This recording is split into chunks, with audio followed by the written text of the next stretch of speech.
All right, let's spend the last 15 minutes or so talking about good old St. Fauci. So, Dr. Anthony Fauci is retiring. Fauci, who has been in the public health sector for more than 50 years and served as an advisor to every president since Ronald Reagan, is set to finally put down his stethoscope in December. Well, if we want to be more accurate about it, he's going to put down his lapel mic because he's seemingly just on every news station for the past 2.5 years.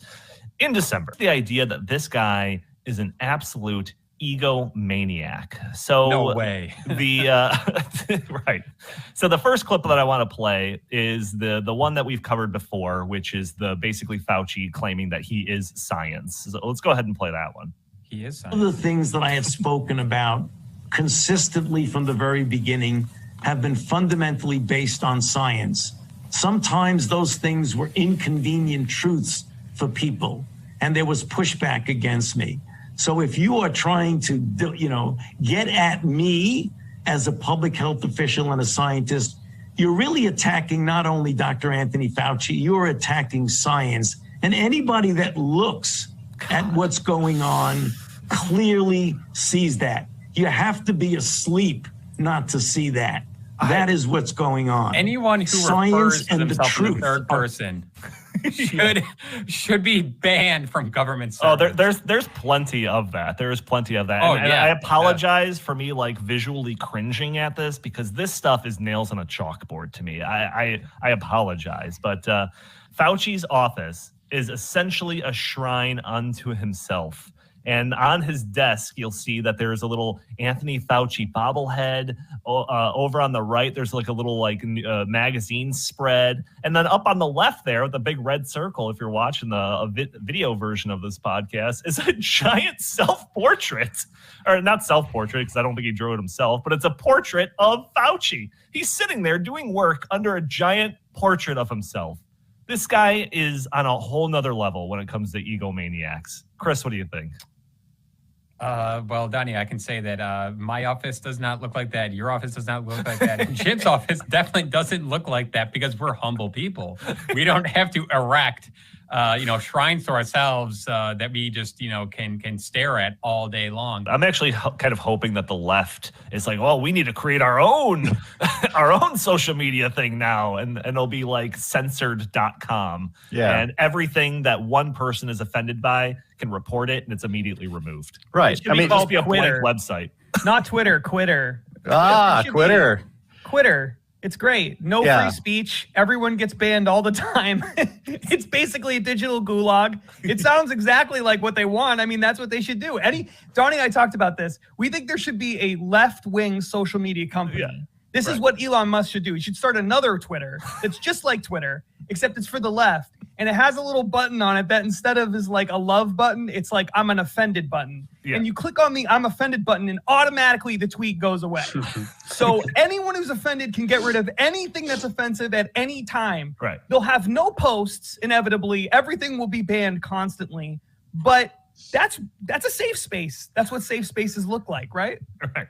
Yeah, safespace.com. Have you heard the claim that we're in the midst of a climate crisis? How about that there's a scientific consensus regarding climate science? For years, the corporate media, activist celebrities, and power-hungry politicians have attempted to silence any rebuttal to the climate catastrophe narrative by claiming 97% of all climate scientists believe climate change is primarily anthropogenic and catastrophic. Some 97% of scientists have concluded that climate change is real, it is caused by human activity, and it is already causing devastating problems in our country and around the world. This claim has never been true, but now it's quantifiably false. In tandem with the Fairleigh Dickinson University poll, we anonymously surveyed 400 meteorologists and climatologists to see if the 97% claim stands up to inspection. Here's what we found. To start, 97% of scientists don't think climate change is primarily anthropogenic, nor is it catastrophic. 59% of those surveyed said that climate change will cause significant harm, not 97%. The interesting aspect is that participants under the age of 30 indicated climate change would cause significant harm at a far higher rate than those aged 50 and over. Essentially, the more experience someone has in the fields related to the Earth's climate, the less they worry about a climate catastrophe. The politicization of America's public education system could very well be the source of this massive discrepancy. But this response highlights more than the fallacy that there's a scientific consensus. It obfuscates political reliance on science that clearly requires further discussion. Here are the facts. Global carbon dioxide concentrations have increased in the 21st century. Due to higher CO2 concentrations, crop production is increasing year after year across the globe, in rich and poor nations alike, regardless of wealth and technological advancements. Extreme weather events are not becoming more frequent or severe, and Welcome and good morning. Climate-related deaths have decreased. Thank you for attending our conference and this panel. I'm S.T. Karnick, a Senior Fellow and Publications Director at the Heartland Institute. The subject of this panel is green energy and exploitation. The green energy movement presents itself as a benevolent endeavor. Saying your goal is to save the planet is a highly effective way of disarming criticism. We have in fact seen how effective it is. But when the remedies being presented involve child labor, enslavement of disfavored minorities, environmental destruction in low-income countries, and in low-income areas in higher-income countries, and other harms toward vulnerable and especially low-income people, the high-minded sentiments can ring hollow. When do good intentions justify the mistreatment of powerless people? Our panel will explore that issue this morning. Our speakers, I'm going to introduce them all at once, and then they'll just come up and speak their parts, and you can reread their names in your programs and read their full bios there. I hope you will do so. These are three excellent speakers. I've heard all of them speak before, and they're so good. Our speakers are Vijay Jayaraj of the CO2 Coalition, H. Sterling Burnett, PhD of the Heartland Institute, and E. Calvin Beisner, PhD of the Cornwall Alliance for the Stewardship of Creation. After the panelists' presentations, we will have a question and answer session, and I'll give you the protocols for that when we get there. Our first speaker is Vijay Jayaraj. Welcome, Vijay.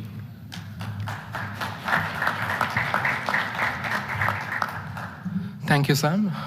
Good morning, everyone. Well, today we can have a look at climate imperialism or carbon imperialism.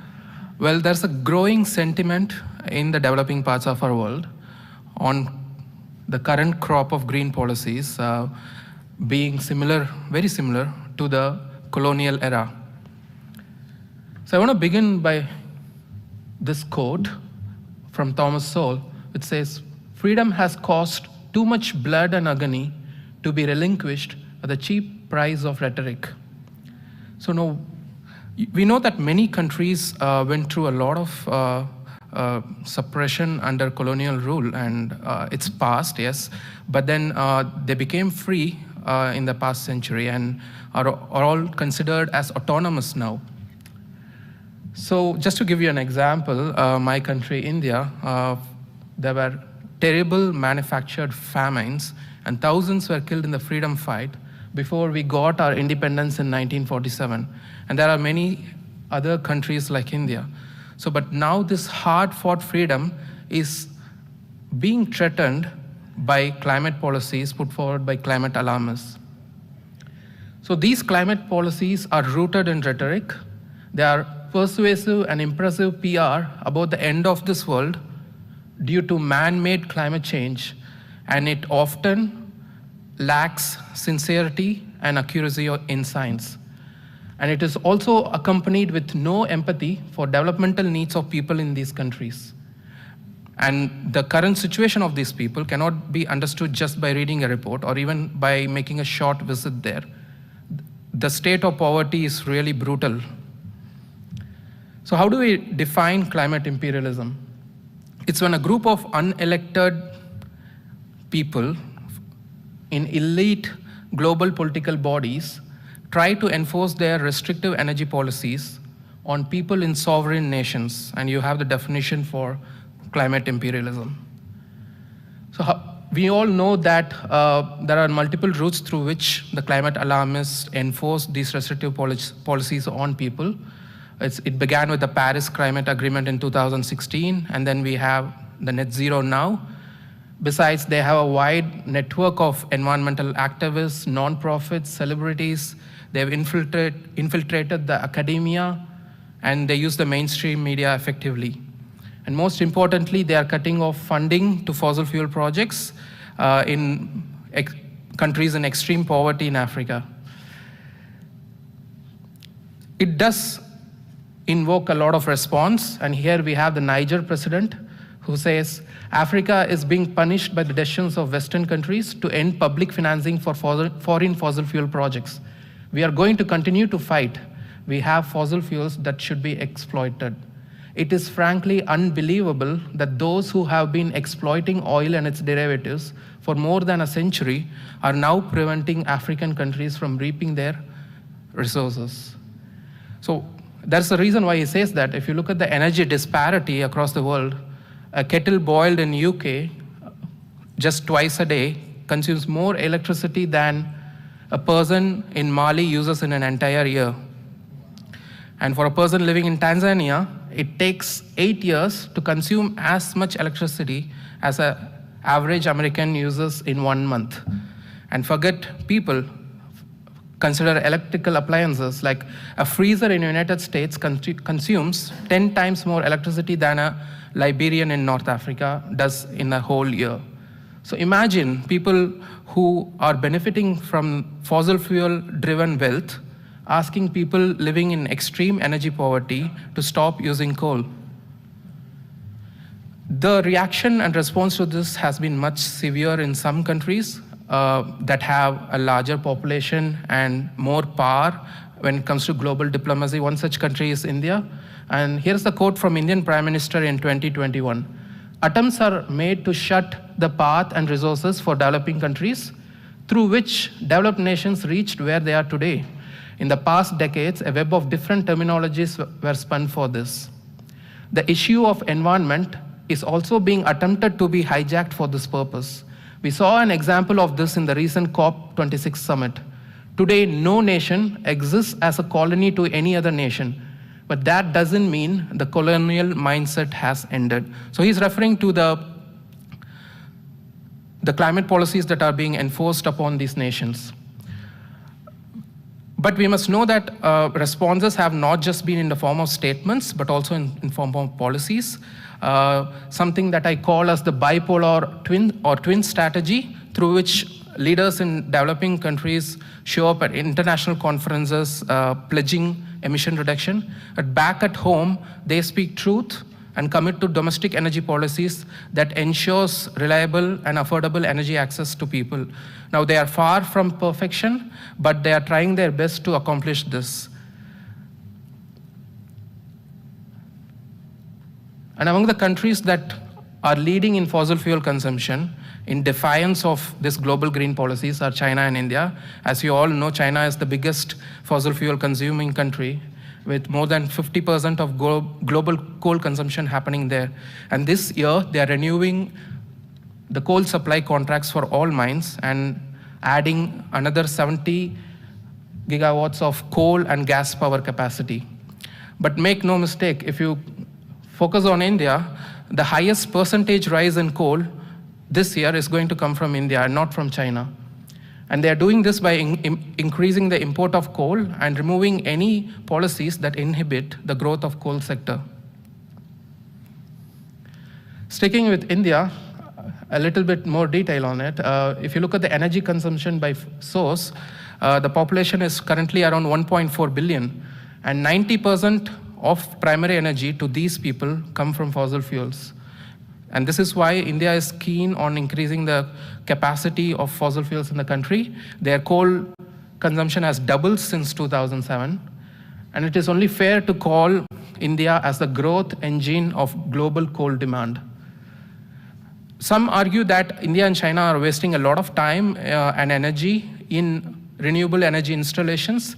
But a closer look shows us that the year-on-year change in primary energy consumption is way different between renewables like wind and solar and fossil fuels, especially coal. So the country is trying its best. Despite that, it has it is facing a lot of criticism and even challenge. We do not know for sure that they can come up on the top always. But there are more critical things to be looked at, which shows the kind of energy poverty that exists in these countries. If you see, India is the second largest consumer of coal in the world, but when you look at per capita coal consumption, the scenario is totally different. India has the lowest per capita coal consumption among the top 10 coal consuming countries in the world. And if we look at Australia, it has 7 times more per capita coal consumption. And if you look at the renewable champions of Europe, they have 4 times more coal consumption than India. So imagine sitting on the wealth created by fossil fuels and using them presently and asking countries not to consume the same coal. And I love this quote from the former chief economic advisor to the Indian Prime Minister. India cannot allow the narrative of carbon imperialism to come in the way of realistic, rational planning for the country's energy future. Coal will remain and should remain. The time is ripe for creating a green and clean coal coalition that, rather than the unconscionable calls to phase out India's cheapest source of energy, will serve the cause of India's developmental needs. And this is even more interesting. This is from the Minister of Environment and Climate. And he says, how can anyone expect that developing countries can make promises about phasing out coal and fossil fuel subsidies when developing countries still have to deal with their developmental agendas and poverty eradication? Coming from a minister who's supposed to reduce emissions. And that shows us the current mindset of the leaders there. In a sense, they don't have any other option but to make sure that the economy grows and people get reliable energy access. The argument against this in the West is that isn't our world dying because of higher temperatures? Wouldn't it be right to prioritize scientific propaganda ahead of the very lives of people dying in poverty? Well, my answer is no, especially when this is happening. You have ice records in the Arctic showing no unprecedented collapse of the ice sheets. You have UH global mean temperatures showing no alarming increase in temperatures. And you have regions in Japan who have shown no increase in temperatures, mean monthly temperatures for the last 70 years. And there are regular cold weather events, record cold weather events happening all over the world.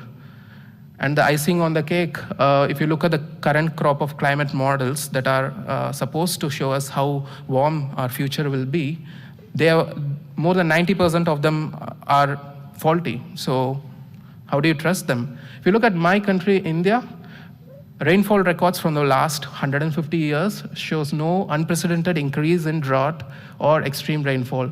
It has been happening all along. The other side of this thing, how are humans faring in this climate optimum? If you look at that, we are producing record crop production, so nothing to be worried about.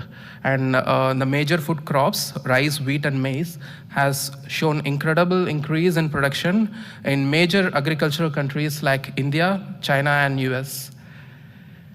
And certainly we cannot depend on the solutions they are providing to the developing countries, which are renewable tech, because they're proven to not work even in advanced states like California, Texas, and Germany.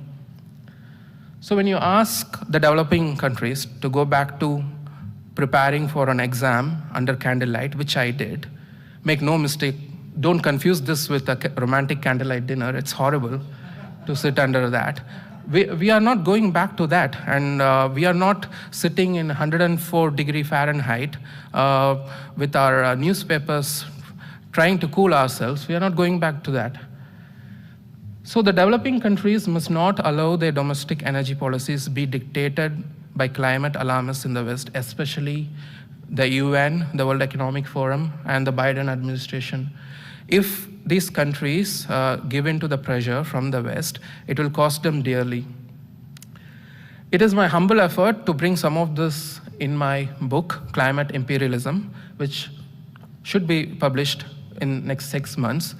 It will reveal more in detail how pseudoscience and green cult undermine the hopes of billions of people who are living in energy poverty. Thank you.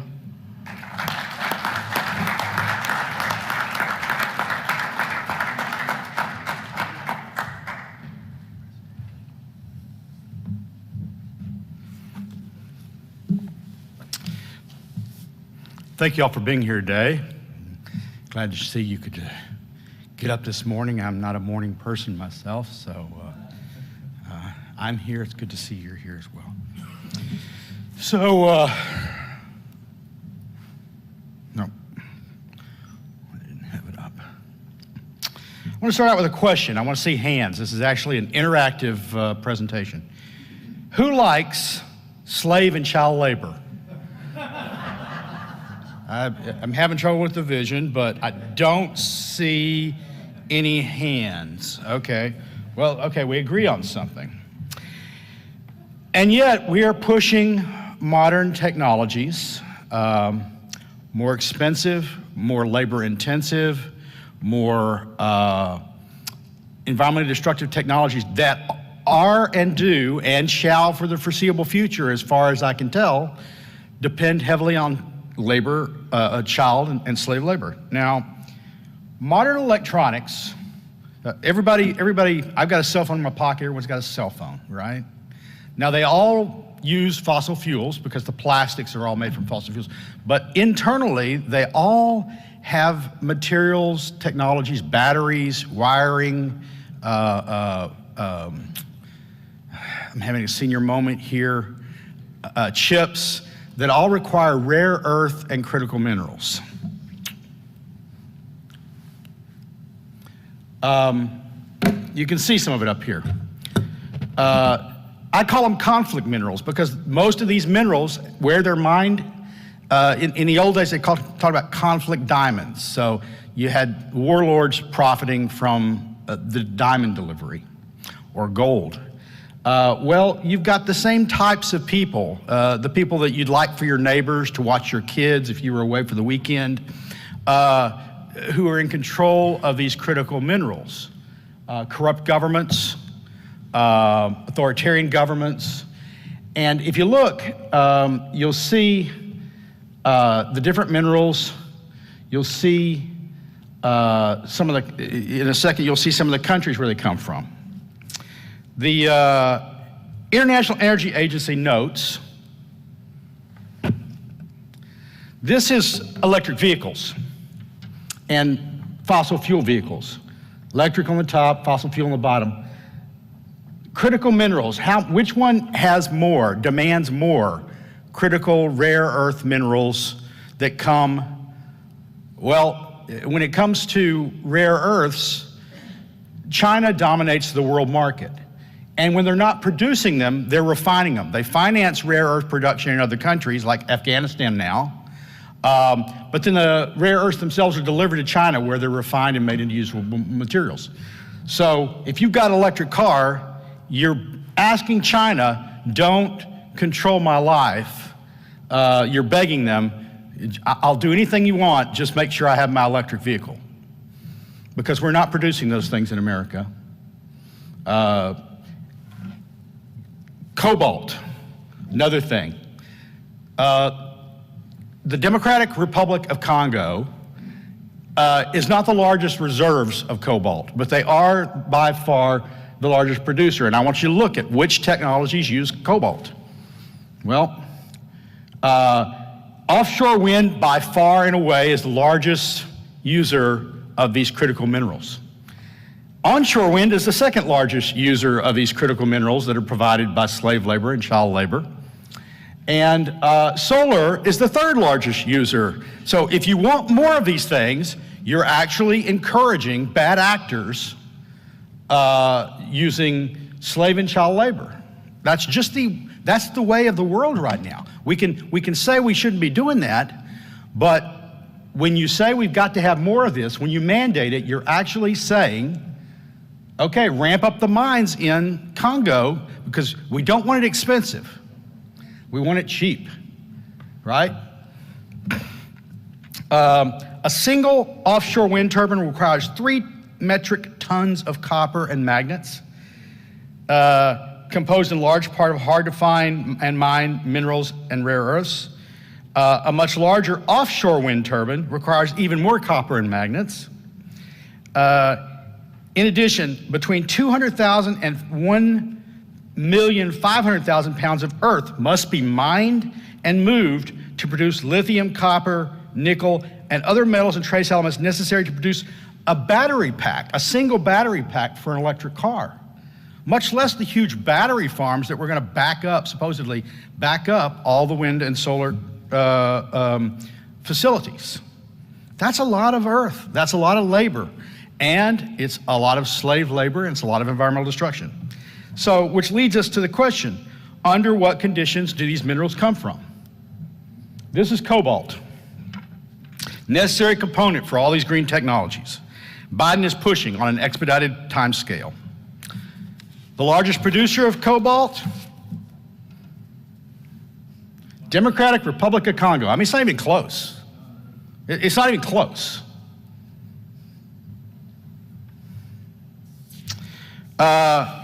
And so you say, oh, well, at least we're enriching the good people of the Democratic Republic of Congo. They've got a lot of poverty there. We're enriching them. The people that are getting rich is the corrupt governments and the warlords and the mine managers.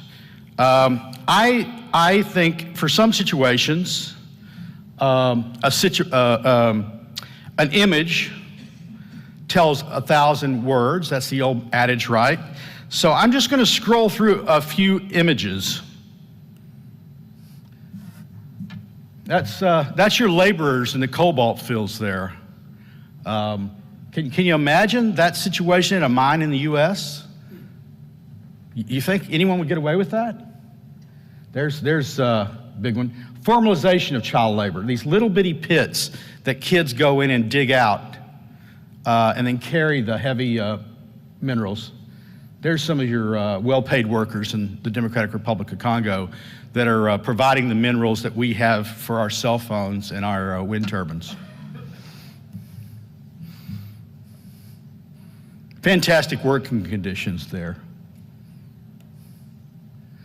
This is a teenager putting her infant in a cardboard box so she can go mine in the Congo for our cobalt. No, but we're greener than thou, so it's okay. And then there's China, where they have the Uyghurs, slave labor, the work re-education camps of the Falun Gong. I don't know anything about the Falun Gong's religion. I don't know if there's some weird cult or not, but I don't think you get to force them to be re-educated and work slave labor because you don't like their religion. These are some Chinese working those rare earth mines. Notice all the safety equipment they're wearing. The respirators and the masks and the oxygen. Oh wait, you don't see any of that. Then there's the environmental destruction. This is just the waste, the tailings from these mines that's just flowing out into the rivers. You know, we worry about mining here in the US. Do you think any mining company would get away with that? Maybe 150 years ago, maybe 100 years ago, not today. Yellow, you like that yellow? If you like your water yellow, go to a rare earth mining or refining facility over there in China. It gives a whole new meaning to the Yellow River, right? That's toxic waste going straight into the stream that people downstream use water from. There's the earth, thanks to the Chinese Communist Party. Now, some people say, oh, well, you're hard on China, you're hard on the DRC. Honestly, to some extent, I understand why they're doing this. They're satisfying our demand. If we weren't demanding these materials, we wouldn't be seeing that. More well-compensated Chinese mine workers there. I love that machine. That looks like it could be out of some kind of sci-fi movie where you're on Mars mining something, right? I think it's an amazing machine, regardless of what it, whatever it's doing to the earth. The machinery itself is, wow. There's you're killing the planet to save it. Here, Western countries are very concerned about the planet, and this is what they're producing elsewhere.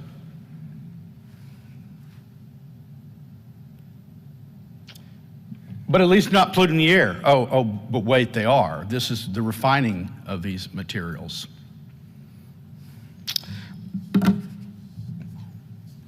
We don't get away with that here. We don't get away with that in Western Europe. Australia doesn't allow this kind of thing to happen. So all these materials are produced by child labor, by slave labor, by, even when it's not child and slave labor, by workers who aren't operating under the same conditions we expect in the West, as far as safety, as far as health, as far as payment. I asked at the outset of my talk who's in favor of child and slave labor. I didn't see a single hand go up, and yet, if you ask the question honestly, evidently it's Joe Biden, the Democrats in Congress, and agency heads who demand ever greater amounts of green energy. You say, well, no, they don't like that. Well, their words say they don't like that. I admit that. But the impact of their policies seem to do so. So even the Biden administration's own State Department has acknowledged that child labor is rife in the production of cobalt. You could say, oh, Sterling, you're just making this up. Even with the pictures, that could be anything. No, this is what the Democratic, the Department of Labor's report says child labor is used to produce all these things. U.S. Embassy in the Democratic Republic of Congo, let's see, says it's a memorandum of understanding between the Department of Labor and the Ministry of Employment for Labor and Security about child labor. It said, well, we want you to do less of that. And the Congo says, okay, we're going to do less of that. We have a memorandum of understanding. Thank you. Now, how much cobalt do you need? Right? Do you think we have much enforcement power on them when we're demanding more and more of what they provide? You know, I think you'd be a fool to believe that. So it's not as if they don't know this is going on. What about China? Well, we're tough on China, right? I like this. So we're going to get tough on China, and how do we get tough on China? We go to Africa for more stuff. So we're saying no more of that slave labor in China. We're not going to let you torture the Uyghurs. Instead, we'll just have you put more kids in the mines in Africa. So they passed a law. The Biden administration signed the Uyghur Forced Labor Prevention Act in 2021. Sounds good on paper. And it says, and under that, they blocked the import of thousands of Chinese solar panels. So they selected a group of ships, and they found, and they said, oh, that's slave labor. We're not going to allow these in. And yet, this is the reality of today's situation. You notice I had a lot of pictures of the DRC mining. I could have had hundreds of more. There are very few pictures coming out of China of the labor. Government has a little bit more control there. How much oversight do you think the U.S. government has over conditions in China? They block a few thousand solar panels, but how many batteries have they blocked coming in for your cell phones and for your electric vehicles? How many out of the probably millions of panels coming in, how many solar panels did they really stop? The point is, we don't know. We have no oversight. We have no grip on the Chinese as long as we want what they have and we're not producing it. So there's the alternative.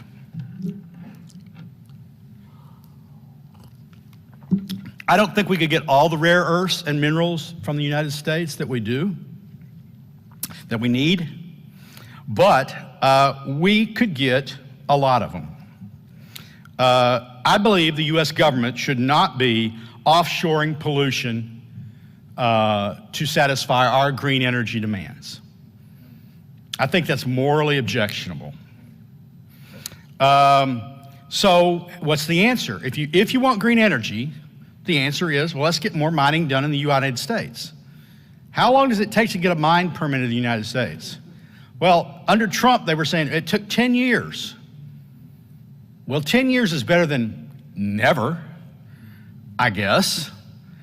5 minutes. Yeah, we're going to make it, actually. Whoops, wrong way. So, just in the past 2 months, the Biden administration has blocked 3 mines. On the campaign trail, he says, we're going to renew mining in the United States. We're going to start producing rare earth minerals here. Every mine that comes up, but not you. But not you. Natural Resources Committee held a hearing on this. Let's see if I can read it here. So the State Department just last month withdrew for 20 years 225,000 acres of a mine. I say, you can go forward on the rest of the acreage. Well, it's not profitable if I can't use all the acreage for the mine. So the mine's not going forward. It's being challenged, but this is what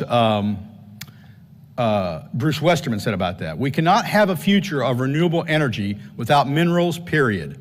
Not to mention the necessity to our defense systems, satellites, cell phones, virtually every other technology. While Democrats play political ping pong with the American industries, China and Russia are laughing all the way to the bank. So we don't like the Chinese and the Congo and what they're doing. We'll replace it with our minerals, except we won't allow any mines to be built. The administration also blocked the mine in Bristol Bay.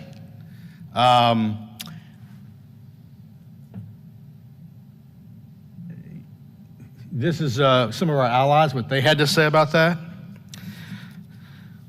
So the facts on the ground, the Biden administration can talk a good game about we don't like slave labor, we don't like child labor, we're going to produce stuff here.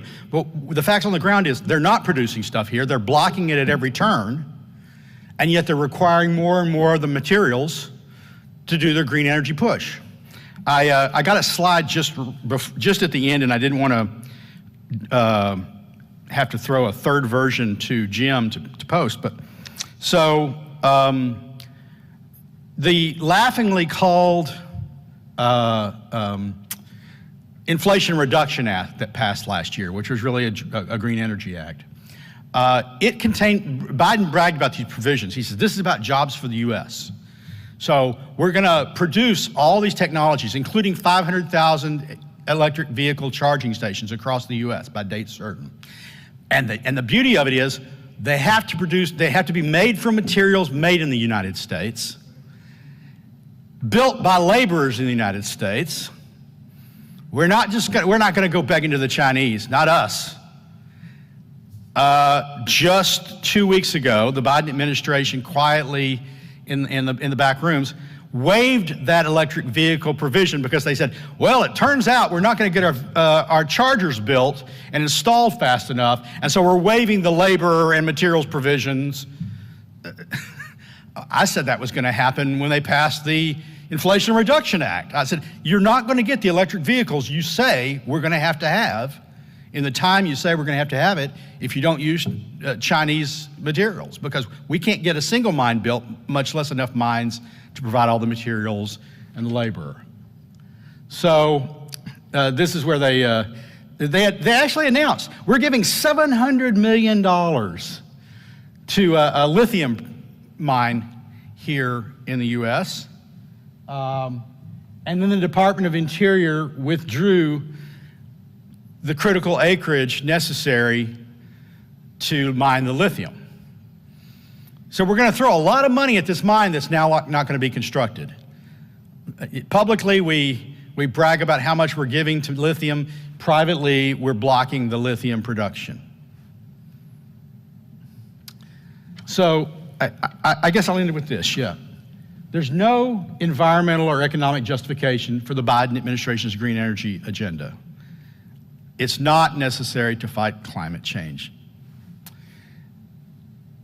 And as the benefits and costs fall in the real world, it's morally abhorrent. Even if you get all these things built and they deliver all the benefits that they say they're going to provide, including the climate prevention benefits, right? Even if the best case scenario, we're still offshoring the cost to people, to child labor and to slave laborers and to the environmental destruction in all these other countries that don't have our standards for mines. We can mine in the U.S., and when we do, it's often not pretty. I've been to mines in Montana. They're not beautiful, but they have to be reclaimed. Do you think the Chinese are going around reclaiming things after the destruction is wrought? We shouldn't offshore our pollution and encourage expanded, morally objectionable labor conditions to satisfy Western green virtue signaling. Thank you very much.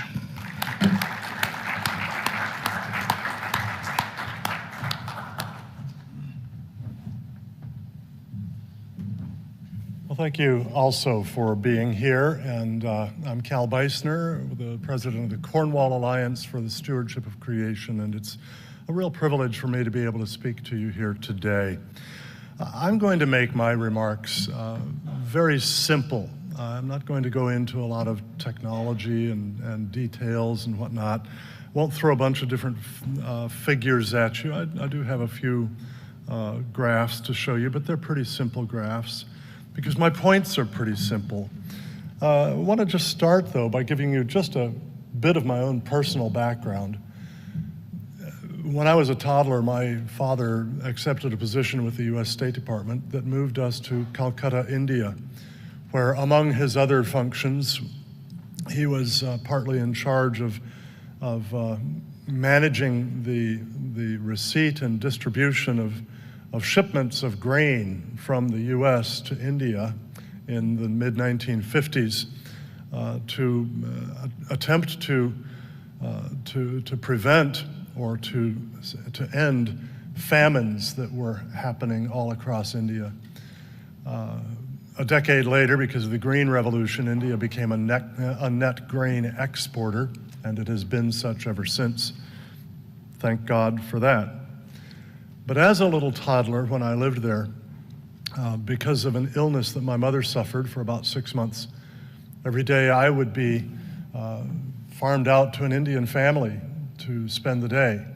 My ayah, or nurse, would take my hand early in the morning and walk me down out of our apartment building into the courtyard, where I would see a beautiful, beautiful green tree. I was a toddler. I thought it was enormous. I suppose it was probably good sized, but it might not have been all that big. And through it, I could see the beginning of sunrise and the beautiful sky. And then we walked out of the apartment complex and down the street a number of blocks to the home where I stayed. And all along the way, I stepped over the bodies of people who had died overnight of disease and starvation. That beautiful green tree and the horrors of all of those bodies are picture memories that have stayed with me ever since. And when in my middle school years, by God's grace, I was led to faith in Jesus Christ, who said that the Spirit of the Lord God was upon him because he had anointed him to preach good news to the poor. And as I realized that the scripture also celebrates the beauties of God's creation and teaches us that we as human beings have a responsibility to take good care of that, to enhance its fruitfulness and its beauty and its safety to the glory of God and to the benefit of our neighbors.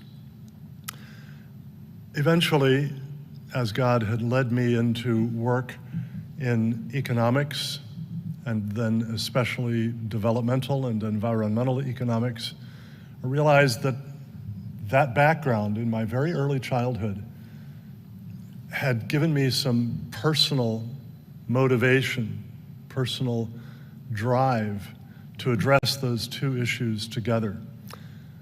That led to my writing a number of different books in the field, and eventually to the founding of the Cornwall Alliance for the Stewardship of Creation. Cornwall Alliance is a network, a fairly loose-knit network, of just under 70 different evangelical Christian scholars. About a third are natural scientists, physicists, chemists, atmospheric scientists, geologists, biologists, and so on. including some of the world's top climate scientists like Dr. Roy Spencer and Dr. David Legates, who after his retirement from teaching climatology for many years at the University of Delaware, last year became our Director of Research and Development. And of course, he has spoken here and for Heartland's conferences many times. About a third of our scholars are economists. Most of them specialize in either developmental economics or environmental economics. How can we apply the insights of good economics to addressing the problems of both environmental stewardship and economic development? And then the other third of our scholars are theologians, philosophers, ethicists, and ministry leaders, trying to integrate the insights of the economists and the scientists into an understanding of the kinds of policies, particularly that lift the poor out of poverty, and at the same time that care much for the earth.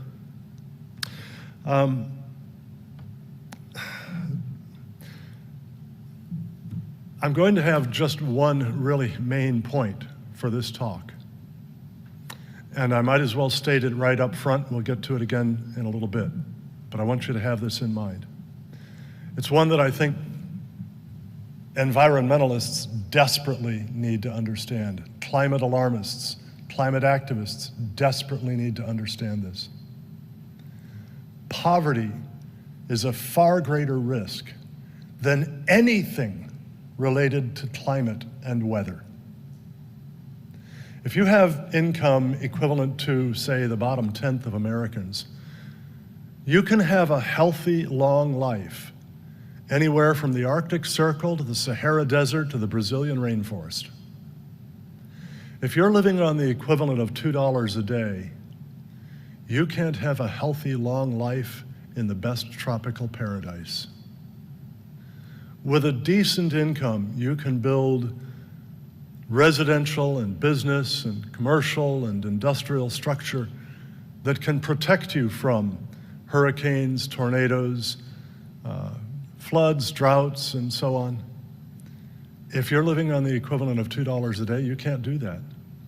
And this is why I so appreciate Alex Epstein's reminder that it is through the wealth generated by the use of abundant, affordable, reliable, scalable, dispatchable energy from fossil fuels that we have been able in the developed world, the West, to protect ourselves from such things. And we've even been able to extend some of that protection elsewhere, so that over the last 100 years, average annual human mortality rate due to extreme weather events has fallen by more than 98%.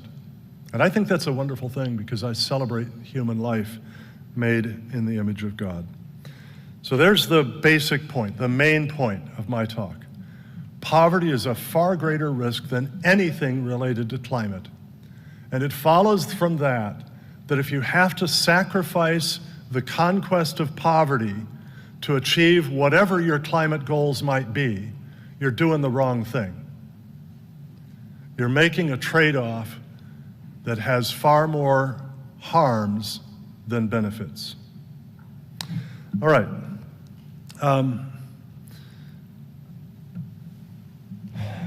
My starting point is explicitly and overtly Christian. I know that there are many Christians involved in the Heartland Institute and other organizations, and we don't always, all of us, wear this on our sleeves. I think I want to do that. I begin with this. In the beginning, God created the heavens and the earth, and God saw all that he had made, and behold, it was very good. Now I ask you, if it was very good, should we expect that it is fragile, delicate, prone to being knocked into catastrophic conditions by relatively minor perturbations? Or should we expect that it would be robust, resilient, self-correcting? Would a good and wise architect design a building so that if someone leaned against one wall, its structural feedbacks would so magnify the stress of his weight that the building would collapse? I don't think so. Is it reasonable to think that God designed the climate system to be fragile, dominated by positive feedbacks that magnify any perturbation, leading to a runaway feedback loop with catastrophic results? I don't think so. Is it unreasonable to think God designed the climate system to be dominated by negative feedbacks that minimize stress from an external force, making it robust, resilient, and self-correcting? I don't think so. These climate feedbacks are analogous to a thermostat, cooling the planet when it begins to warm and warming it when it begins to cool. I think that's pretty well supported by some of the research by Dr. Lindzen and Dr. Spencer on cloud formation and how it responds to changes in temperature at the surface of the Earth. There is evidence that the Earth has warmed and cooled cyclically throughout its history, and that evidence is consistent with this view. And of course, Fred Singer and Dennis Avery's Unstoppable Global Warming Every 1,500 Years provides much of that evidence. I also think that natural resources are gifts from God, and they're not to be refused. Quick aside here, by the way, I actually probably shouldn't have put that natural resources. I should have put that raw materials. Raw materials don't become resources until human beings figure out ways to use them productively and to the service of human well-being. Before we figured out how to use oil first as an energy source and then for a variety of other uses, wherever it bubbled up out of the ground, it was just kind of a nuisance getting in the way. But I think that the scriptures teach us that resources or raw materials are put there by God for our use. In Job 28, we read, "Surely there is a mine for silver and a place where they refine gold. Iron is taken from the dust and copper is smelted from rock. Man puts an end to darkness, and to the farthest limit he searches out the rock and gloom and deep shadow. He sinks a shaft far from habitation, forgotten by the foot. They hang and swing to and fro from men. The earth, from it comes food, and underneath it is turned up as a fire. Its rocks are the source of sapphires, and its dust contains gold." Again, in Deuteronomy we read, "You shall keep the commandments of the Lord your God to walk in his ways and to fear him. For the Lord your God is bringing you into a good land, a land of brooks of water, of fountains and springs, flowing forth in valleys and hills, a land of wheat and barley, of vines and fig trees and pomegranates, a land of oil, olive oil and honey, a land where you will eat food without scarcity, in which you will not lack anything, a land whose stones are iron, and out of whose hills you can dig copper, and eventually lots of other minerals. When you have eaten and are satisfied, you shall bless the Lord your God for the good land which he has given you." And it is sad to me that so much of the environmental movement, instead of blessing the Lord their God for the good minerals that he's given us out of the earth, instead curses the use of those minerals as if somehow they were a problem. But is all that he made really good? What about fossil fuels or fossil fools? Are we fools for using fossil fuels? And of course, we know the worldwide protest against these things. Is all that he made really good? Well, I really appreciated, again, Alex Epstein's insistence that we look at benefits and side effects, and we weigh the two against each other. Now, he focused primarily on the fertilization effect of added CO2 in the atmosphere. But I think when we talk about the so-called social cost of carbon, we need to remember it's not just CO2 added to the atmosphere, it's everything else we get from fossil fuels, from all that energy that we generate and use. There is a near perfect correlation between fossil fuel use and life expectancy. There is a near perfect correlation between prosperity and carbon fuel use. They go hand in hand. And if you want to figure out roughly where we would be in terms of GDP per capita, if we were to achieve various different goals in the reduction of carbon use, just go backward on that timeline and see where we would be. Life expectancy and CO2 emissions per capita go hand in hand.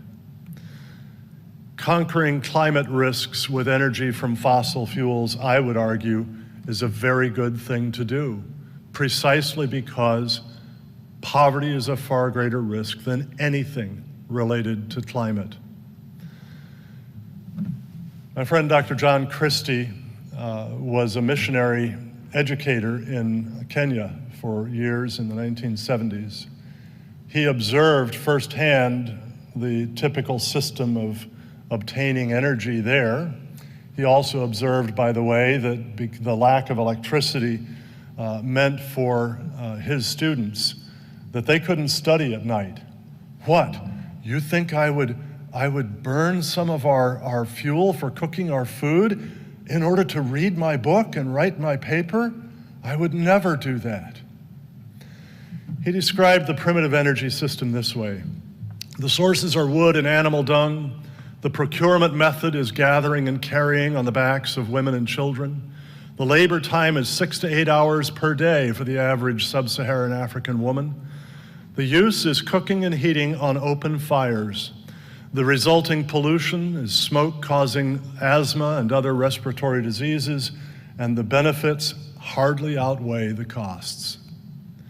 The modern energy system, the sources are fossil fuels, nuclear and hydro. The procurement method is industrial drilling, refining, and transport and transmission lines. Labor is a few minutes per person per day for all of the energy that we use. The uses are heating, cooking, cooling, refrigeration, transportation, communication, medical technology, industry, commerce, recreation. Everything that we do requires energy. The resulting pollution is minimal by comparison, and the benefits far outweigh the costs. Back to theology and ethics, Jesus said the Spirit of the Lord was upon him because he had anointed him to preach good news to the poor. When Paul,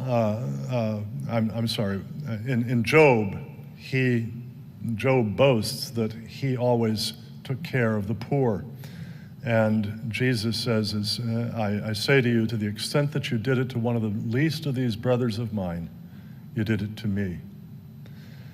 The demand that the poor in developing countries forgo the use of abundant, reliable, affordable, scalable, dispatchable energy from fossil fuels, the source of 85% of all the world's energy, in favor of more expensive, less reliable, less abundant, less scalable, and non-dispatchable energy from wind, solar, and other renewables, means slowing, stopping, or reversing the conquest of poverty.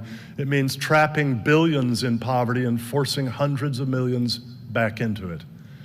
But poverty is a far greater threat than anything related to climate or weather. With income, I've already discussed that. I'm going to skip over it.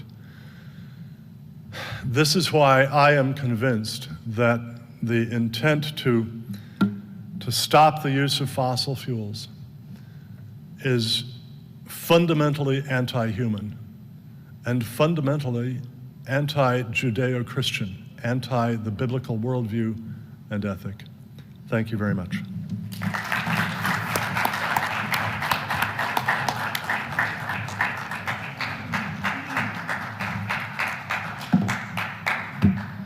Excellent presentations all. Thank you very much. Thank you all. We now have time for questions and answers. And Cameron Schulte of the Heartland Institute is our room monitor, and he'll bring a microphone around. I'll recognize you first, and then Cameron will take it on from there. So please do wait for me to recognize you before you speak.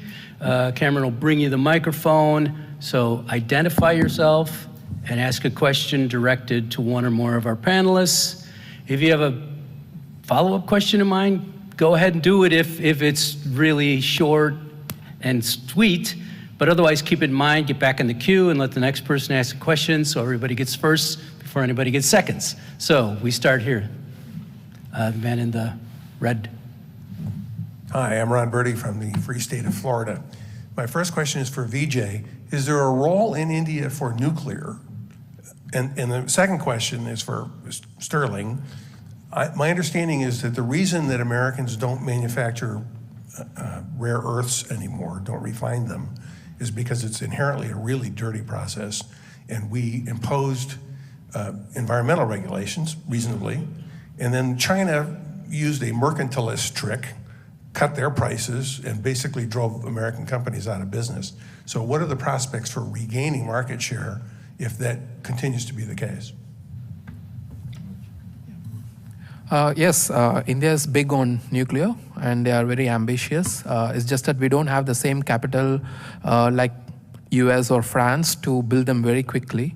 But we are building a lot of nuclear plants. I cannot remember the count exactly, but my state in India has the biggest current nuclear plant in India. And we are so fortunate to have that because, as I explained to you in my presentation, we lived in hours of power blackout every day, and it used to be brutal. Given that there's nuclear and more coal, we are now having a stable supply of electricity. Some of our biggest suppliers of nuclear fuel and technology, Russia, Canada, but Russia has been a big supporter of getting nuclear technology built in our country. So the country doesn't have anything against nuclear. It's just that the pace is quite slow, in my opinion.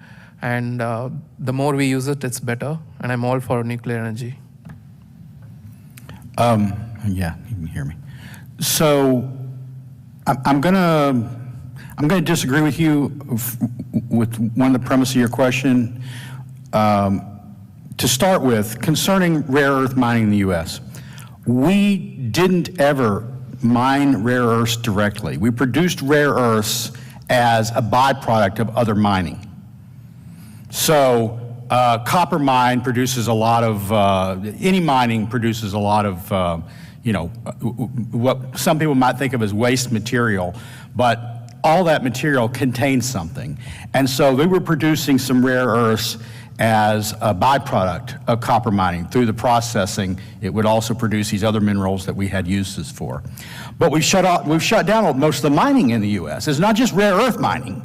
It's copper mining. It's, we're shutting down coal mining. It's gold mining. It's any kind of mining has become more and more difficult, and many of the old mines became unprofitable because there was competition from abroad and because we were ever tightening environmental regulations. You may think that's a good thing or a bad thing, but you should recognize the consequences of that are we become more and more reliant on other people for essential materials. Now, the second part of your question concerning China and mercantilism, they're not mercantilists. They're not there manipulating prices. They're actively geopolitically manipulating the use of these materials. Look, rare earths go into our very defense industries. I'm willing to say, I'm not an economist, I'm not efficiency is not my God. Lowest cost is not my God. I'm for protecting America. If it costs me more to produce these things here under cleaner conditions, I said we should be spending more. Americans should just have to pay more for their materials than the rest of the world. We shouldn't be getting them from China because China holds us beholden. A few years ago, probably 2003, a few years ago, a decade now, it tells you how old I'm getting. China and Japan had a spat. China sent a fishing vessel into Japan's territorial waters, and Japan's Navy seized it. And China says, give us back our fishing vessel. And Japan said, it's not a fishing vessel, it's a spy ship. Look at the electronics on this thing. They're not out there catching tuna. They're spying on us. This is a Navy ship. So no, it's not a Navy ship. We just have really high-tech fishing equipment that doesn't require nets. It's like, it was unbelievable. It was untenable. But Japan says, no, we're not going to do that. So what did China do? At great cost to China. It wasn't about profit for them. It was about control, power. Two different things. Everyone thinks, oh, if you've got money, you've got power. No. Politics is power. You can haul Bill Gates before Congress, right? If he doesn't show up, you can do nasty things to him. In China, what they did was, okay, you will release this vessel or else. And then they didn't give them time for the or else. They showed them or else. What they did is they cut off their rare earth materials for all the electronics that are made in Japan. Think about all the companies that have, South Korea has some too, but Samsung, Sony, Sharp, pick your electronics. Suddenly they don't have the materials for the batteries and for the chips that they use.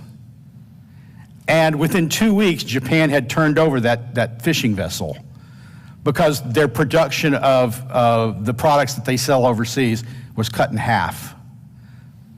China took a hit. And then China said to the world, not just to Japan, we're going to have to cut back on our provision of rare earths to you guys because we're going to focus more on domestic production of things, and you'll just have to buy the finished goods from us. Now that's mercantilism, I agree. How do we get around that? Well, we're going to pay more if we're going to do it. We're going to have to mine here. We're going to end up. It's not as polluting here as it is elsewhere, but let's be clear: mining is dirty.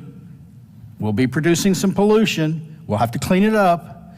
Labor conditions will be better here, but there'll be risk because mining is a risky endeavor. But better that than us telling the world we're holier than thou because we're green, and what we're doing is ignore the environmental destruction and poverty inducing that we're doing across the world. It's the Wizard of Oz. Ignore the man behind the curtain. We're greener than thou. Don't look over here from where we're getting all our stuff that makes us greener than thou. Sterling, if we mine here, doesn't that push the prices of these things down globally? And what's going to happen then? Yeah, in the long term. In the short term, the mining's not cheap, right? And our labor conditions, our labor laws, our wages are going to be much higher. The health things are much higher. But just bringing new materials onto the market, that could be true elsewhere too. Look, Australia has materials. Other countries have materials, but the Greens have largely locked up. We're not the only ones that have green, environmental groups that are blocking mining. And you know where they're not blocking mining now? So we were in Afghanistan for how many years? 20 years, and we weren't producing any rare earth materials from there and, giving their government revenue. We leave, and within 2 weeks, China's signing agreements with Afghanistan to produce rare earths, going directly to them. Geopolitically, it's madness. May I make one related point? This is about as good an illustration as you can get of the fact that so much of the green message is really not about protecting the earth. Because if we mine here in North America, that mining will be done under very stringent environmental protection regulations. As they mine in China, Africa, most of South America, it's done under little or no regulation to protect the environment. So if it were really about protecting the earth, you wouldn't see this. That suggests that there's another motive behind it. And I just want to make one last point. So I talked to you about the EV chargers, right? All of these EV chargers are now going to come from China. Let's say we get into a spat with China. Will they have a kill switch that China can remotely detonate so no one can charge their vehicle anywhere? Am I a conspiracy theorist for believing that's a possibility? Well, maybe, but do you really put it beyond China to do something like that? Ask the Japanese if they ever thought China would cut off their rare earths over a fishing vessel. Next question, Cameron, pick somebody. Let's go. Oh, okay.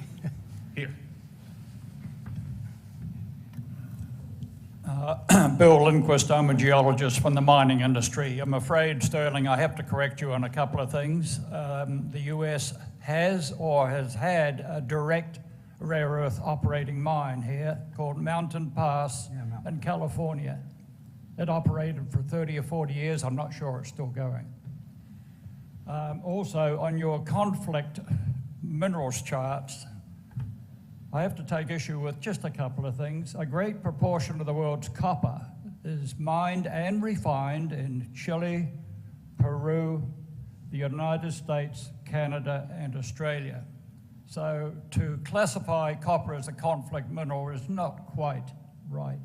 And it's the same with lead and zinc, and also with nickel. Large proportion of the world's nickel is mined and refined in Canada and Australia. So I'll just leave those thoughts with you. The Mountain Pass mine was actually producing other things than rare earths. They reopened it just to do rare earths, and it has not been profitable, and it reopened and then went under again, and it may have restarted it. I don't know, but the conditions that it had to operate under were, what I mean is the regulatory conditions it had to operate under made it untenable. Hi, I'm from Canada, and the Chinese are actively trying to do all kinds of things. It was recently revealed that they were funding candidates for the Liberal Party, the Liberal government, to defeat the Conservative Party. It's also, so we have done some stuff. There are police stations, Chinese police stations in Canada. There are all kinds of things trying to subvert the Canadian state. They had bought many of our lithium mines until recently. The government, under extreme pressure from the Conservative Party and other people in Canada, has stopped that and has made the Chinese companies divest. But I mean, I'm sure they're doing the same thing in the US as they are in Canada, so watch out. Any comments? Agree 100%, watch out.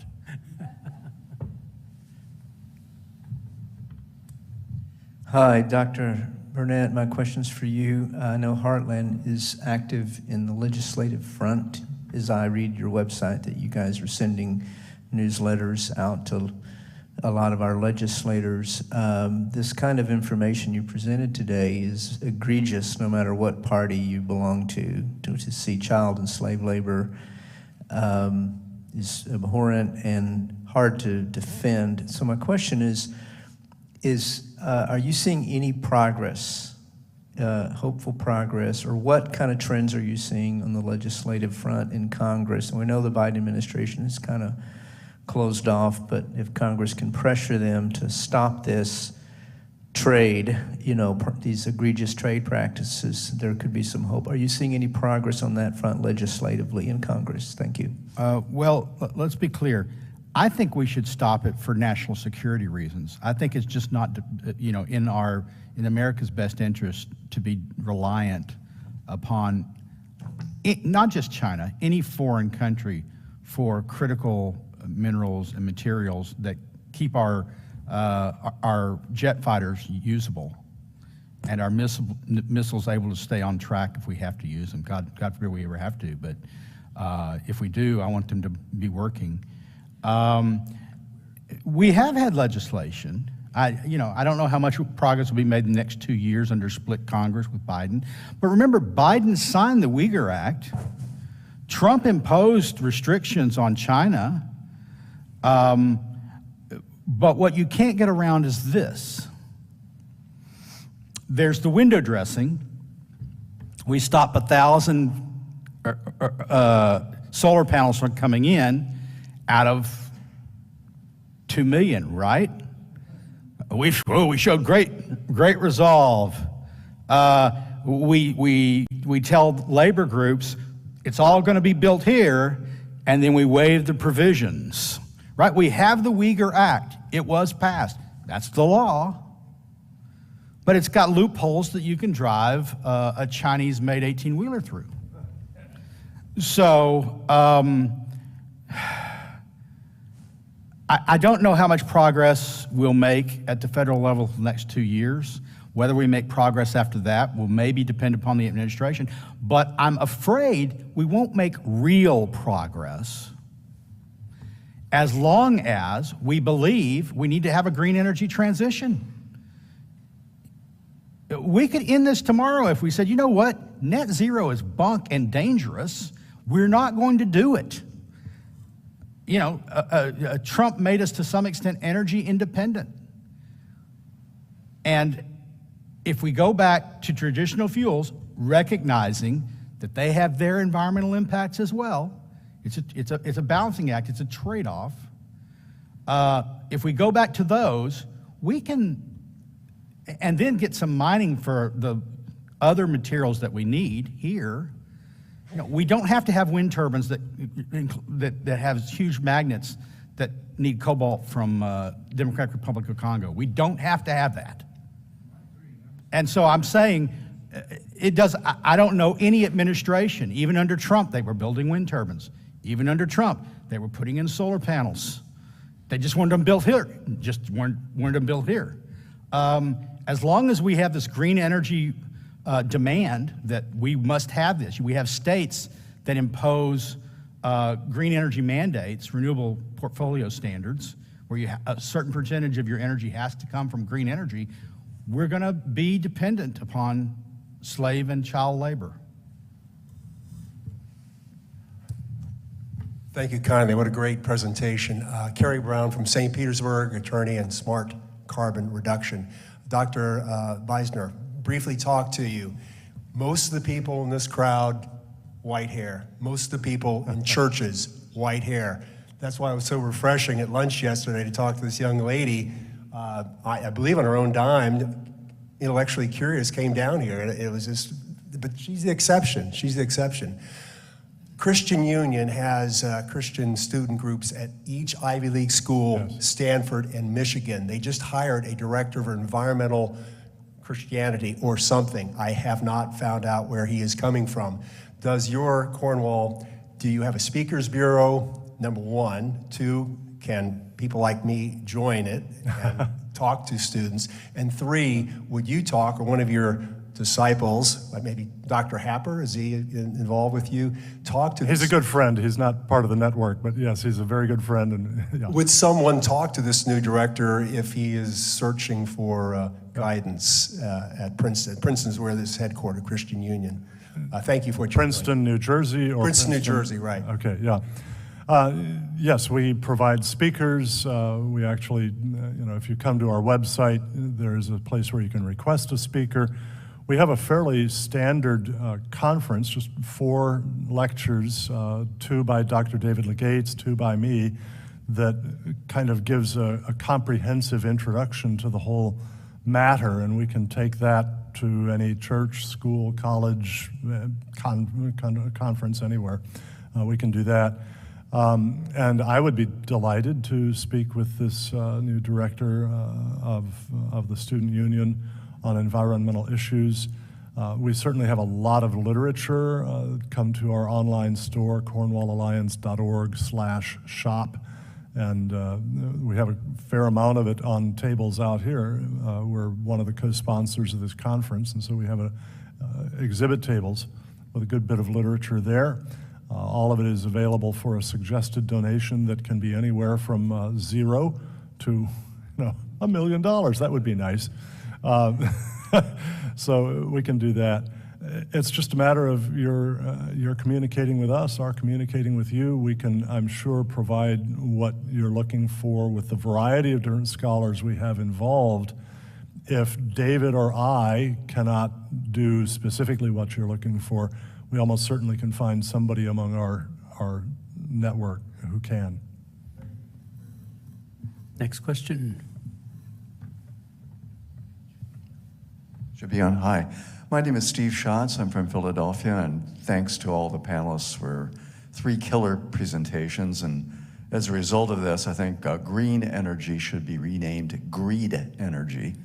And my question is specifically for Vijay and your beautiful coal-produced electricity in India. How much of the coal comes domestically produced, and from what countries do you import the rest of it? I think we are able to produce more than 80% of coal that we need.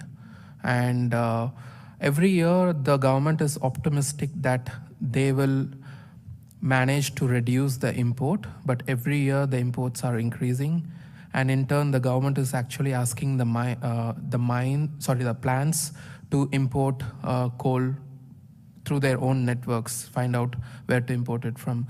So one of the key goals that government has set is for the domestic coal mines to produce all the coal needs in the country. But from what I've seen, it simply is not possible. So I think we are importing coal from all over the place, like South Africa, Indonesia, Australia. And a funny incident happened when there was a standoff between Australia and China a couple of years ago. The Australian ships carrying the coal were stranded off the coast of China. And India bought those coal at a cheaper rate. And just diverging from coal, India is also buying a lot of Russian oil and selling oil derivatives to US. So US has been buying from Russia indirectly through India. So it's a quest. That the government has been doing interesting things. One of them is to reduce environmental curbs surrounding the production of coal. I don't know how to put it, whether it's good or bad, but they just want the mines to produce more coal, and they've removed all the red tapes surrounding that. And one of the innovative processes is the auction of coal mines for private entities to purchase and operate the mines, and that has been pretty successful as well. So they are going all guns out in ensuring a massive supply of both domestic and imported coal. Sterling and Cal, could you address the difference between a place like India doing mining and so forth for their own use and the implications of the West asking for extraction in other countries, so what's going on in China and the Congo and so forth? Well, I don't begrudge China or India or anybody for developing.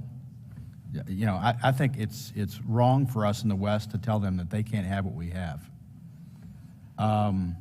They certainly do it under different conditions, but I think there are things that bother me. And one of the things that bother me the most is hypocrisy. And when we say that we are green and then we're offshoring our pollution from mining, under conditions that we know, it's not a mystery, that we know are awful. And then we say, oh, but you know, our EVs are clean. Well, clean in what sense? There was a Dilbert cartoon. I don't know if anyone reads Dilbert besides me, but there was a Dilbert cartoon a few years ago where Dilbert announces to his pet, and as far as I can tell, master, Dogbert, he says, I'm going to buy an electric vehicle because I don't want to support the oil industry. I'll help put them out of business. And Dogbert says, well, oil is an internationally traded commodity. Your impact will be nothing. They'll just sell the oil elsewhere. And he says, well, he says it's a fungible commodity. And Dilbert says, well, but I want to make a statement. And he says, yes, and your statement would be you don't understand what fungible means. In environmental economics, one of the key concepts is what's called the environmental transition. And that is that as societies move from subsistence agriculture into early industrialization, pollution of what we traditionally call pollutants, various water pollutants, chemicals, air pollutants, chemicals that are directly harmful to human beings, pollution tends to rise in those early stages. But at the very same time, life expectancy rises because the benefits of the polluting activity far outweigh the harms of the pollution itself. And then as societies reach a variety of different levels, and they change over time as technologies improve, these levels move downward and downward. As societies reach a variety of different levels of economic development, they begin to address the pollution issues as well. Because now, since they're no longer worried about putting food on the table, clothes on the back, and a roof over the head, and they have those, and they have some air conditioning or heating, they have good transportation and good medical care, et cetera, they start saying, you know, I don't like the way that smog burns my eyes and makes me cough. I'm willing to pay a little extra from our car to have a catalytic converter on it to get rid of smog. And similarly with all the other different pollutants. So the demographic transition, or the environmental transition, similar to the demographic transition, is a very important concept in environmental economics. Now, when we ask about mining in the US versus mining in, say, Peru or in China or in India and so on, we say, okay, we'll have much higher environmental standards here than they would there. Well, yes, that's true. But that's because those countries are earlier along the curve of this environmental transition than we are. And frankly, they are going to benefit more from the direct effects of the mining than they're going to be harmed by the indirect externalities of that mining. They're going to follow essentially the same pattern we did, except that they'll go through it more quickly because they get to use technologies that have already been developed rather than having to develop them as they go. So one of the things that means is that we in the West have to be really willing to put up with this reality in developing countries.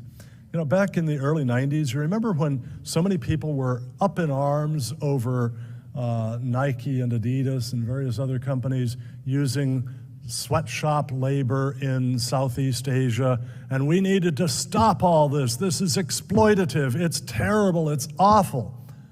And so those companies pulled out of doing that, and guess what happened? Thousands and thousands of mostly women and young children lost their jobs in those so-called sweatshops. And guess what industry picked them up?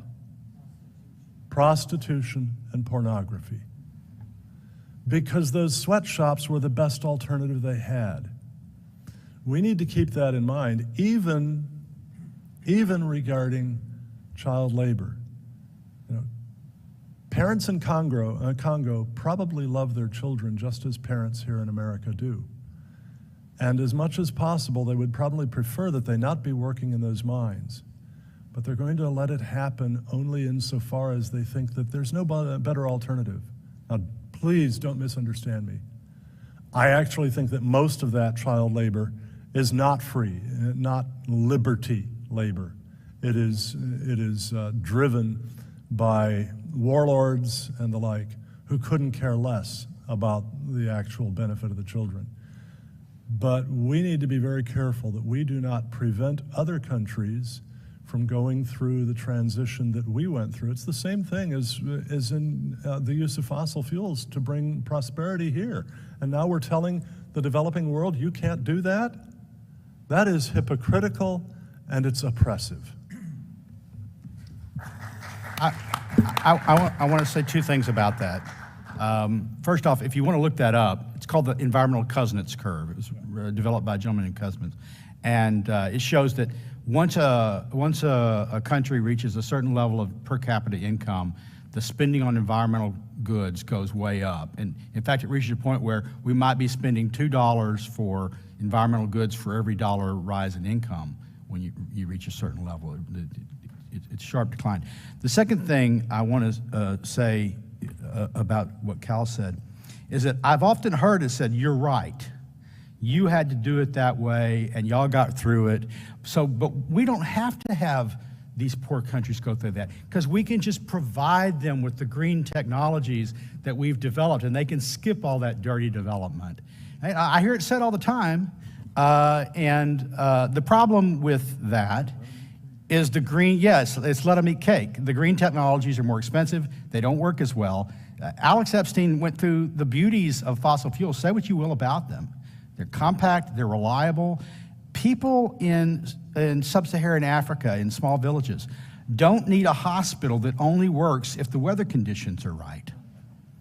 They don't need a hospital that they can only go into labor during the daytime when the sun is shining and their battery is not compromised. No, they need the same kind of hospital that we've got. It's 24 hours a day, 7 days a week, and that's provided by reliable energy. In no hospital I know of in the United States relies solely on green energy, and every hospital I know of has backup diesel generators for when the power goes down. So to say that they should get by with clean energy, even if clean energy doesn't provide the kind of welfare-enhancing benefits that fossil fuels do in a very short time period, is morally objectionable. Thank you all for attending this panel. The next panel starts at 10:45. Thank you to our terrific speakers.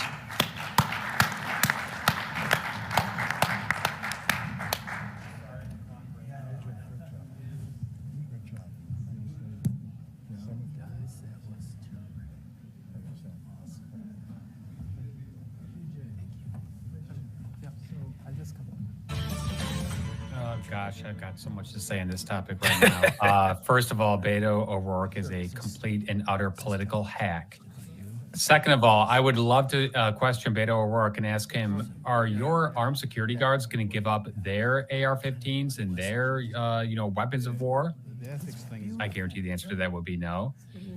Third of all, Beto O'Rourke has never in his entire life held a job. So, of course, all he does is run for political office. Is that true? Yes. He's never had a job. That is true. He inherited a bunch of money. His family's, fairly well off. He has never held a job. Wow. Okay. He is the consummate, politician. And as a consummate politician, he is constantly flip-flopping. He is, changing what he thinks at the, moment's notice. So back in February, he was saying, actually, I'm not going to, take your guns. But then as soon as this, next school shooting takes place, he immediately flip-flops and says, well, now we have to take all your AR-15s. And I don't care about the Second Amendment. It's just what we have to do, because he's just, trying to score political points. He has no chance of being elected in the state of Texas. There's no chance. I don't understand why he's doing this. I just got a message from the Disinformation Governance Board, a fact check on Chris. He did have a job. According to his Wikipedia page, O'Rourke had a brief career in music during his college years. He first joined a band called Swipe. That's a hobby. That's a hobby. That's not a job. He was also a skateboarder. I think that was also yes. Take it up with the Disinformation. I'm talking about an actual job. Right. Jobby job. Yeah, no, it's absurd. And I want to be careful about how I phrase this next statement, but a gun confiscation campaign, does he want violence to break out? Is that the goal here? I'm not advocating for it, obviously. Well, no. He doesn't want violence to break out, but he wants to disarm the people so that how are you going to do that? Have complete and utter control, just like the Nazis did it, just like the Chinese did it under Mao, just like the Cubans did it under Castro. How are you going to enforce that? How are you going to enforce taking people's guns away? I'm not going to defend Beto's gun grabbing propaganda. But what I'm saying is the reason why he's doing this is because he does not want people to have that ability to defend themselves against a tyrannical government. That's what I think this is all about. So the Democratic Party for years, for decades, has been, on this quest to grab guns from people who want to use them to defend themselves. They aren't nearly as concerned about grabbing guns from criminals, because in Chicago all the time people are being arrested with guns who should not have them, and they are being let out back on the street the next day, whatever. So why is the Democratic Party, the modern Democratic Party, so obsessed with taking guns away from lawful citizens who just want to protect themselves? And here's a great example of why we need to have a Second Amendment and why people need to arm themselves. Because in Charleston, South Carolina, I believe it was a day or so ago, a man came in with an AR-15 and started shooting in a public place. Guess what happened?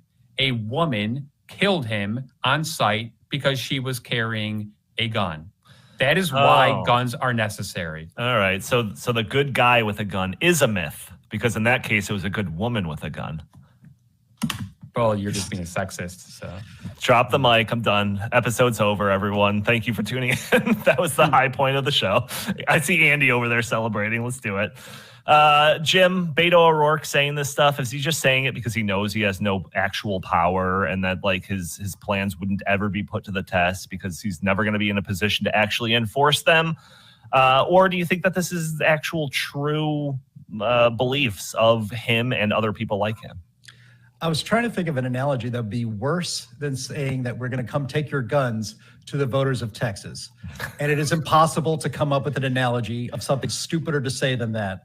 So that is now the gold standard, because that is so far from a winning political position in Texas that it's hard to even quantify it. You might have to observe it from space or something. It's just impossible to measure without scientific instruments. But, there's the famous, phrase, or when people who are passionate about the Second Amendment, who realize what the Second Amendment is for and want to possess firearms to protect themselves and their family from all sorts of different threats, is come and take them. Right. And so this is what the irony is that, the real story, and you guys it hadn't really revealed itself by the time you guys did the podcast last week.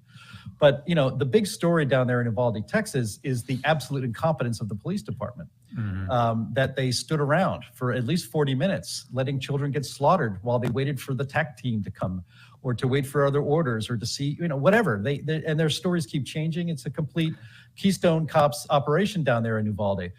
So who does Beto think is going to come around and collect those guns from all those Texans? The cops like those in Uvalde, like those incompetent guys are going to come take people's guns?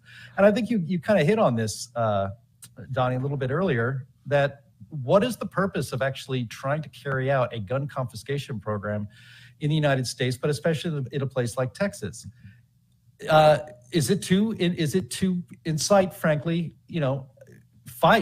firefights, shootings between citizens and the government? Because that's what's going to happen in a lot of places. If you go out to Amarillo, Texas, and try to take somebody's, gun collection away from them, you're probably going to end up in a firefight. And I don't know if the police certainly want to get into that, or you maybe have to send federal troops. I don't think they want to get into that. It's obviously just not practical. But what's always so ironic, especially somebody like Beto O'Rourke, is that most of the gun grabbers, and we're going to have a clip on this in a few minutes, most of the gun grabbers are completely ignorant about firearms. I mean, 100% completely ignorant about firearms. I guarantee you that if not Beto O'Rourke himself, but many of his supporters think AR in AR-15 stands for assault rifle. Right. It does not count. It does not stand for assault rifle. It stands for, what was it called? Armalite. Armalite, that's right. Armalite rifle. So it's just the brand name. But, it's this, you guys are a little too young to remember. I mean, this is probably the 15th gun grab attempt in my adult life. It's always some other kind of, back in the day it was the AK-47, and then it was certain kinds of pistols that had, some kind of special modification. Then it was rifles that had pistol grips. It's always some kind of appearance. It's always just some kind of cosmetic BS that triggers some kind of, for lack of a better term, triggers some kind of gun grab. And right now it's the AR-15. The AR-15 is the evil boogeyman that needs to be confiscated. But it's really down to a principle.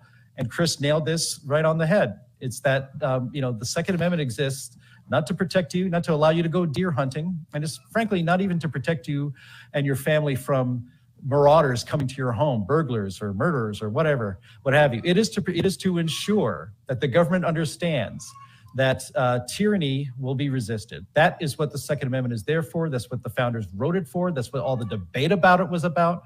And so, that makes people in modern times a little uncomfortable, but I'm sure glad it's there because it's there for that reason. Yeah, I could see people saying like, okay, so what? Some failed politician is saying these crazy things. Who cares? Like, a guy's not going to be elected to anything. At worst, he's going to be back into, playing drums at some terrible band. I don't care what he has to say, right?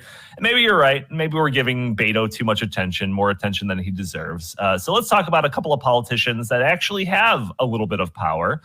Joe Biden being one of them. He's been talking about guns a lot, as you might suspect. And also, as you would suspect, he doesn't seem to know a whole lot about them.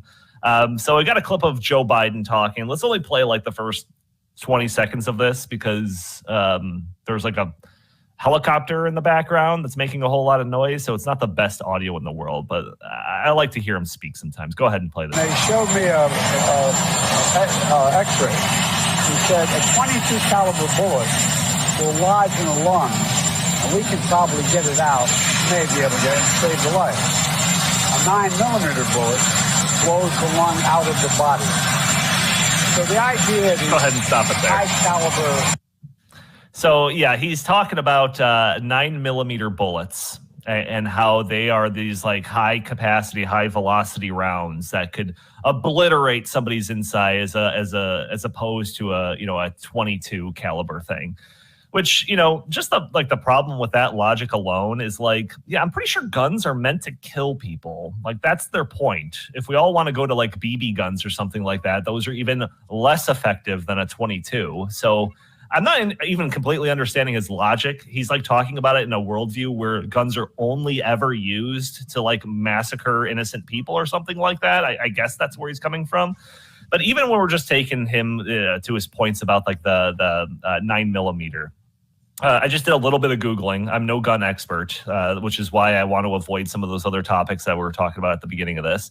But just a little bit of Googling, I found out that 9mm is the most common caliber for handguns in the United States. Handguns.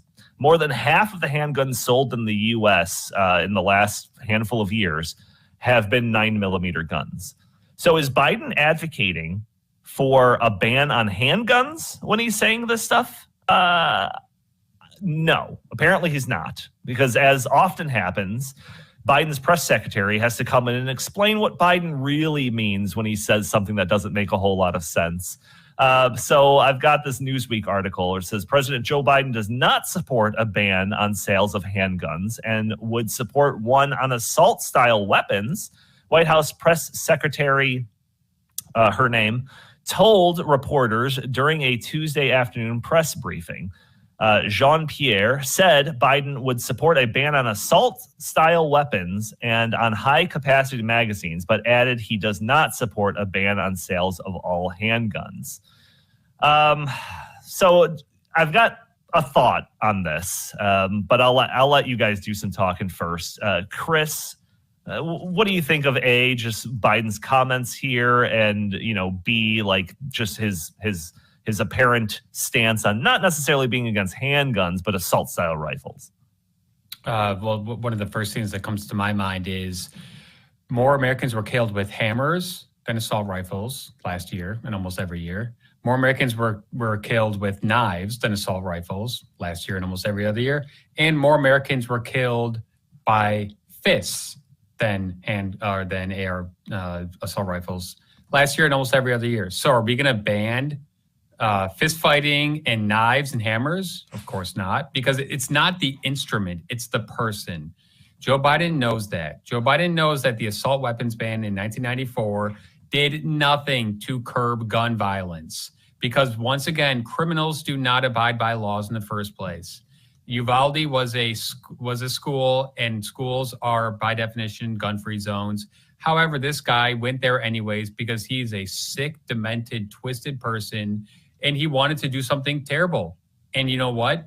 We should be much more concerned with stopping those kinds of incidents from happening with, a quick police response, maybe hardening schools, or maybe even actually preventing people who are mentally deranged from possibly buying these kinds of guns in the first place. I mean, it's just ridiculous that he would just ban AR-15s across the board or any caliber, handgun, because one person, does something that's, that is, monstrous.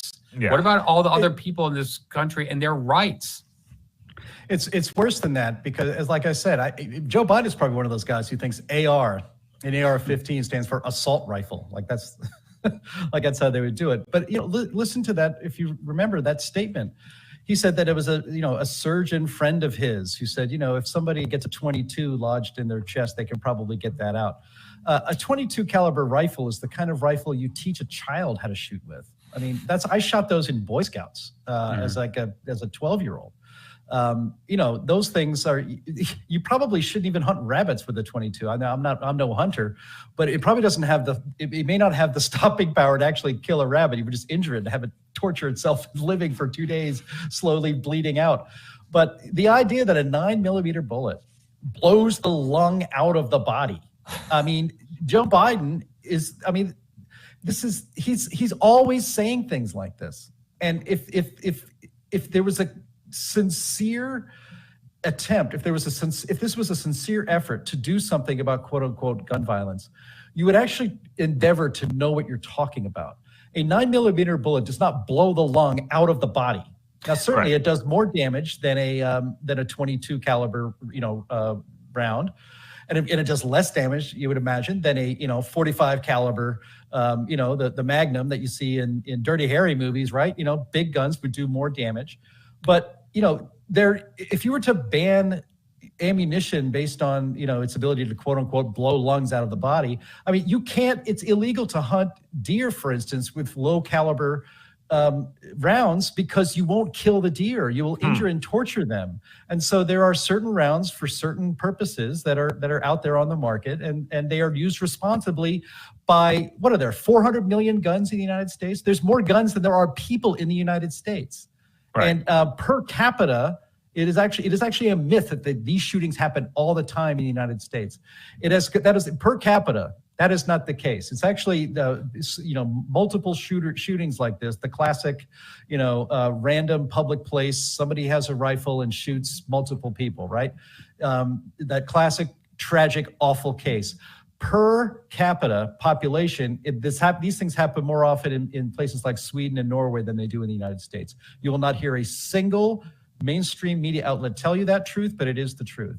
But these people that want to ban guns, they are completely ignorant of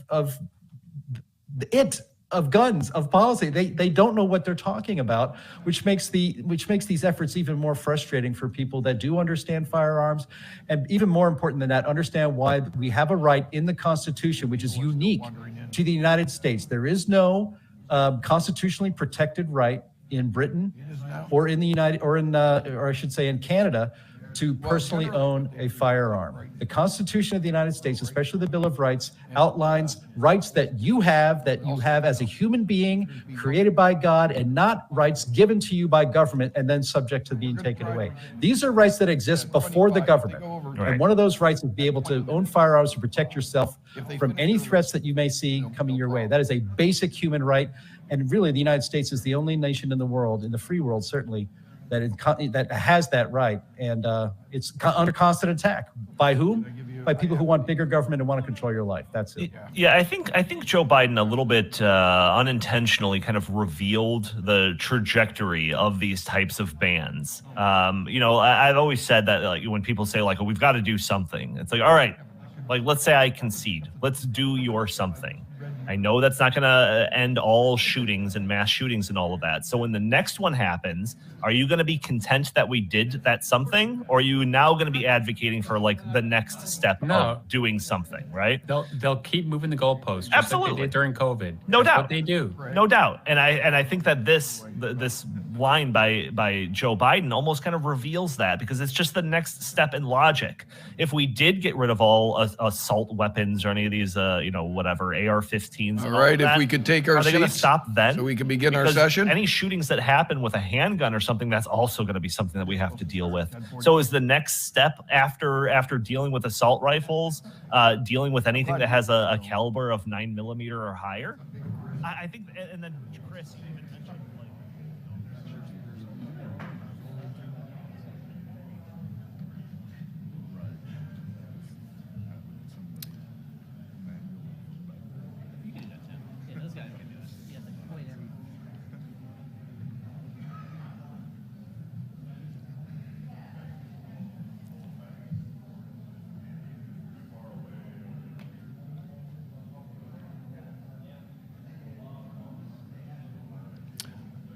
All right, we're going to begin our session now. And if you could please take your seats.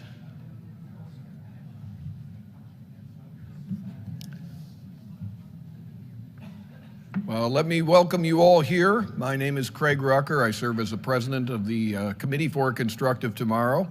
And it's my great pleasure to be able to be your host for this discussion today on advancing reliable energy. We have with us today three rock stars of sort. We have Kevin Dayaratna, Karr Ingham, and Jason Hayes. And these people are going to enlighten us as to their perspectives as to how we can advance an agenda. I mean, it's one thing when you look at it to be critical of what the left is doing. There's a lot to be critical thereof. We know what their program is. They're telling us that the future is bright if we move to a renewable, Green New Deal, solar and wind future. Of course, they leave out a lot of the details. And we've discussed a number of them.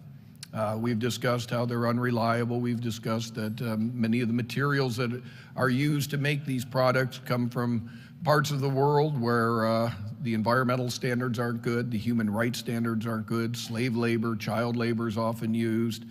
The environmental impacts of putting these wind turbines off the coast of the east coast of the U.S. and its impact on whales, for example, or in eagles out in Wyoming. But we can't just be about criticizing. We also have to be about advancing. You can't replace something with nothing. And so these gentlemen are going to take a look at that and give us some insight as to how we can press forward with what is a better approach to advancing reliable energy. Our first speaker today is,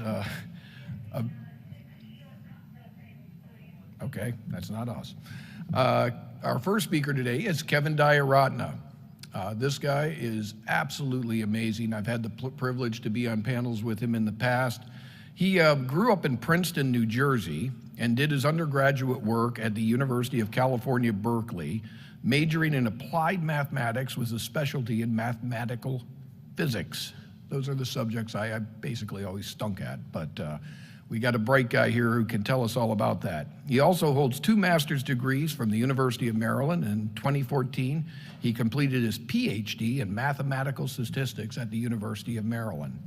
He's a prolific scholar. He's been published in numerous papers, both at the Heritage Foundation, where he currently is employed, as well in the peer-reviewed literature in statistics, economics, law, and public policy journals. His work has been referenced by both the Obama and the Trump administrations, as well as major media outlets, including the Wall Street Journal, the National Review, National Public Radio, and of course, Fox News, among many, many others. So it's my great pleasure to bring up to the podium Kevin Dayaratna.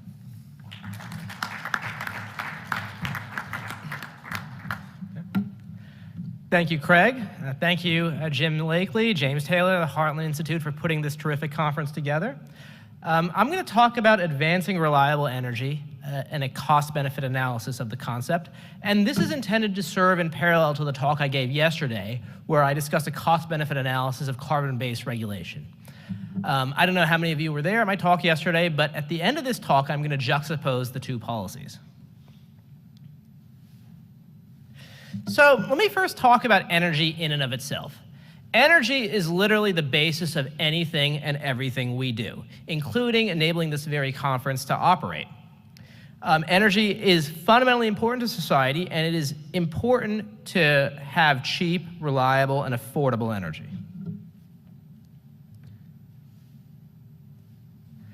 So hydraulic fracking is one opportunity to access affordable and reliable energy. So what have we heard about fracking over the years? We've heard that fracking is dangerous. We've heard that our energy supply is scarce. And we've heard that fracking will accelerate climate change. So regarding safety, there have been sadly many highly politicized questions regarding the topic. And Here's one example. A colleague sent this to me a few months ago. This was making the rounds on NBER. This is titled "The Impact of Oil and Gas Extraction on Infant Health." And we're not going to spend the talk critiquing this research, but I'm happy to talk about it afterwards. I've taught statistics at the undergraduate levels, and I could tell you, just by looking at this paper within 10 minutes, if a student cannot find out what's wrong with the modeling here, they should not pass the course. It is that serious. And sadly, though, not only does this research appear online, it actually makes it beyond the peer-reviewed process. Now, regarding deregulation and energy policy, what policy suggestions have been made? Well, here's a map taken from the Institute for Energy Researchers' North American Energy Inventory. And this is a heat map of how much oil and gas we have here in the States. The green areas are oil production, the red areas are gas production.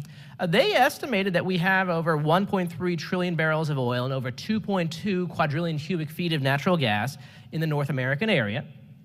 And the bottom line is you don't really know how much you have until you drill. For example, in 1980, I think the estimate was around 30 billion barrels, and we uncovered nearly 3 times that much over the coming decades. So a key question is, what would be the economic impact? Again, we're going to do a cost-benefit analysis of accessing these vast shale oil and gas resources. What exactly would the benefits look like? I did an analogous presentation yesterday on the regulation front. So at the Heritage Foundation Center for Data Analysis, we have the Heritage Energy Model. This is a clone of the Department of Energy's National Energy Modeling System. This is not some model we made in-house that the left would like to accuse us of making to cook the books. This is the government model. And we juxtapose their annual energy outlook, which is their baseline scenario, against their high resource case, a scenario that they deem to be realistic in terms of having greater access to oil and gas. And we computed the difference, the delta between the two scenarios, running these simulations independently in-house. So what did we get here? What happens economically? Like I said, this is the Heritage Energy Model, clone of the government's National Energy Modeling System, and they have a nice macroeconomic module that provides these types of economic results, including employment. Overall employment increases significantly. And the reason is very simple. You have taken the fundamental building block of society, energy, and made it more affordable by increasing the supply and providing cheaper and more reliable energy. Overall employment increases significantly. Over the next 2 decades, you see an average employment increase of over 1.1 million jobs. How about family income? That also increases significantly. Over the next 2 decades, you see average family income of over $39,000 for a family of 4, compiled for these families, which is more than enough to pay for several semesters of community college. So putting together the pieces economically, taking advantage of our vast shale oil and gas supply, we found that by 2040, you would see an average employment gain of nearly 1.1 million jobs, an increase in well over $39,000 for a family of 4, and up to 5% reduction in household electricity expenditures, and an aggregate $3.4 trillion increase in GDP. This is in stark contrast to the carbon-based regulation that I presented yesterday, the economic impact, and again, at the end of the talk, I'm going to compare the two. So who benefits from all this? In the short term, there's employment directly associated with the extraction, great employment opportunities for engineers, mathematicians, data scientists, people directly associated with the extraction. But also, locally speaking, restaurants, laundromats, hotels, motels, and so forth. There's tremendous opportunity there. But in the long run, we've made the fundamental building block of society, energy, less expensive. And as a result, everybody prospers. But how about the climate impact? As I said in my slide earlier in the talk, there are people out there who claim that fracking will accelerate climate change. Well, you start to wonder where this alarmism comes from, And this is a plot put together by our friend Dr. John Christie of the University of Alabama, Huntsville, where he juxtaposed IPCC temperature forecasts versus actual satellite and weather balloon data. The red curve is the average of 102 IPCC simulations, and the blue and green curves are actual weather balloon and satellite data. And what he attempted to do was reconstruct the actual data using the models to see how accurate they were. And you could see the gross overprediction here. So you could see that a lot of this alarmism, this doom and gloom, is, the planet clearly has been warming, but the question is, to what degree, pun intended, and you could see that there is a significant disparity here in the modeling. At any rate, we have at the Heritage Foundation Center for Data Analysis another climate model, the model for the assessment of greenhouse gas-induced climate change, MAGIC with 2 C's. We assume commonly accepted projections by the IPCC regarding CO2 emissions going forward, and we vary climate sensitivity according to the previously conceived 1.5 to 4.5 degree sensitivity range. I believe the upper bound suggested by the IPCC now is 5 degrees Celsius. I also ran that scenario, and that also doesn't really yield much of a difference. But what we did was we took the baseline CO2 emissions trajectory and we increased CO2 emissions in accordance with what the Heritage Energy Model said is the output in terms of increased CO2 emissions from the proposed policy. And we begun that increase immediately, starting now. What happens to the climate when you increase CO2 emissions due to advanced access to shale oil and gas? Here you go. A variety of pairs of curves here under different climate sensitivities. The gray curve is the current trajectory that we are on. The blue curve is a scenario of increasing CO2 emissions as a result of expanding our shale oil and gas supply. And you can see that even under a 4.5 degrees Celsius climate sensitivity assumption, which is again how sensitive the planet is to global warming, to carbon dioxide emissions, you can see that you have less than 0.1 degrees Celsius temperature mitigation by the end of the century. Measly.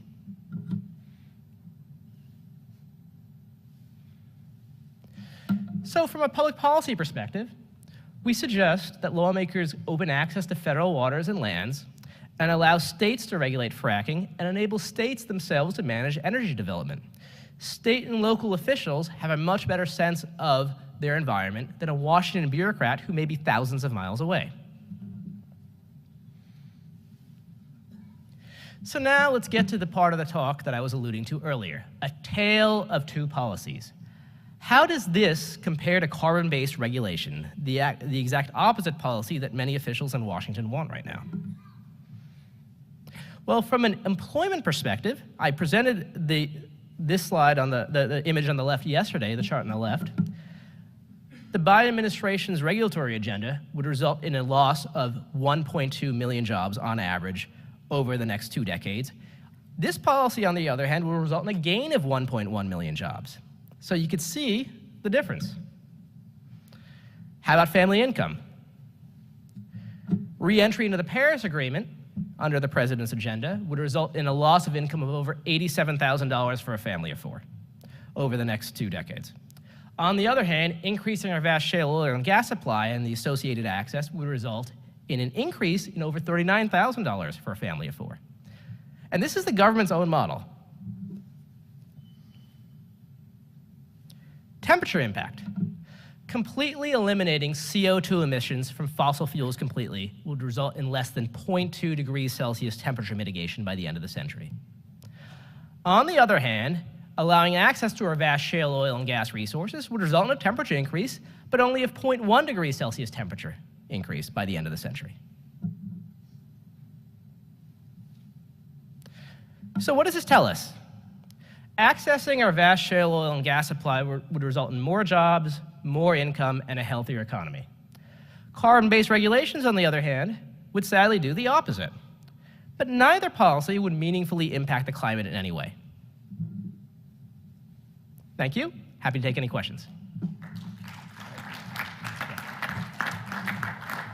What we're going to do is hold those questions, and we'll have them all at the end, if that's okay.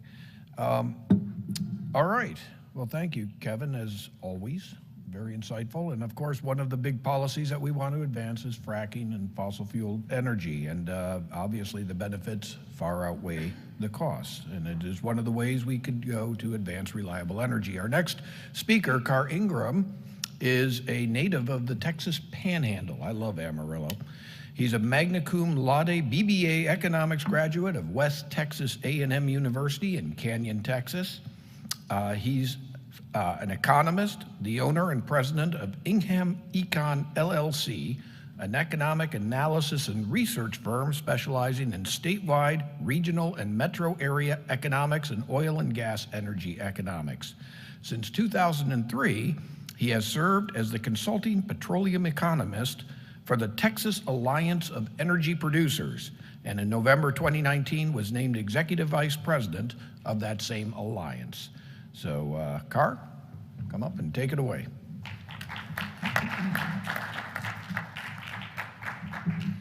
Thank you, Craig. Good morning, everyone. Good morning to my fellow panelists. Good morning to all of you. Apologize for being the only guy on the platform without a tie today. I sort of knew it might turn out that way, but you know, it's Saturday, and I thought the pink might square that up, and really all I wanted to do was look only modestly better than Ben Zeiker did yesterday, and I think I managed to pull that off. So I am an economist. Under no set of circumstances would I not be considered an oil and gas economist. It's what I do for a living. I work for and with a group that has as its members a group of people that are in the business of producing crude oil and natural gas every day. This is in the great state of Texas, where we do that bigger and better than anyone else on the planet. And our influence and scope and that activity has grown spectacularly over just the last 10 or 15 years or so. So we'll talk about some of that. Regardless of what kind of economics I do, I'm mostly just an economist. So even though I'm an oil and gas economist, what I am principally is a free market economist. And I am an unabashed, unapologetic free market economist with virtually no exceptions. This applies to energy and oil and gas. It applies to all sectors of economic activity. It applies to trade. It applies to labor economics and the minimum wage. Again, there's very little wiggle room in this for me. And I'm happy to argue that point with anybody who wants to. As the great Dr. Walter Williams used to say, at this stage of the game, I'm uninsultable, really, when it comes to that sort of thing. So always happy to have that discussion. And because I hold this view, I certainly do firmly believe that markets are the key, the one and only key to abundant, affordable, and reliable energy. And in fact, that's how we manage to achieve abundant and affordable, reliable energy here in the United States, and increasingly assisting in accomplishing this in other areas around the world. So take a look at these statements. I'm gonna stand around here, well, no, I'm not either. We are vulnerable. We know we have to find another way to power the planet. How long we have is the question. It's time to get serious. That first question, who said this and when? Well, okay, that's a needle in a haystack. You know, under the best of circumstances, you might not guess that. What were they talking about when they said this? What would be your first suspicion in terms of what they were talking about when they said this? Climate change? Of course. Except that you would be wrong about this. This is not so long ago. This is March of 2006. I was sitting in my office watching this ridiculous piece of documentary put out by CNN and this guy, Frank Sesno. There are very few programs that I watch on television where my remote control does not survive that event. One is the Dallas Cowboys football game, and one was this thing right here. So this had nothing to do with climate change. This had to do with a looming oil crisis, the crisis of which was we're about to run out of this stuff. And what are we going to do when we do? This centers around this theory of peak oil, and I'm talking about peak supply, not peak demand, which gets more attention than peak supply does these days. Based on this notion of growing global demand, yes, we certainly have that. We want to have that, exacerbated by more rapid rates of development in high population countries around the world, declining production in the US and globally, rising prices, and potentially supply shocks that might cripple the US economy, possibly the global economy, and bring our ability to access energy to a standstill. Peak oil was a cottage industry in the 2000s. There were all manner of books and articles and other such things put out about peak oil, this notion that oil production had declined here in the US, had peaked and begun to decline in the US and elsewhere around the world, and was going to do so and from now until kingdom come. That being the case, we would then have an inability to meet this rising demand, and this this disparity between demand and the supply implied to meet that demand would continue to push prices higher and higher. I mean, if you were around and paying attention to things then, you would have seen these forecasts for $500 a barrel or better crude oil prices, even by the end of 2010 or so. Gasoline prices potentially in the $12, $15, $20 a gallon range. Wars and rumors of wars. I mean, this documentary had all manner of apocalyptic imagery in it about just that.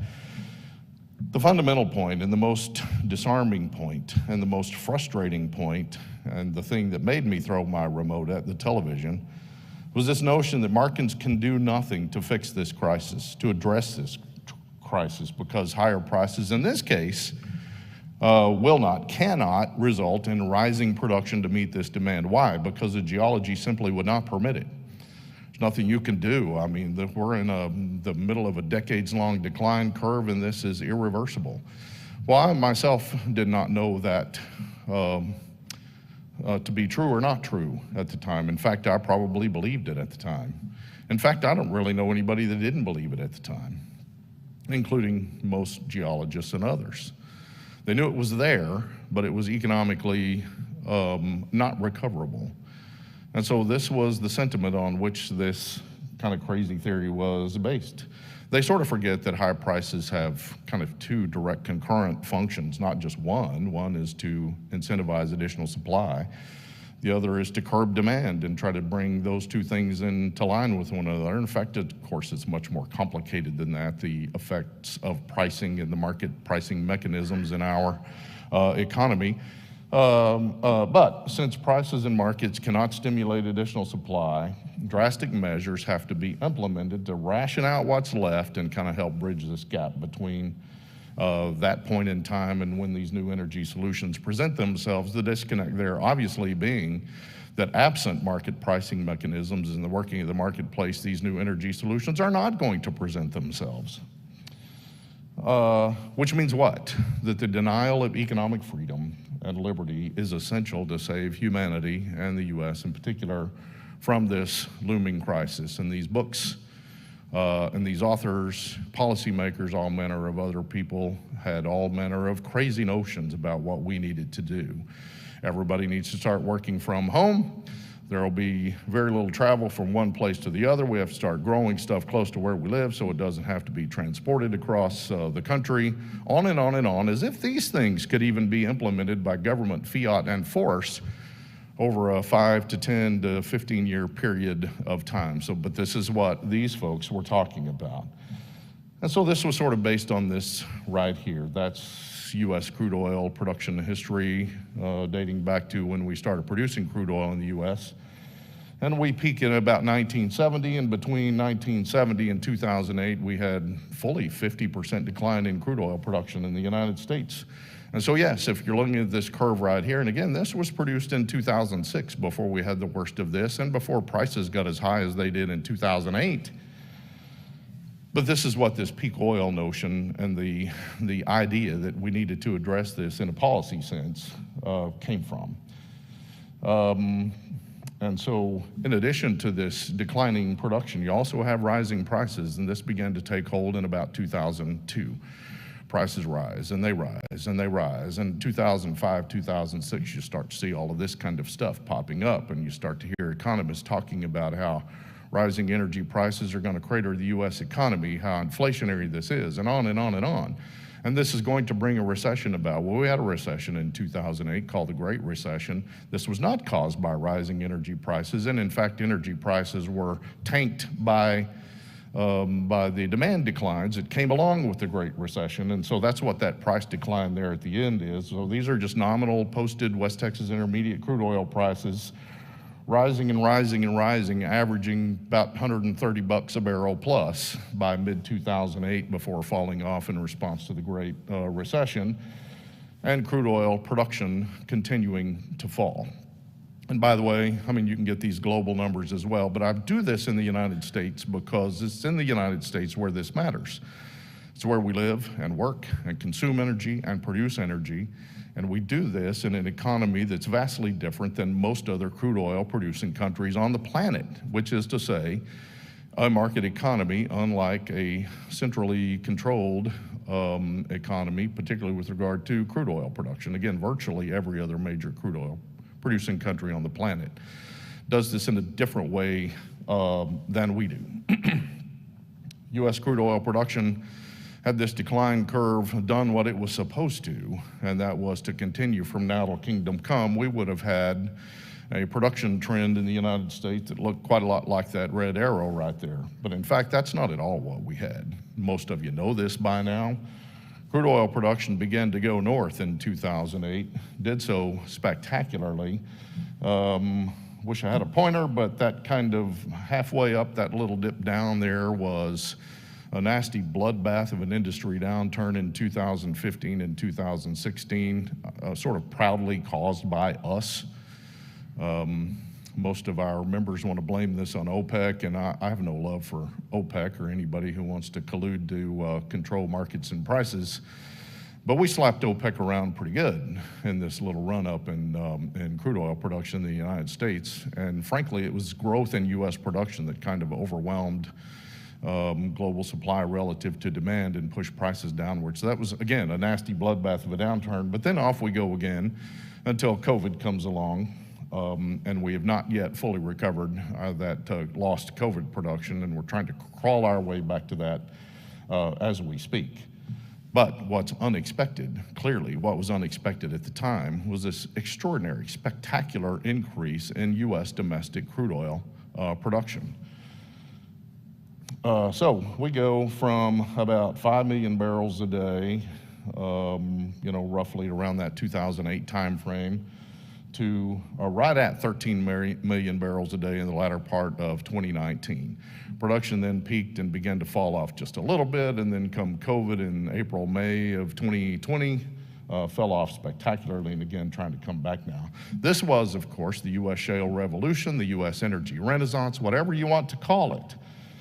And this was brought about by these things that Kevin mentioned, this fracking word, the new F word in America for whatever set of reasons.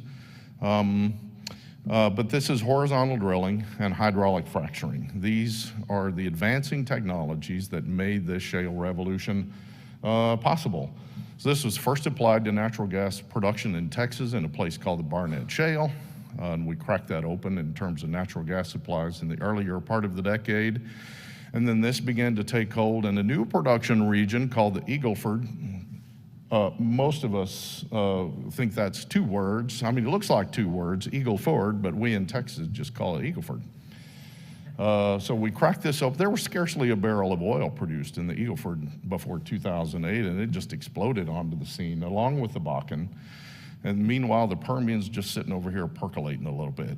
It's revving up for what's about to come next, and then the Permian really flexes its muscle in terms of applying these production techniques to crude oil. This is a uniquely American thing that happened, the shale revolution, the development and deployment of these production techniques that allowed these production increases to occur.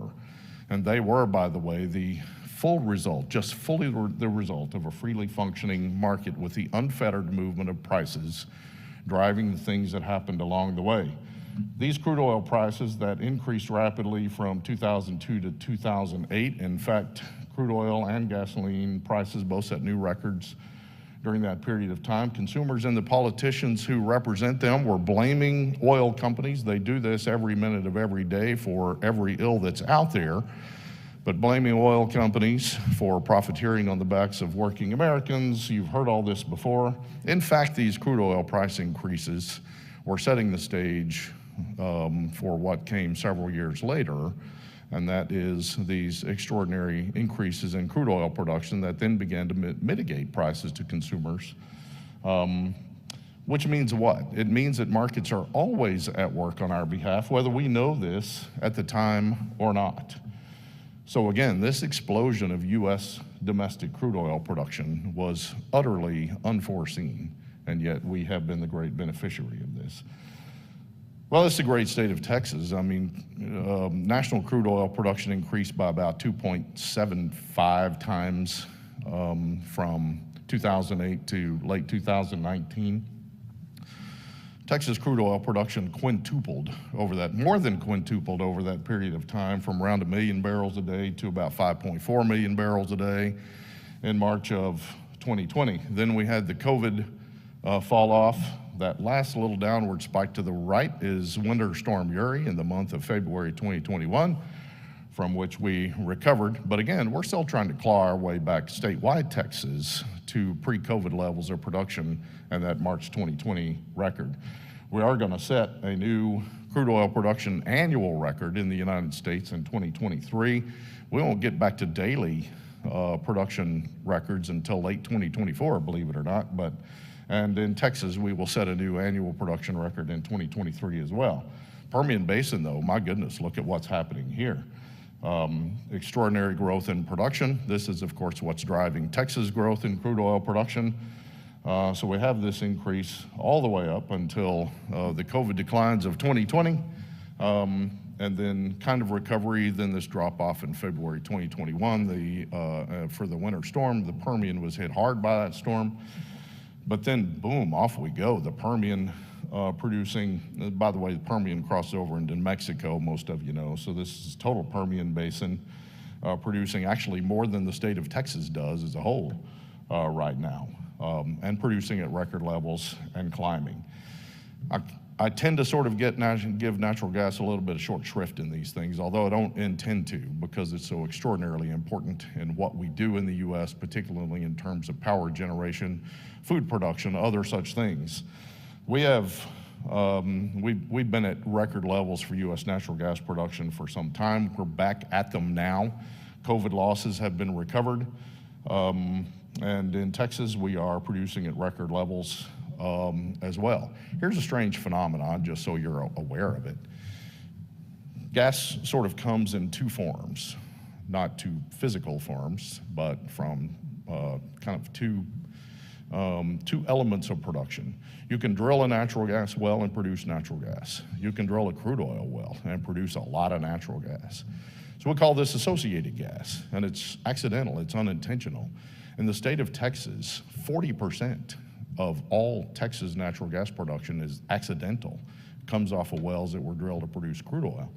In the Permian, that number is 60% plus. I mean, it's just extraordinary. This is the reason we're awash in that stuff and natural gas prices are low, is because we're not producing to a market. We're drilling into a crude oil market and saturating the thing with natural gas. So what did this shale revolution do? It transformed the United States. It's kind of dying, what was thought to be a dying petroleum industry, a slow death over the coming few decades to the world's largest producing country, surpassing Russia and Saudi Arabia, where we sit still today. Imports plummet. This is what policymakers told us they always desired, right?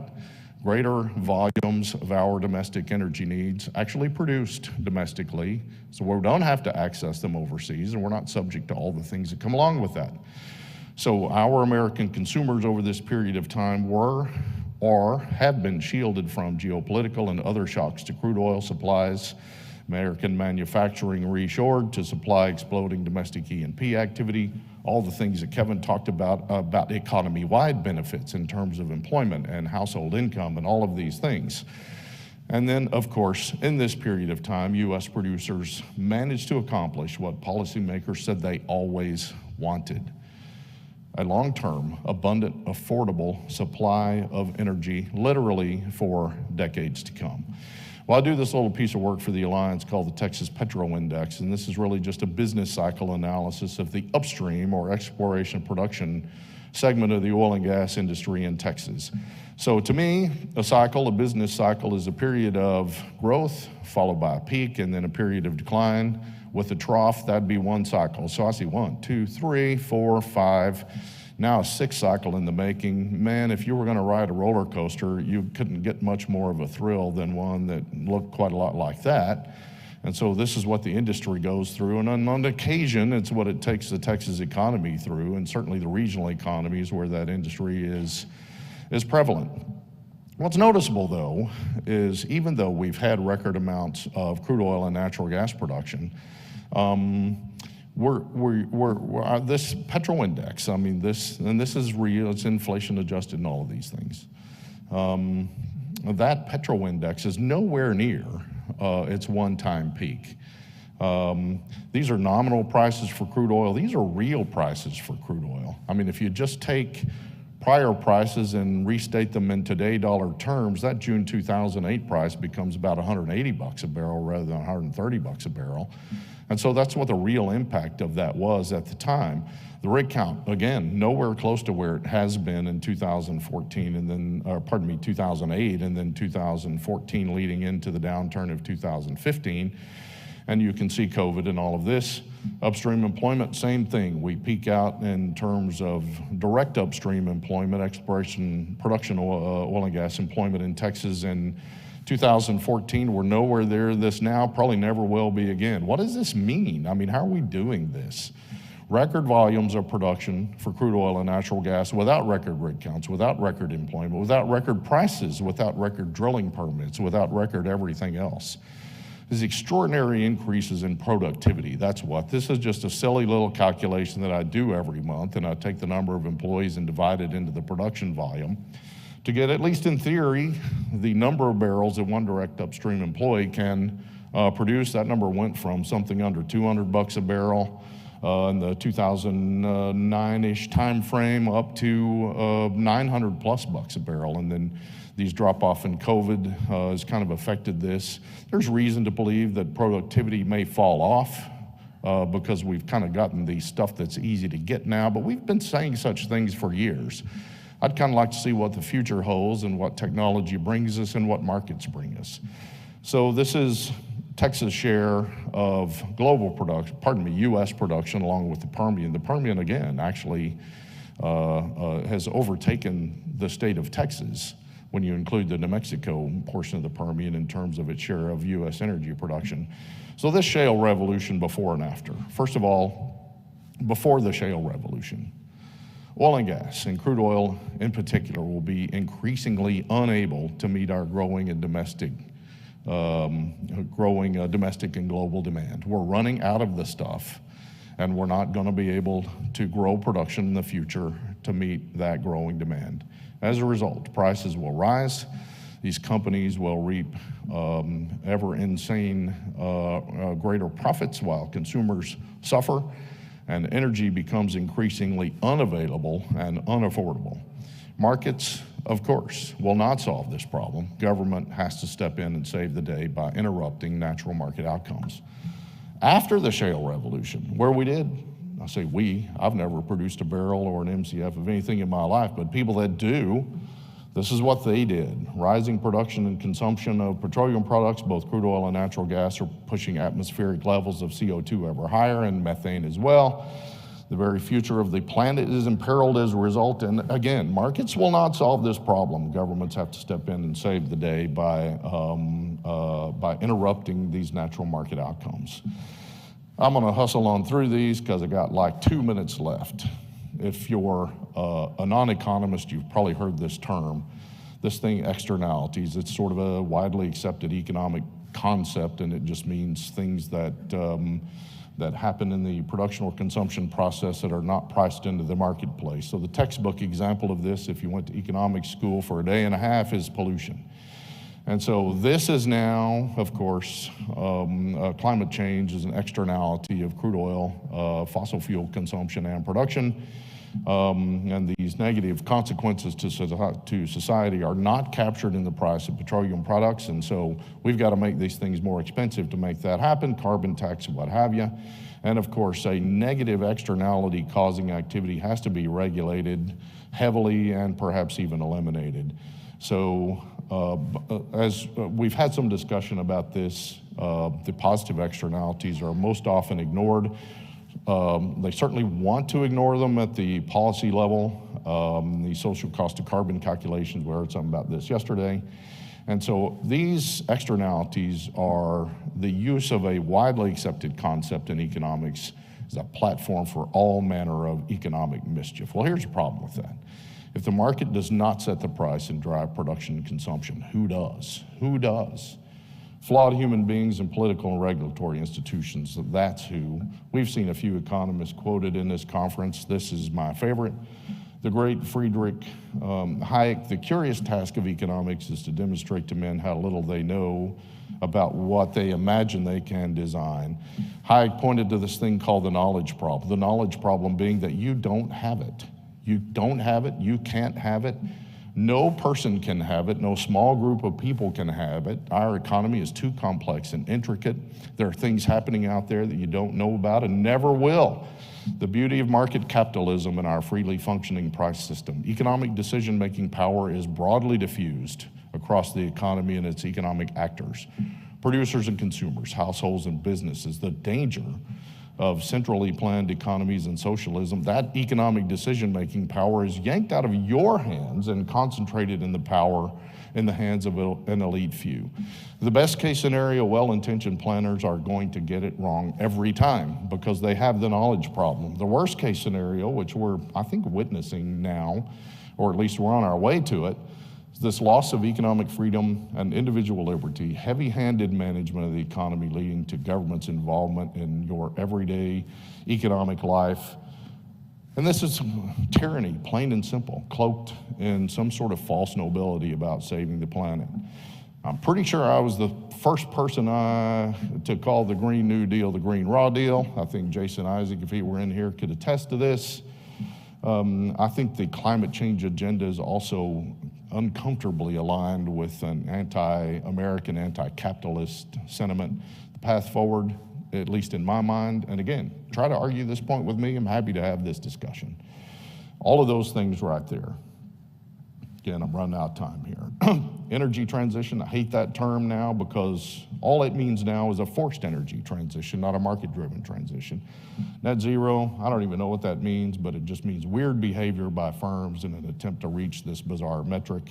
All of the above, I hate that term. I don't mind all of the above energy, but the way we mean all of the above is we have to heavily subsidize and incentivize renewables and let fossil fuels kind of fill in the gap until they have to go away. The energy transition, only markets, only markets, only markets. Economics is increasingly, particularly upper level academic economics these days, numbers, econometrics, and data. We have to have a philosophical return to this. Adam Smith himself was a philosopher, not an economist to begin with. What kind of an economy, what kind of country and economy do you want to live in and work in, capitalistic or socialistic? And do you trust capitalism and markets and the price system to solve our problems for you, or do you not? And if you don't, do you trust that guy over there to do it? I do not. Advancing reliable energy, that's the name of this panel. Reliable energy is thermal, period. Conversion of energy in its raw, useless form to a useful form. Crude oil, natural gas, coal, and nuclear. Let markets work, period. Carr's climate policy, do nothing. Do absolutely nothing. Get out of the way. These are dangerous concepts for the U.S. economy and its energy mix. So we've had quotes from Friedman, we've had quotes from Hayek, we've had quotes from Thomas Sowell. Here's a quote from Karr. The foundational laws and principles of economics and physics, threw that one in for Dr. Happer, are not altered or suspended simply because we're talking about a subject about which you happen to feel strongly about. I'm just afraid that's not the case. these things continue to do what they do, whether you like it or not. Thank you so much for your time and attention.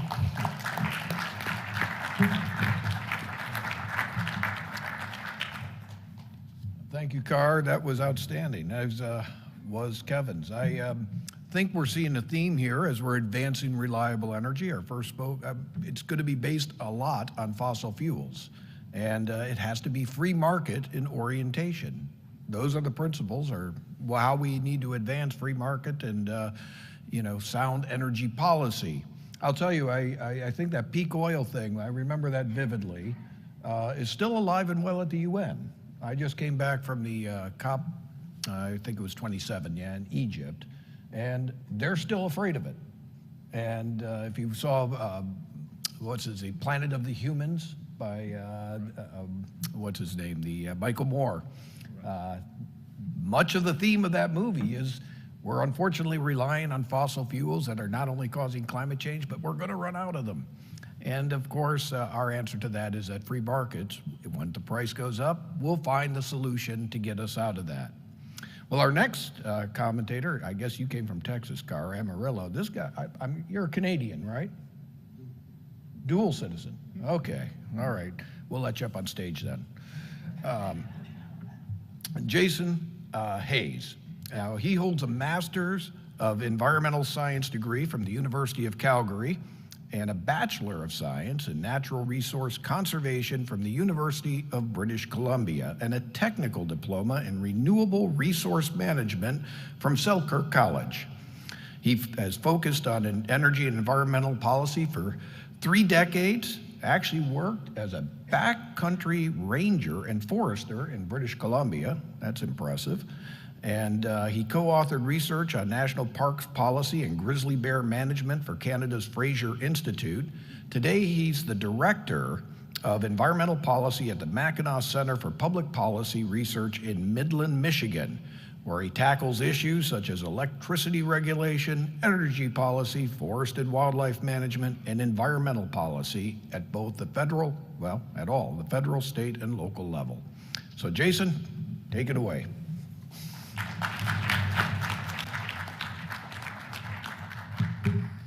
All right, thank you, Craig, and thank you to everyone in the audience and to Jim and James for inviting me to speak.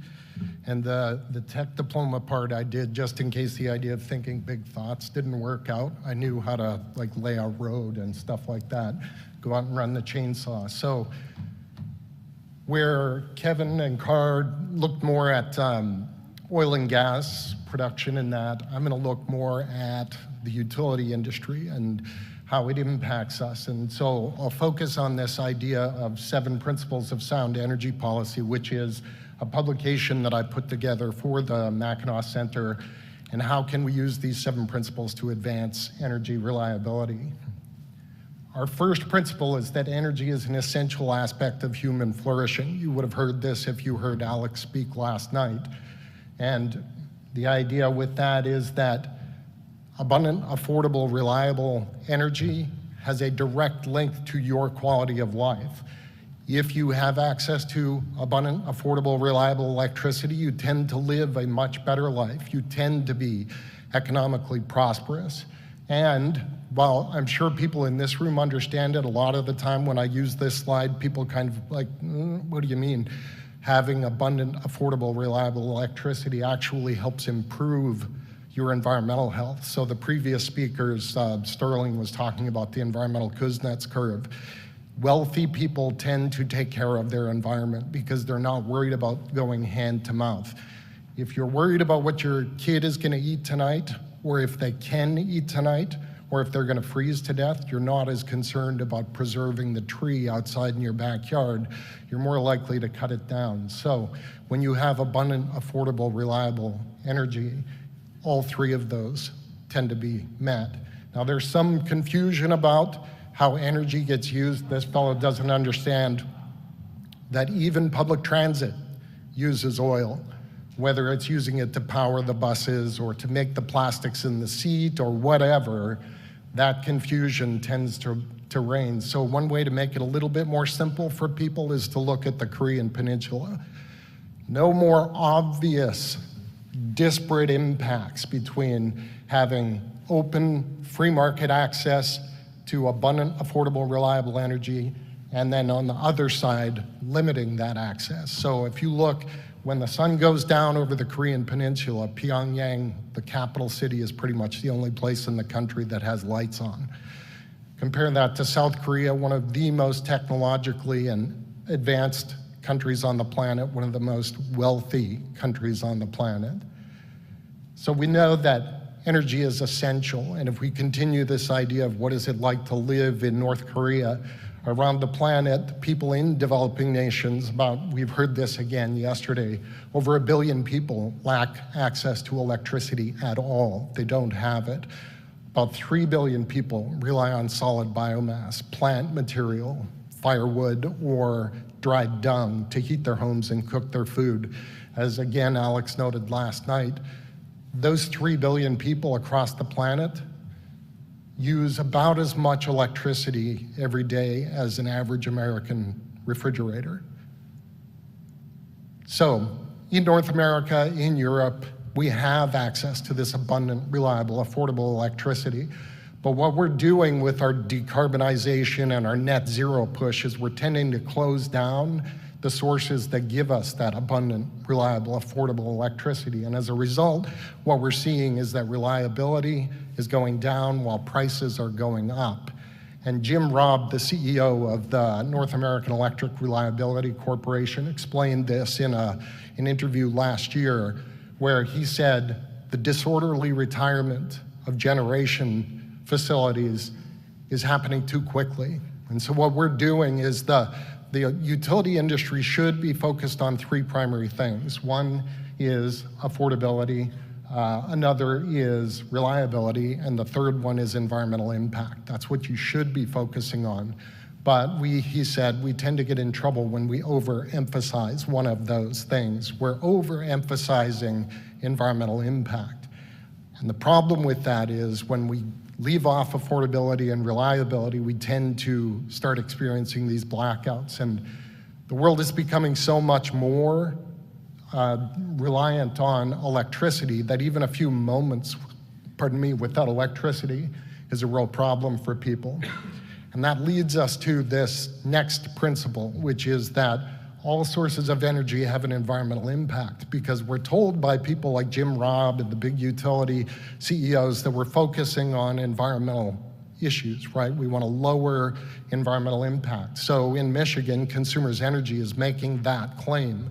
They're focused on helping the environment. So they're putting in place these new programs. They're building solar and wind, and they're doing a thing like, it's called the Summer Peak Rate Program, where because of our reliance on wind and solar more and more, we're starting to see that we can't trust the system the same way we used to. So what they did was they said they want to get people to reduce energy use from 2 to 7 p.m. on weekdays from June 1st to September 30th. So during Michigan's peak demand times. So for those of us that live in Michigan, what that means is during those times, 2 to 7 p.m., June through September, we pay 150% the electricity rate. To make it simple, if our electricity rate had been 10 cents, during summer peak rate, we pay 15 cents. So that's the plan, but remember, we're doing it to protect the environment. DTE, one of our other big utilities, is doing the same thing. They just are implementing their summer peak rate program, which puts electricity during the peak program at over 22 cents a kilowatt hour. So we're paying California rates for our peak programs in the state of Michigan. But remember, we're doing it to protect the environment. Okay, so Siddharth Kara just published this book, Cobalt Red, which takes a look at some of the issues associated with protecting the environment using renewable energy and battery backups, going to EVs and that sort of thing. And what actually is happening is while we get to live comfortable, green lives, healthy lives in North America, we're offshoring the environmental impacts of those choices to people in places like the Congo. We have 4 to 7 10-year-old kids going down into the mines to mine cobalt so that we can build utility scale battery backup for our wind and solar. But remember, we're doing it to protect the environment, when we should be remembering that all forms of energy have an impact. Same sort of thing happening in China, in the region around Batao, China. If you Google that, you'll get these pictures. China's environmental regulations are much less strict than North America's. So China also refines over 60-70% of the world's supply of rare earth minerals. The thing about it being refined in China is because their environmental regulations, they're allowed to literally dump the toxic waste from refineries onto the ground, create human-caused lakes that you can see from the space, just basically a toxic boiling mass of muck that used to be farmland. But we're doing it to protect the environment, right? Okay, same sort of thing. It's not only environmental impacts. The Chinese solar industry produces 45% of the world polysilicon from one region, the Xinjiang region in China. Even the New York Times recognizes that the Chinese government, in its plan to implement what they're called work training programs for over almost 3 million Uyghurs and Kazakhs in this Xinjiang region, they literally are enslaving the people. It's called forced labor, more euphemistically, and forcing them, training them to create solar panels and solar arrays that we buy and then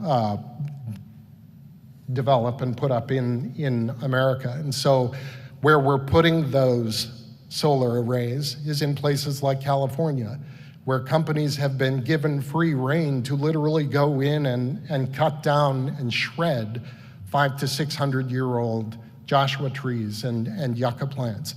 So these areas that are being considered threatened and endangered, they're actually going in and getting approvals to cut and just shred them to build solar panels.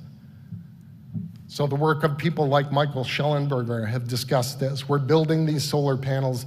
Not only are we cutting down 600-year-old Joshua trees, we're building solar panels that at the end of their life cycle produce 300 times more waste than we would have produced if we had just used nuclear.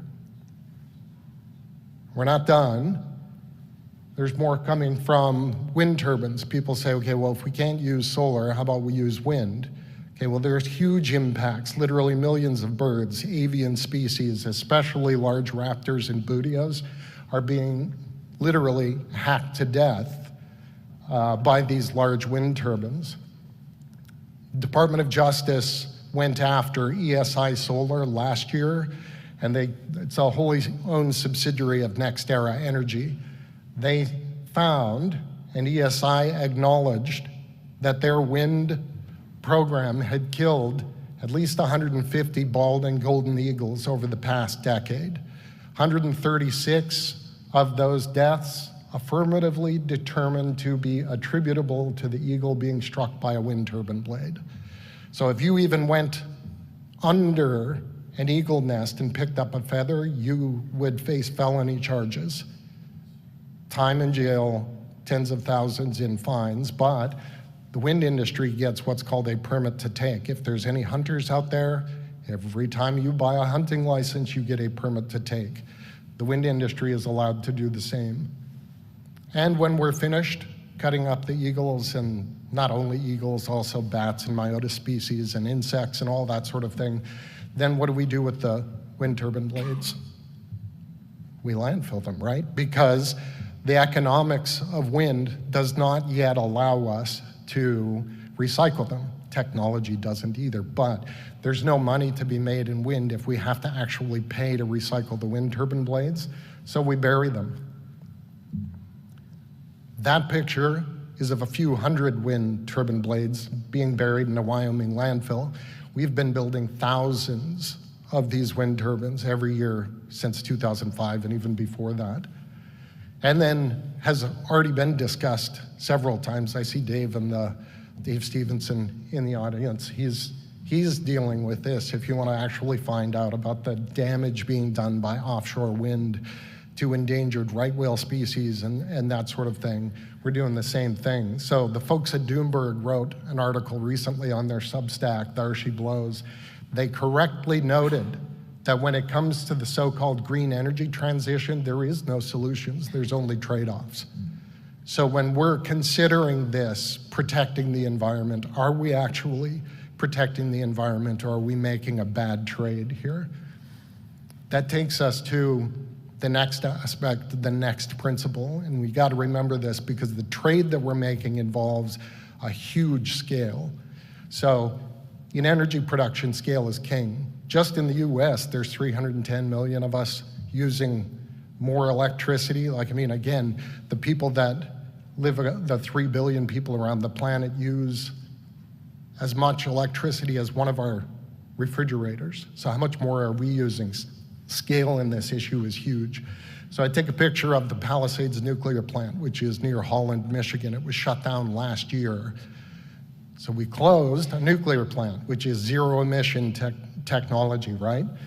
If we were going to replace that plant with wind turbines in Michigan, we would need to rebuild Michigan's entire wind fleet just to provide the capacity that that one plant provides, not the service, remind you, because the wind doesn't blow 24/7, whereas a nuclear plant does run 24/7 for 18 months before it needs to be refueled. So just the capacity, we would need to replace our entire, or rebuild our entire wind system. And if we're looking at solar, this is just one proposed solar development in the state of Michigan, which is in southeast of Detroit. They were going to put in several 100,000 solar arrays, and it was going to cover 1,200 to 1,600 hectares, that's my Canadian showing through, 1,600 acres of some of the state's most productive farmland. And so when I show this picture to other audiences, I say, but so what? It's not like we use that to grow our food or anything, right? Takes me to the next point. We're replacing our reliable, affordable systems with unreliable, expensive systems. But for energy to be effective, it has to be reliable. Again, I show you the picture of the Palisades plant. That one plant, before it was shut down, in 2021, it produced more electricity than all of Michigan's wind and solar put together. One nuclear plant. Which is why I wrote this article for the Wall Street Journal, explaining why blackouts are coming to the state. When you rely on wind and solar, you come up against situations like this, which euphemistically have been called in Europe wind droughts. This is a load graph for the Bonneville Power Administration in the state of Washington. So from October 3 to October 10 last year, wind production is the green line. And people may think, well, you know, that's one time, right? Nope. 2019, October 30 to November 6. It's a feature of the system, not a flaw. When you rely on wind and solar, you will go dark. This is what's happening over and over again in California. It's becoming habitual. But when I say that sort of thing, oftentimes people go, yeah, but so what? It's a first world problem, right? You guys didn't get to charge your iPhone. Okay, you didn't get that real thick, sexy foam on your cappuccino. This is a first world problem, right? Wrong. For some people, it's a matter of life and death. So a fellow named Robert Martis lived in California, was oxygen dependent, had COPD and emphysema. When PG&E shut off the power in 2019 to his house, he did not have time to get to his battery backup oxygen generator, literally suffocated. It's not a first world problem, it's life and death. Same thing happened in Texas that I described in an article in USA Today. Little Christian Pinedas, 11-year-old kid, died of hypothermia in his home, sleeping in bed beside his 4-year-old brother. It's not just a first world problem, it's life and death.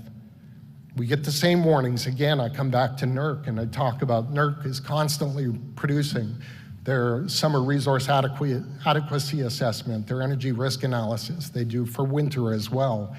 They said that Mid-Continent Independent System Operator, which is Michigan's located in there, it's the red strip that runs right down the middle of the country. We face a capacity shortfall in its north and central areas. We're at high risk of energy emergencies during peak summer conditions. So we've been working on making this transition and changing things for years. We've been trying to do this for a while. It takes time to turn around a big ship like this. Like I said, 300 million people using a lot of electricity. It's not easy to do. Some of these plants, 60, 80-year life cycles. Just getting the permits for a new transmission line can take 5, 7, 10 years just to get the permits before you even set a shovel in the ground. So despite all our work, despite our efforts to date, wind and solar still only make up 4.5% of our total primary energy consumption in 2021. That'll make a big difference here when I talk about subsidies. Looking ahead, our utilities in Michigan are making fantastically optimistic assumptions that they, over the next 20 years, can get rid of natural gas, coal, and nuclear and go primarily to renewables. 63% is what Consumers Energy is suggesting that by 2040 they're going to make it. Fantastically optimistic, but yet it's still 20 years out. These things take time. DTE is making the same sort of predictions. They're going to go from 45% coal to no coal, 62% renewables in 20 years. Again, fantastically optimistic, but it's still going to take 20 years. And the issue that comes up when we start talking about this, again, is what are we replacing it with? Because the systems that we're trying to replace it with are not the affordable ones. We're shutting down the affordable reliable and going to expensive and unreliable. So Michael Schellenberger explained this in Forbes a couple years ago and said it's the unreliable nature of wind and solar that makes their energy more expensive. And we're seeing these things start to hit in Michigan. So Michigan electricity rates, 17.5 cents per kilowatt hour. We're 37% higher than Ohio, immediately to the south. 28% higher than the national average. But yet, our Public Service Commission just keeps approving rates and rate increases. And when they're focused on switching, transitioning the system instead of maintaining it, this is what happens. Just this past week, we had the ice storm come through. 700,000 homes in Michigan lost power. Compare that to Illinois, where they are paying attention to maintaining their lines. 12,000 customer outages. Wisconsin, Indiana, and Ohio together had less than 3,000 outages. Minnesota, which had as much or more snow than Michigan did, had a total of 9 outages. That was the map showing the outages in southern Michigan. So this is what we're dealing with. Our final principle is that energy subsidies harm more than they help. When you subsidize the production of these types of energy, you get them built in the wrong areas. Incentives matter, right? So we have 2 economists, they could tell me, Econ 101, incentives matter, right? Yeah, so really, although I can make arguments against it, if you want to build wind, it makes sense to build it in the areas that have purple, red, and blue. Michigan does not, but yet we're building it there. Same thing with solar. If you're going to build solar, does not make sense to build it in Michigan, but that's what we're doing. It has the 4th worst horizontal solar irradiance levels in the country in the lower 48, but we're building it. Jason Isaac will recognize this if he's still here. From 2010 to 2019, solar and wind got $70 billion of federal help. So 4.5% of our electricity supply or our energy supply gets more than 90% in terms of federal aid. And so when I give this presentation, one of the funny things, the responses to it was this comment from the audience when I gave the presentation. I was depressing. Okay, I don't want you to get depressed. I'm not Greta. I don't want you to panic. I want you to not get overwhelmed. I want you to keep up the pressure. Everybody in this room, to the people that are watching online, keep providing policymakers, the media, and the public with the balancing information that they need to make good decisions. I quoted this on the first night in one of the questions. James Schlesinger, who was the Secretary of Energy in 1977, said this: when speaking of energy for the United States, we have only two modes, complacency and panic. We're still living in complacent times because of the infrastructure, the investment that was done from 1940 through to about 2000. We're just now starting to see the impacts of closing down the reliable, affordable stuff and going to the unreliable, expensive. So we're getting close to the panic part.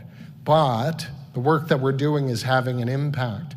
Across the country, people are pushing back and saying, look, we do not want this stuff anymore. We know it doesn't work. We know it's too expensive. We know it impacts on our view shed and all of the reasons that they give. There's a big backlash. We need you out there to keep that up. Our work should promote policies that stop subsidizing all forms of energy and then retain existing plants for their full life cycle. Push for that. Then build natural gas and legalize nuclear. It's basically impossible right now to build coal, but at least gas and nuclear can provide the reliable, affordable energy that we all need. Continue the research on small modular reactors and fusion. Those are decades off, but it's possible to do. And for those that want to download 7 Principles, get your phone out fast before Craig shuts me off. That's the QR code to download that. So thank you.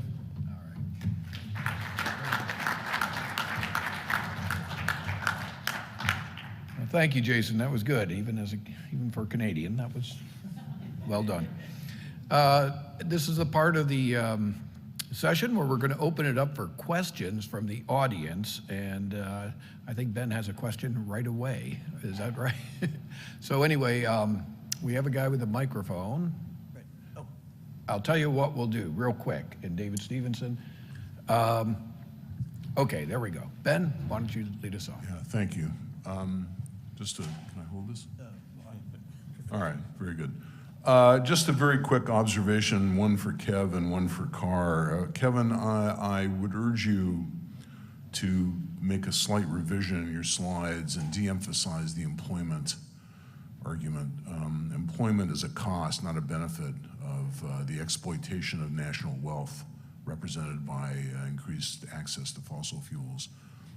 The wage effect is something that's really much more important, and you had that in family income, but employment is like saying that if we use more high-quality steel, we're better off. No, we're not. Well, I think the point is to juxtapose it against the carbon-based regulation, and that policy destroyed employment significantly. So the point is to have an apples-to-apples comparison. Destroys national wealth, which Correct. Destroys incomes. I really would de-emphasize. With respect to Karr, the insulation argument, I think, is probably not correct. The argument, if we produce more oil here, we will be insulated from the effect of supply disruptions overseas, abstracting from exchange rate effects and transportation costs and all that. It's a world market. There's one world market price, and nations that import all of their oil face the same prices and changes as nations that import none of their oil. And I think that the insulation argument is something you really ought not to emphasize in your talk. And that's it. Thank you. Yeah. Thanks, Ben. I took note of a couple of occurrences. I think from a non-economist consumer standpoint that would, they might have a greater sense that they were more insulated from this somehow or other. I forget the first one. It happened in, I think, the early part of 2014. I'll have to go back and see what that was. And the other one was, you're not wrong about this. It's really the global increase in crude oil production volumes. But to the extent that the United States had a great lot to do with this, and the U.S. certainly did, in terms of being the chief offender in raising global crude oil production volumes over that period of time, 2010 to 2014, and then beyond. The other was this attack on the Saudi production facilities that sidelined about 5% of the world's crude oil output several years back. That was just a sniffle of a market event. And the 2014 event, again, I'll have to go back and remind myself as to what that was the same thing. I was expecting something much worse than that in terms of price impacts, and so that's all I'm referring to. Yes, crude oil production and pricing is set globally, not domestically, so I get the point. But because of increases globally that were driven by increases in the United States, led by Texas, consumers most certainly were shielded from some of these shock sorts of events. So that, maybe to clarify that's kind of where I was coming from on that. All right, we have another question up here. Hal Mattis, Durham, North Carolina. All three speakers were great. I really appreciated everything you had to say, but the question that I have is for Karr. You very specifically say unfettered free markets, but what we're finding out now that the CCP and Gates have bought up huge swaths of farmland, that is a free market at work. What do we need to do about that? Well, so two observations there. What I typically get from the oil guys, I mean our members and others, is that, well, you know, the Saudis don't engage in market sorts of activity. All of our trading partners, none of them engage in market activity. Let's say I own a piece of land somewhere, and Bill Gates comes and offers me some ridiculous amount of money for this land. Better yet, let's say you own a big swath of land somewhere, and Bill Gates comes and throws a big chunk of money at you for this swath of land. Are you going to say no to this? Are you? I'm not likely to. So I don't know under what sort of set of circumstances do I have the right to tell you that you can't engage in a transaction to sell a piece of property that you own for vastly more than it's worth, because the worth of something is what you agree to sell it for and what he agrees to buy it for. So again, I don't know that I would deny you this opportunity. In terms of the Chinese, we have a member, I won't say their name, they're a great member. It's run by some guys that sort of spun off from ConocoPhillips. Man, these guys know how to produce crude oil and natural gas in Texas. This is a Chinese-owned firm, and in terms of them buying up land around, I don't know too much about that. So economists like to act like they're experts on things that they're not, and I'm going to try to avoid that practice today. So I don't know much about Chinese buying up farmland. What I do know is that whatever, let's say, this Chinese-owned company does in terms of producing crude oil and natural gas in the state of Texas, they're producing it largely for the benefit of American consumers.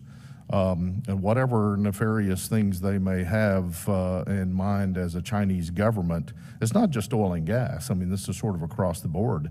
I'm an unfettered free trader, and the reason is, listen, I assure you, you bought something that was made in China yesterday, last week, you may today. You bought it for less than you would otherwise be able to buy it for. And so we are always have been, will continue to be the beneficiaries of free trade in ways that we don't know about. Can you imagine an economy where we and our population and our GDP, the size of our economy, compared to China and their population, the size of their economy, somehow we're supposed to match up dollar for dollar what we buy from them and what they sell to us? Does that make any sense? It doesn't make any sense at all. Should we do this for Sri Lanka? No. I mean, how does this work? So this balance of trade notion is a silly one. Adam Smith said so himself. And again, there's no wiggle room for me on this. And the reason is I don't think I have any right at all to tell you what transaction you should engage in, nor do you have any right to tell me. I mean that very kindly, by the way. I appreciate the question. All right, well, I think David Stevenson had his hand up quicker, but just to address your question, I think the state of Florida does discern between foreign interest and American interest in terms of who should buy up lands, and has taken action to try and address the Chinese, for example, which has national security implications from buying up land. And Margaret Byfield, American Stewards for Liberty, she was back there a little bit ago. I guess she jetted out, is working very diligently to try and protect U.S. property rights. So I do think this is an in-house debate, as is often the case, between those who are more libertarian-oriented versus conservative-oriented as to how you handle foreign powers in particular. It's a different issue with Bill Gates. He's an American citizen, I think. All right. Yes, Jason, got one for you, sir. Having partnered with you on your utilities in Michigan, I know a little bit background. What I noticed in their multi-year plans was that they were always very, let's do this. You have a 5-year plan. In this 5-year period, we're going to close the coal plants early, and we would like to have the electric customers pay us for that. Right. But building all the solar is out just beyond the 5-year timeline. And as each new plan comes in every couple of years, the solar continues to get pushed out. So one question is, how serious are your utilities really about building these solar structures? And secondly, your commissioners are appointed by the governor. So would you like to comment on the importance of elections? Well, the elections part, I mean, people can and should get involved in the gubernatorial elections first. So those elections do have an impact. But yeah, I could see some value. I know in Arizona, for example, elects their ACC, the Corporation commissioners. So that's one thing that I've looked at advocating for possibly in Michigan. We'll see if there's enough other projects in front of it that this may be a difficult one to do. But the 5-year plans, how soon will solar get developed? You're correct, they do set most of the solar out, but the utilities are planning, the two that I spoke of are planning to build something like 13 to 15 gigawatts of solar in Michigan. And in 2025, Consumers is planning to shut down its last coal plant. So those changes that Jim Robb, the CEO of NERC, talked about, they're happening today. So their interim plan is to go out and buy existing natural gas plants. They tried to get that in their integrated resource plan, their long-term plan. Some of that was refused, but they were going to buy plants out of PJM and then basically just on paper switch them over and say that that made us good. So if you understand how generation works, it didn't build a new plant. It just took it from one piece of paper or one line item to another. So all it did is it took some generation from PJM. And interestingly, today, if you've been paying attention, PJM is saying that they're facing critical shortfalls here coming up in the very near future. So it's shuffling deck chairs on the sinking the deck of the Titanic as things go down. But that was their plan. And yes, right now they're pushing the solar out to the future, but at the same time, that's the bulk of it. They are building solar right now and trying to buy up land and lease land and that sort of thing. So it is starting, but the big impacts, like Jim Robb said and you said, the big closures of reliable baseload plants are happening today. All right, we have another question over here. Hello, I'm Ken Peterson from Washington State. And Washington State and Oregon State seem to have the same sort of depressing thing that you mentioned, Jason. And there's a lot of energy and effort that your organization and similar organizations in the Northwest have done without much positive results that I can see. And what I'm wondering is, from a strategic point of view, maybe what we need is to have Michigan, I'll say Michigan, instead of Oregon or Washington, be the sacrificial lamb and, just become, okay, this is what happens when you do it, and stop fighting against it and just let it happen. And then we get the lesson that can be used in the whole country. Right, I get the sentiment, but I don't know if you saw the slides that I had. People like Robert Martis and Christian Pinedas are what happens when you do that. But I can point you again, Jason Isaac is sitting right over there. He can talk about, we already have the example, Texas, February 2021, Austin just a couple weeks ago, the whole northeast side of the country during the Christmas break when the cold weather hit and they were doing blackouts. I think it was Duke and TVA were calling for conservation measures. The entire state of California every summer is an example. The entire European continent right now, you couldn't pick a better example than the country of Germany. We have this happening constantly. So those examples already exist. But again, I get the sentiment, but I personally have trouble with just making that argument that somebody like Christian Pinedas, well, I guess, casualty of war. No, we shouldn't allow that kind of thing to happen. We have time for one more question. How many more minutes do we have left? 1 minute? Okay. We'll take one more and make your answer brief if you can, and we'll have this gentleman ask his question. Toby Mack, EIA. This may not be the right place to ask the question, but I will. For a long time, we've used a process known as enhanced oil recovery using CO2 going down into played out conventional wells. Do you know what the state of technology is for using EOR in shale, particularly in the Permian? Because that could substantially increase the recoverable supply in not only the Permian, but in places like the Bakken and other shale. Sure, we've had EOR techniques in place like that, both in terms of CO2, water flood, you name it, in terms of kind of raising production from kind of tired or conventional fields. But yes, this is something that's playing out in the Permian as we speak. And as a matter of fact, there are some companies that are primarily Permian operators that are pushing a bill at the legislature now in terms of making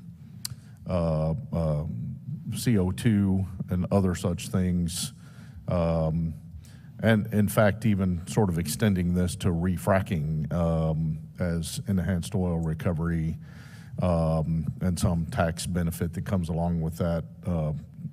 We'll see what we think about that, and me as an economist, I think our association is for it because it probably helps our member companies, but also raises crude oil production as well. But there are people who know more about this technology than I do, but I know full well that this is something that's in terms of unconventional production, which is becoming conventional, right? I mean, it's the norm in terms of crude oil production now, something that's playing out in shale fields as well. All right, this is going to have to conclude our talk here today, our session, but of course these gentlemen will be up here if you have additional comments, questions and that, and be available to answer questions. Why don't we give them a quick round of applause? And our session is officially closed.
And we're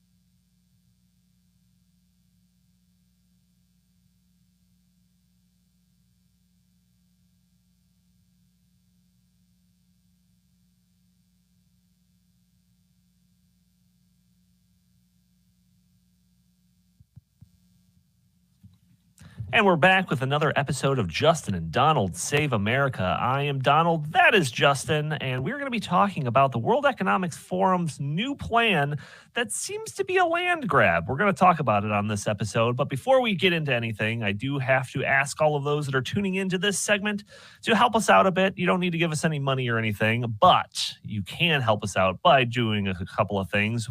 Hitting the subscribe button if you haven't already, sharing this content, hitting the like button, or just leaving a comment under the video are all things that you can do that only takes you a second, but helps break through those big tech algorithms that prevent content like this from reaching more people. Justin, how are you doing, sir? I'm doing well.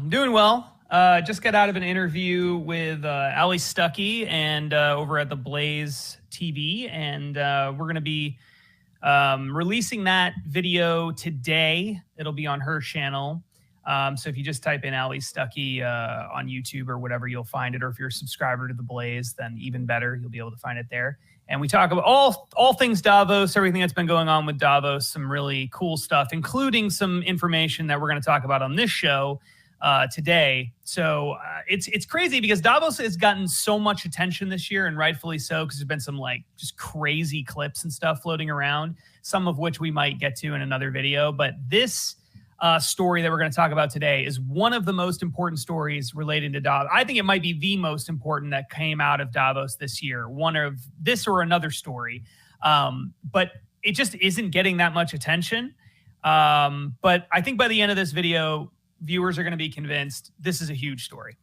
Yeah, Davos is happening. Is it over yet? It was going on for like a week. Okay, yeah. It was only, I was surprised. I think it was only 4 or 5 days.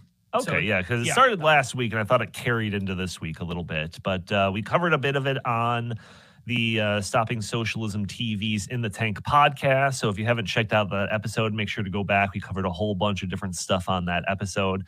But this was actually one of the things that was cut because of time. You brought this up as a topic that you wanted to talk about on the podcast, and we ran long, which we tend to do on that podcast. So I said, you know what, we should make a standalone video talking about this. So the article that I have up here from the World Economic Forum's website, it was actually sent to us via press release. This is a press release, actually. This is just a press release posted to their website. Sure, but I saw it because I am on their mailing list, so I get all their stupid press releases. But new initiative to help unlock $3 trillion needed per year for climate and nature. So I don't know. I mean, like when I first saw this, I just thought, oh yeah, another just bottomless pit of money that they need for all of these, good-hearted things that they present. We need to save the planet. We need $3 trillion this time. And then I went along my day. But you and somebody else here, I forget who it is, we're looking into this. Yeah, probably Chris. We're looking into this a little bit more, and you're like, yeah, I think there's actually some interesting tidbits here. We should talk about this. So now's your opportunity, Justin. What is here that is so eye-catching? Okay, so the whole purpose of this initiative is to try to bring more philanthropy into the public-private partnership cesspool that is Davos. And so normally when we think of Davos, we think of the Great Reset. We're thinking of government working with big corporations, banks, financial institutions, your BlackRocks and your Bank of Americas and all those kinds of people. And there was a lot of that happened this year at Davos as well. But what this is about is how do we bring in the philanthropy side of it in addition to all of that? How do we create a nonprofit that's going to accomplish some of our goals? And how are we going to fund it? And what is that going to look like? So as far as I can tell, and they haven't given a ton of information about this thing yet. It's kind of a new thing. I hadn't heard of this, that they were even planning to do this until they announced it. I think on the 17th of January. But basically the goal is we're going to create this new organization or this new initiative that's going to pool philanthropic money dedicated entirely to two tasks. And those two tasks are basically conserving land and battling climate change. And the name of the organization is, or the initiative, or however this thing is going to shape up legally, is Giving to Amplify Earth Action. Giving to Amplify Earth Action.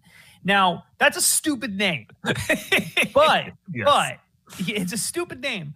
But the acronym for it is Gaia. Okay. Now, what I find interesting about this, just kind of at baseline, is clearly it's such a stupid name that the obvious point, and you see this with bills all the time, like laws and proposed in Congress and stuff, where they give you the dumbest name ever because they like the acronym. Right. That was clearly what was going on here. And so they went way out of their way to call this Gaia. So what is Gaia? Gaia is, in Greek mythology, the goddess that personifies Earth. It's like Mother Earth is Gaia, okay? It's really weird, just kind of weird that they would like go way out of their way. Like, no, it has to be called Gaia. We got to go to Greek mythology. I think that was really bizarre. But anyway, they launched this Gaia initiative, the goal being to raise $3 trillion per year to put toward renewable energy causes and buying up land, presumably. It says very clearly that the goals of the initiative, I think it's right there near where you have your cursor there. It says, with the energy and cost of living crises, the ambition of steering the planet towards a 1.5 degrees Celsius warming pathway hangs in the balance. Meanwhile, the recent agreement at the UN Biodiversity Conference, COP15 in Montreal, to conserve 30% of all earth and sea looks bold but fragile in the face of a rising biodiversity crisis. Current funding is slow and inadequate, and a new approach is needed to get capital flowing. Philanthropic giving can address this with unique qualities not found in other financing. Those unique qualities are mainly tax advantages, okay? So that's one of the reasons why I think they're doing it this way, because you can buy up lots of land and you don't pay any taxes on it. So I think that that's one of the reasons they're doing that. So one of the things that struck me right away from this is the people who are involved. If you go up a little bit on your screen there, there's a list of organizations that have already signed on. There's 45 partners that have a lot of money that are already agreeing to do this $3 trillion per year initiative. Among some of the bigger names that are on the list is, let's see, there's the Open Society Foundations. That one really stuck out at me. That's your George Soros and his buddies. You've got the Arab Foundations Forum, the Bezos Earth Fund. That's Jeff Bezos. You've got the Rockefeller Foundation, the United Nations Foundation. That's the nonprofit side of the United Nations, and the Wellcome Trust. The Wellcome Trust, not that I want to get into all of that, but look up the Wellcome Trust and COVID and stuff like that if you're just curious. I'm not going to get into that, but look into that if you're interested. These people have lots and lots of money. We're talking billions and billions and billions and billions and billions of dollars. They're all getting together and they want to help fund this $3 trillion initiative. So why does this matter? Well, BMW Foundation. I know there's some weird ones in there too. IKEA, I see. I know. Apparently, IKEA has a gigantic nonprofit that does a lot of left-wing type stuff. But anyway, there's a the thing that I find so interesting about this is we've talked about this whole concept of you'll own nothing and you'll be happy. Buying up lots of farmland. People have noticed that, Bill Gates and a lot of these people who are involved in Davos have been buying up tons of farmland. You have sort of corporations forming, buying up farmland. You've got Blackstone and BlackRock and hedge funds and other Wall Street firms buying up lots of houses and whole neighborhoods and in some cases farmland. And so people have noticed there's lots of property being bought up. And we've talked about this a lot. Why are they doing that? Most likely, I think, because Why do you think they're doing that? I think. I mean, you did a lot of work on this in the book we've got coming up with Glenn Beck. What do you think the motivation is behind all of the property that they're buying up? I think there's a couple of ways to look at it, but like at a macro level, it just kind of consolidates everything underneath one centralized umbrella. You know, whether it's the government or a bunch of people that are in bed with the government, you know, a la ESG and the Great Reset and all of that. But essentially, it just boils down to control. And if you own it, you get to control it. Someone else owns it, they get to control it. That's kind of my macro view of it.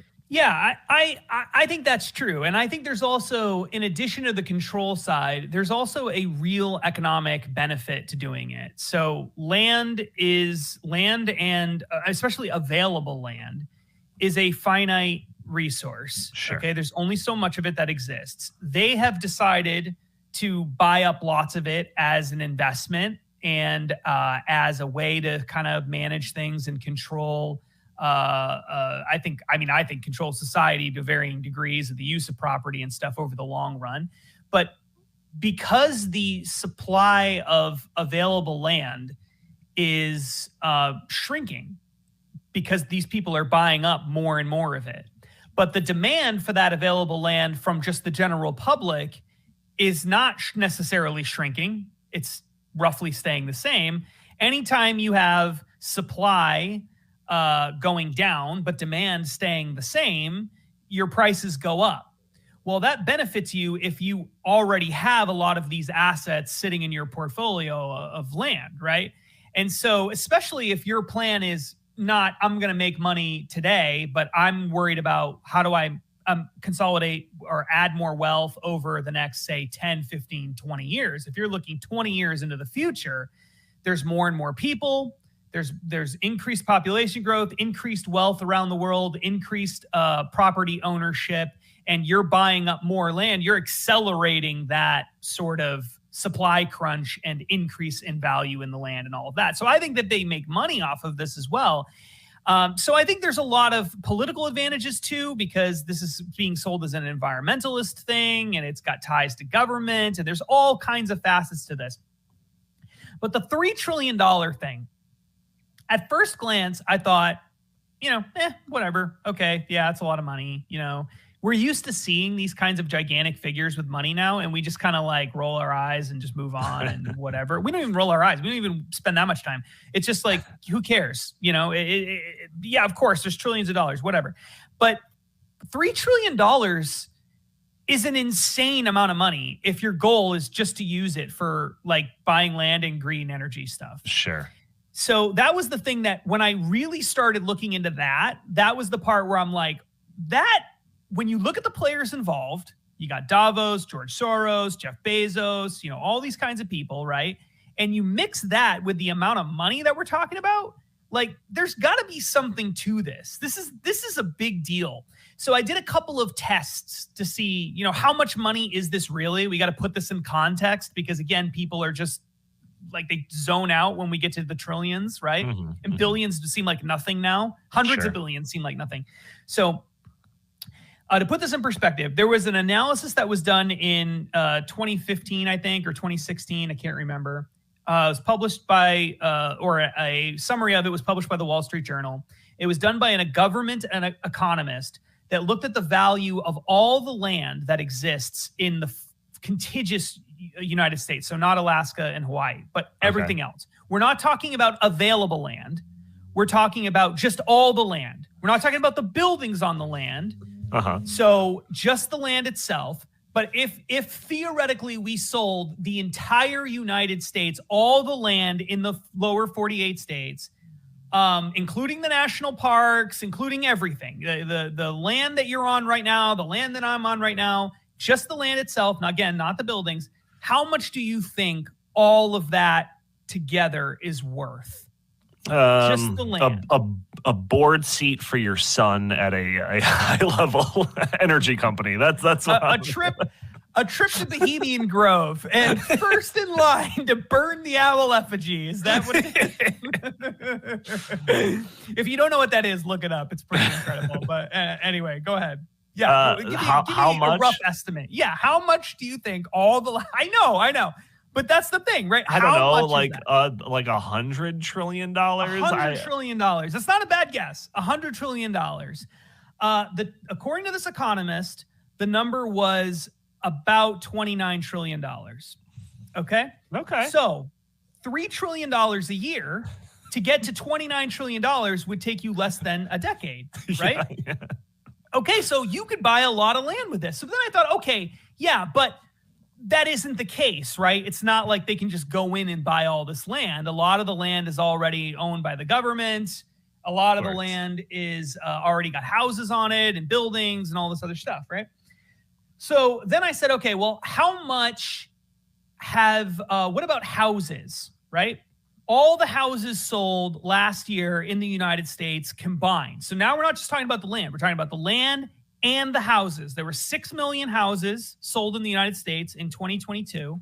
All right. How much do you think all the houses, so we're talking about the buildings as well, all the houses plus the land that they're on, all combined, 6 million, how much roughly do you think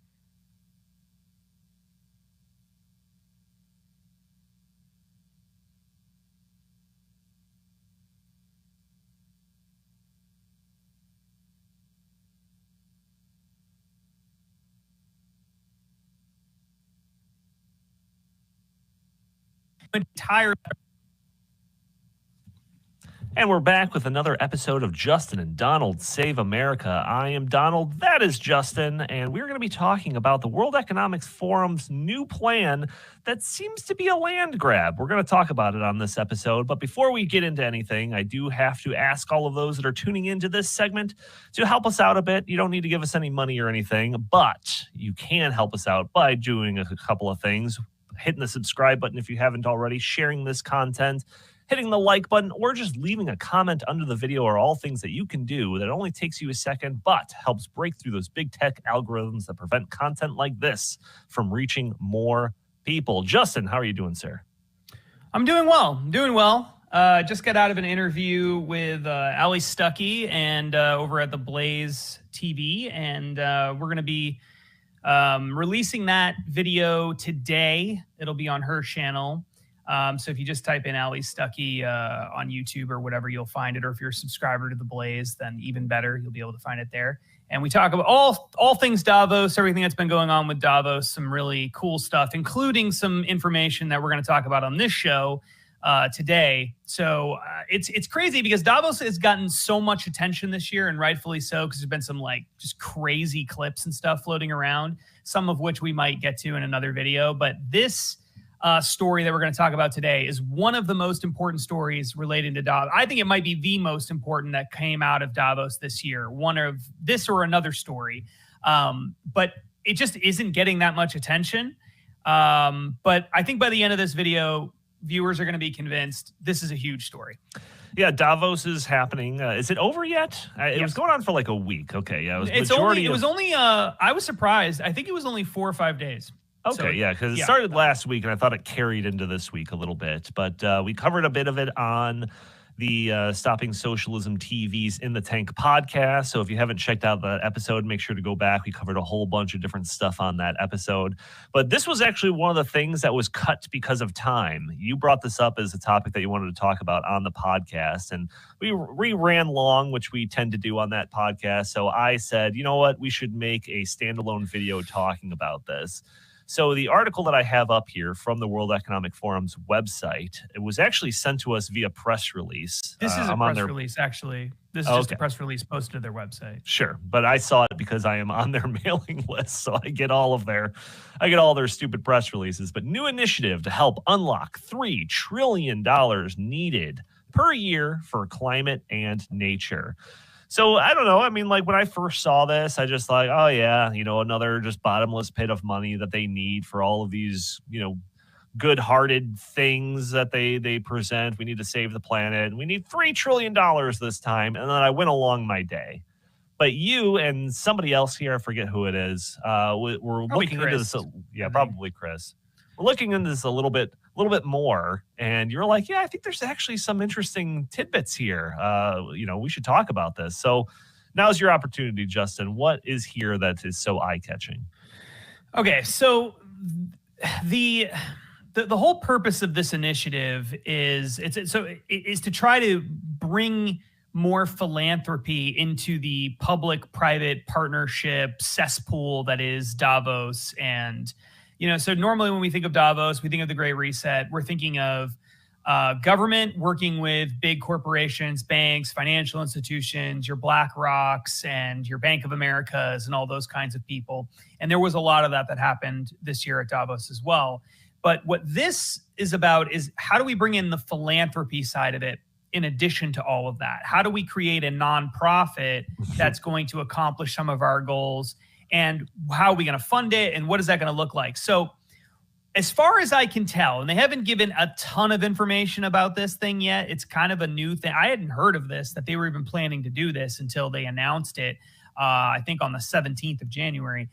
But basically the goal is we're going to create this new organization or this new initiative that's going to pool philanthropic money dedicated entirely to two tasks.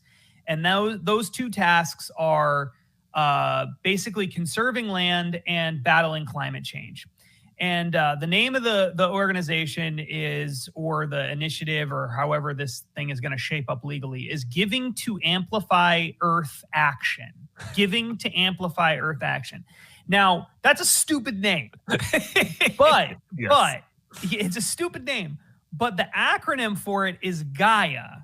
Okay. Now, what I find interesting about this, just kind of at baseline, is clearly it's such a stupid name that the obvious point, and you see this with bills all the time, like laws and proposed in Congress and stuff, where they give you the dumbest name ever because they like the acronym. Right. That was clearly what was going on here.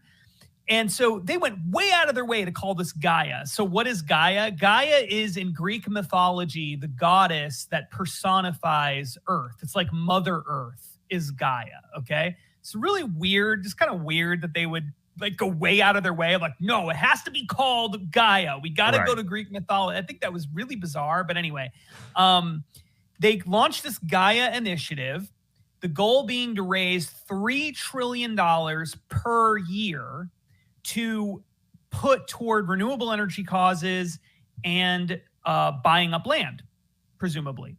It says very clearly that the goals of the initiative, I think it's right there near where you have your cursor there. It says, with the energy and cost of living crises, the ambition of steering the planet towards a 1.5 degrees Celsius warming pathway hangs in the balance.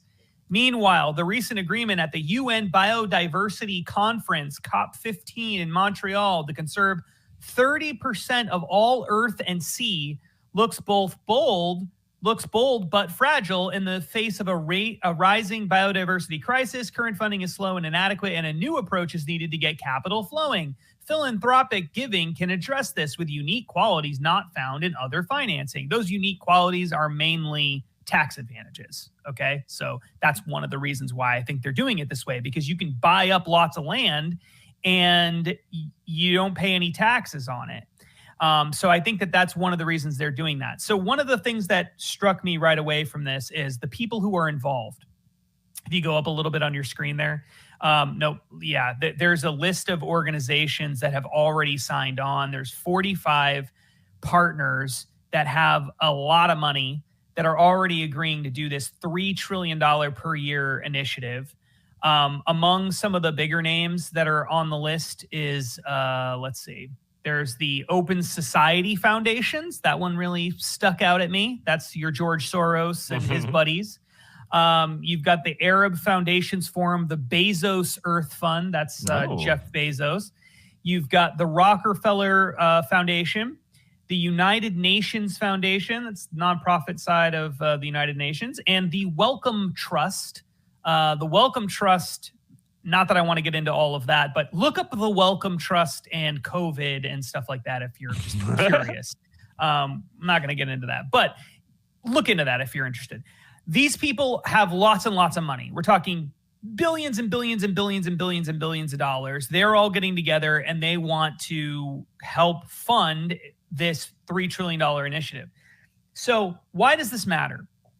Well, BMW Foundation. I know there's some weird ones in there too. IKEA, I see. I know. Apparently, IKEA has a gigantic nonprofit that does a lot of left-wing type stuff. But anyway, there's a the thing that I find so interesting about this is we've talked about this whole concept of you'll own nothing and you'll be happy. Buying up lots of farmland. People have noticed that, Bill Gates and a lot of these people who are involved in Davos have been buying up tons of farmland. You have sort of corporations forming, buying up farmland. You've got Blackstone and BlackRock and hedge funds and other Wall Street firms buying up lots of houses and whole neighborhoods and in some cases farmland. And so people have noticed there's lots of property being bought up. And we've talked about this a lot. Why are they doing that? Most likely, I think, because, why do you think they're doing that? I think, you did a lot of work on this in the book we've got coming up with Glenn Beck. What do you think the motivation is behind all of the property that they're buying up? I think there's a couple of ways to look at it, but like at a macro level, it just kind of consolidates everything underneath one centralized umbrella. Whether it's the government or a bunch of people that are in bed with the government, a la ESG and the Great Reset and all of that. But essentially, it just boils down to control. And if you own it, you get to control it. Someone else owns it, they get to control it. That's kind of my macro view of it. Yeah, I think that's true. And I think there's also, in addition to the control side, there's also a real economic benefit to doing it. So land and especially available land is a finite resource. Sure. Okay, there's only so much of it that exists. They have decided to buy up lots of it as an investment and as a way to kind of manage things and control I think control society to varying degrees of the use of property and stuff over the long run.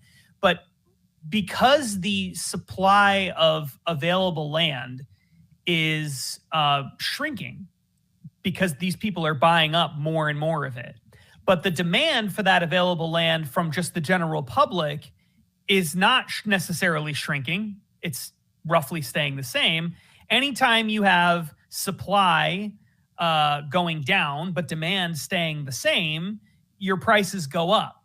Well, that benefits you if you already have a lot of these assets sitting in your portfolio of land, right? And so, especially if your plan is not, I'm going to make money today, but I'm worried about how do I consolidate or add more wealth over the next, say, 10, 15, 20 years. If you're looking 20 years into the future, there's more and more people. There's increased population growth, increased wealth around the world, increased property ownership, and you're buying up more land. You're accelerating that sort of supply crunch and increase in value in the land and all of that. So I think that they make money off of this as well. So I think there's a lot of political advantages too, because this is being sold as an environmentalist thing and it's got ties to government and there's all kinds of facets to this. But the $3 trillion thing, at first glance, I thought, whatever. Okay, yeah, it's a lot of money. We're used to seeing these kinds of gigantic figures with money now, and we just kind of like roll our eyes and just move on and whatever. We don't even roll our eyes. We don't even spend that much time. It's just like, who cares? Yeah, of course, there's trillions of dollars, whatever. But $3 trillion is an insane amount of money if your goal is just to use it for like buying land and green energy stuff. Sure. So that was the thing that when I really started looking into that was the part where I'm like, that when you look at the players involved, you got Davos, George Soros, Jeff Bezos, all these kinds of people, right? And you mix that with the amount of money that we're talking about, like there's got to be something to this. This is a big deal. So I did a couple of tests to see, how much money is this really? We got to put this in context because again, people are just like they zone out when we get to the trillions, right? Mm-hmm. And billions seem like nothing now. Hundreds of billions seem like nothing. So to put this in perspective, there was an analysis that was done in 2015, I think, or 2016. I can't remember. It was published by, or a summary of it was published by the Wall Street Journal. It was done by a government and an economist that looked at the value of all the land that exists in the contiguous United States, so not Alaska and Hawaii, but everything else. We're not talking about available land. We're talking about just all the land. We're not talking about the buildings on the land. So just the land itself. But if theoretically we sold the entire United States, all the land in the lower 48 states, including the national parks, including everything, the land that you're on right now, the land that I'm on right now, just the land itself, and again, not the buildings, how much do you think all of that together is worth? Just the land. A board seat for your son at a high level energy company. That's a trip to Bohemian Grove and first in line to burn the owl effigy. Is that what it is? If you don't know what that is, look it up. It's pretty incredible. But anyway, go ahead. Yeah, give me much? A rough estimate. Yeah, how much do you think all the? I know. But that's the thing, right? I don't know, like $100 trillion. $100 trillion. That's not a bad guess. $100 trillion. According to this economist, the number was about $29 trillion. Okay. So $3 trillion a year to get to $29 trillion would take you less than a decade, right? Yeah. Okay, so you could buy a lot of land with this. So then I thought, okay, yeah, but that isn't the case, right? It's not like they can just go in and buy all this land. A lot of the land is already owned by the government. A lot of the land is already got houses on it and buildings and all this other stuff, right? So then I said, okay, well, how much what about houses, right? All the houses sold last year in the United States combined. So now we're not just talking about the land. We're talking about the land and the houses. There were 6 million houses sold in the United States in 2022.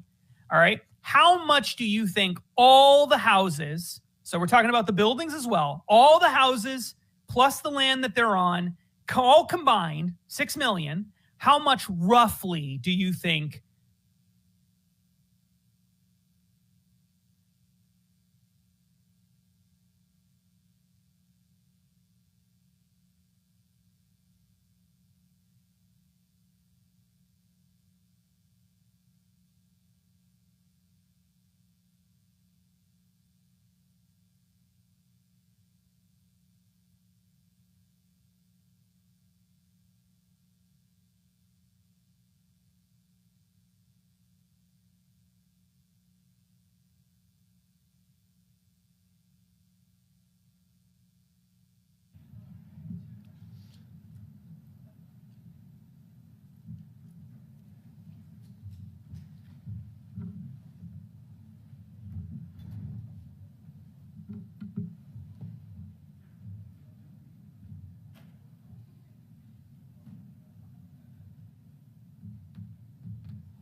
Yeah. All right. We'll give him an extra couple minutes.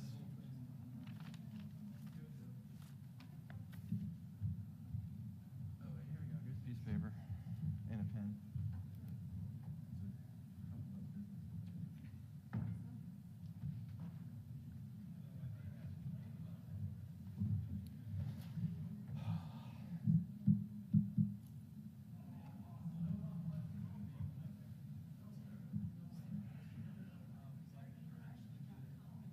.org.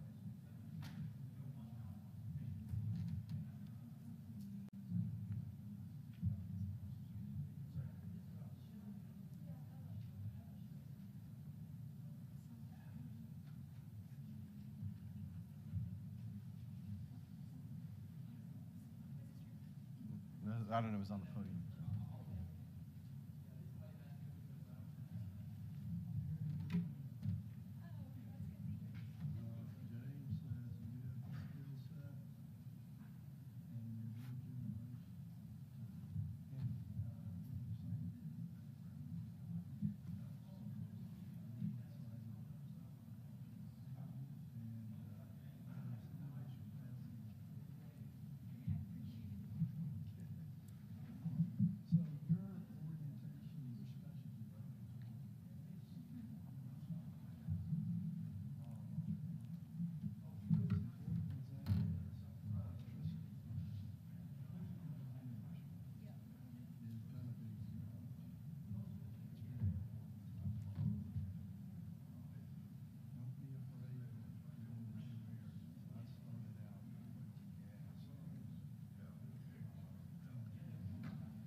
gonna wait an extra couple minutes just because they went a little long. So. I booked my Uber for 1500 over 3 p.m. So I know you will make this. Yeah, you should have just enough time. Yeah, talk 20 minutes, then I go. Right. Slowly I go. So here's the Okay. it's just This is forward, backwards. Backwards. That's all. It has a laser pointer over it? No. It's just to change the slides. So, I'll show you around.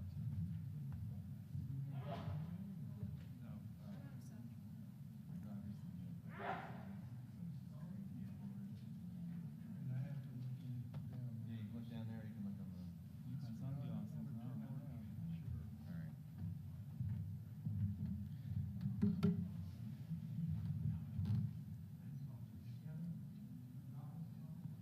We'll get started in just a couple minutes. I know they went a little long for lunch, so we'll give everybody a couple more minutes to straggle in.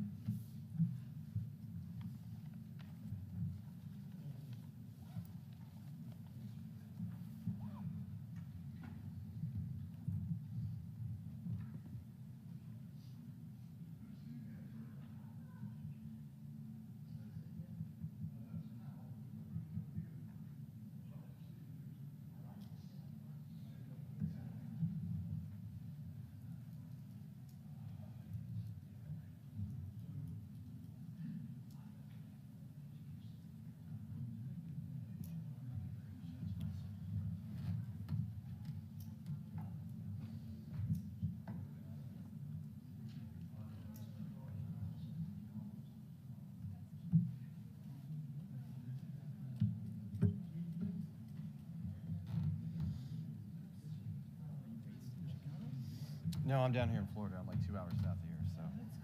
Yeah. Hutchinson Island. So you know where West Palm Beach is? All right, so basically like 30 miles north of West Palm. So.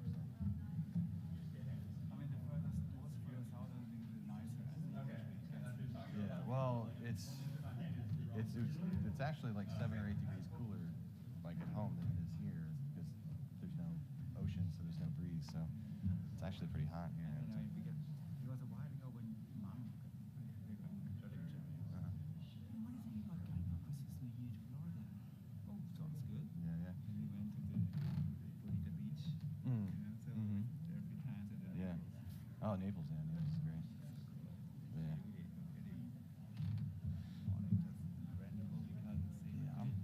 I'm basically water ski, not too long. I surf, so but yeah, I'm basically once this is over, like I'm going upstairs and packing my stuff.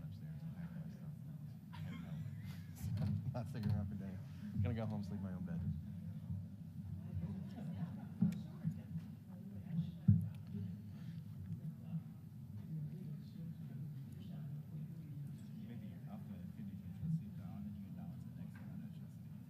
Well, I'll tell everybody you'll have to split after this. So, but yeah, you can just walk off the stage and just go. That's fine. It doesn't matter to me.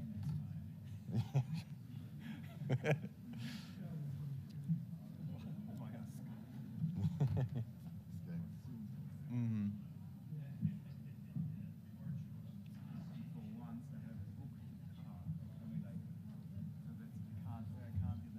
Right.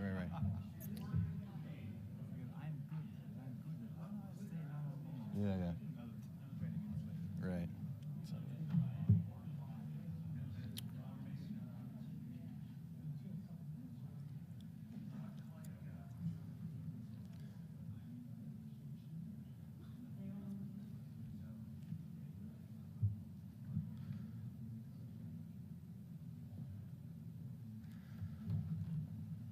All right, I guess that's enough time for the stragglers. We'll get going here since we're a few minutes behind. So thank you very much for sticking with us. We're in the home stretch, almost there, everybody. So round of applause for all your stamina through this weekend. But anyway, we're going to get started here on panel 7B, Why Net Zero is Impossible, the Continuing Need and Value of Fossil Fuels. So we had a little change to the arrangement of the program, the order today.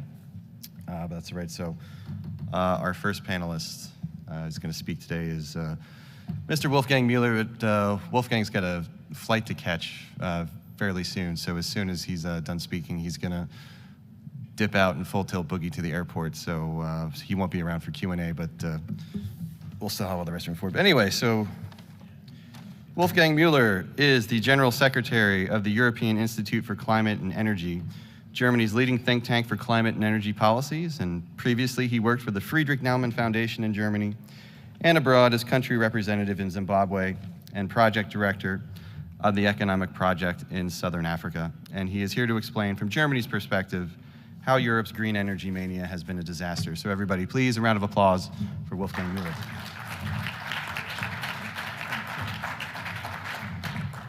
Thanks, Tim. And yeah, so I always try when I come here to say, okay, what is a positive message I can deliver from Europe? So, okay, let's start. I don't want to go ahead of myself. So what are we? Who are we? Who I am? So what you see there is an example of how actually the existence of climate skeptic think tanks is creating another industry in academia. Here, what you see is a report with the title, A Stronghold of Climate Change Denialism in Germany, Case Study of the Output and Press Representation of the Think Tank ICCCC. That's my think tank. Okay, and hey, listen, I mean, it's the only thing I really have to quote, and where it makes sense to read it. So the author, one of the authors, Mr. Moreno, not Morano, okay, Mr. Moreno, and carefully reading. Climate change denialist think tanks have played a major role in climate obstructionism in the United States. And we are beginning to learn that there are also certain European think tanks acting in line with their US counterparts. In the case of Germany, also the most relevant think tanks are aligned with the scientific consensus. One denialist stronghold is represented by the Europäische Institut für Klima und Energie, EIKE, our think tank. So it's just like, yeah, who are we? Thanks. And as I said, there's a whole industry now. I mean, you can buy fiction literature or other books about us. The first on the left, I translated the title, like, the green thing, the struggle of the right against the ecological turnaround. And the green thing, it's climate racism. I mean, to be honest, up to this day, I fail to understand what climate racism is. Okay, I might have got an idea just before the other lunch session. Another one in the middle is a novel. I mean, like, okay, I don't want to go deep into this. So the point is, none of these people who wrote these books ever talked to us, ever spoke with us or asked anything, no information. I mean, it's an utter example of self-referencing.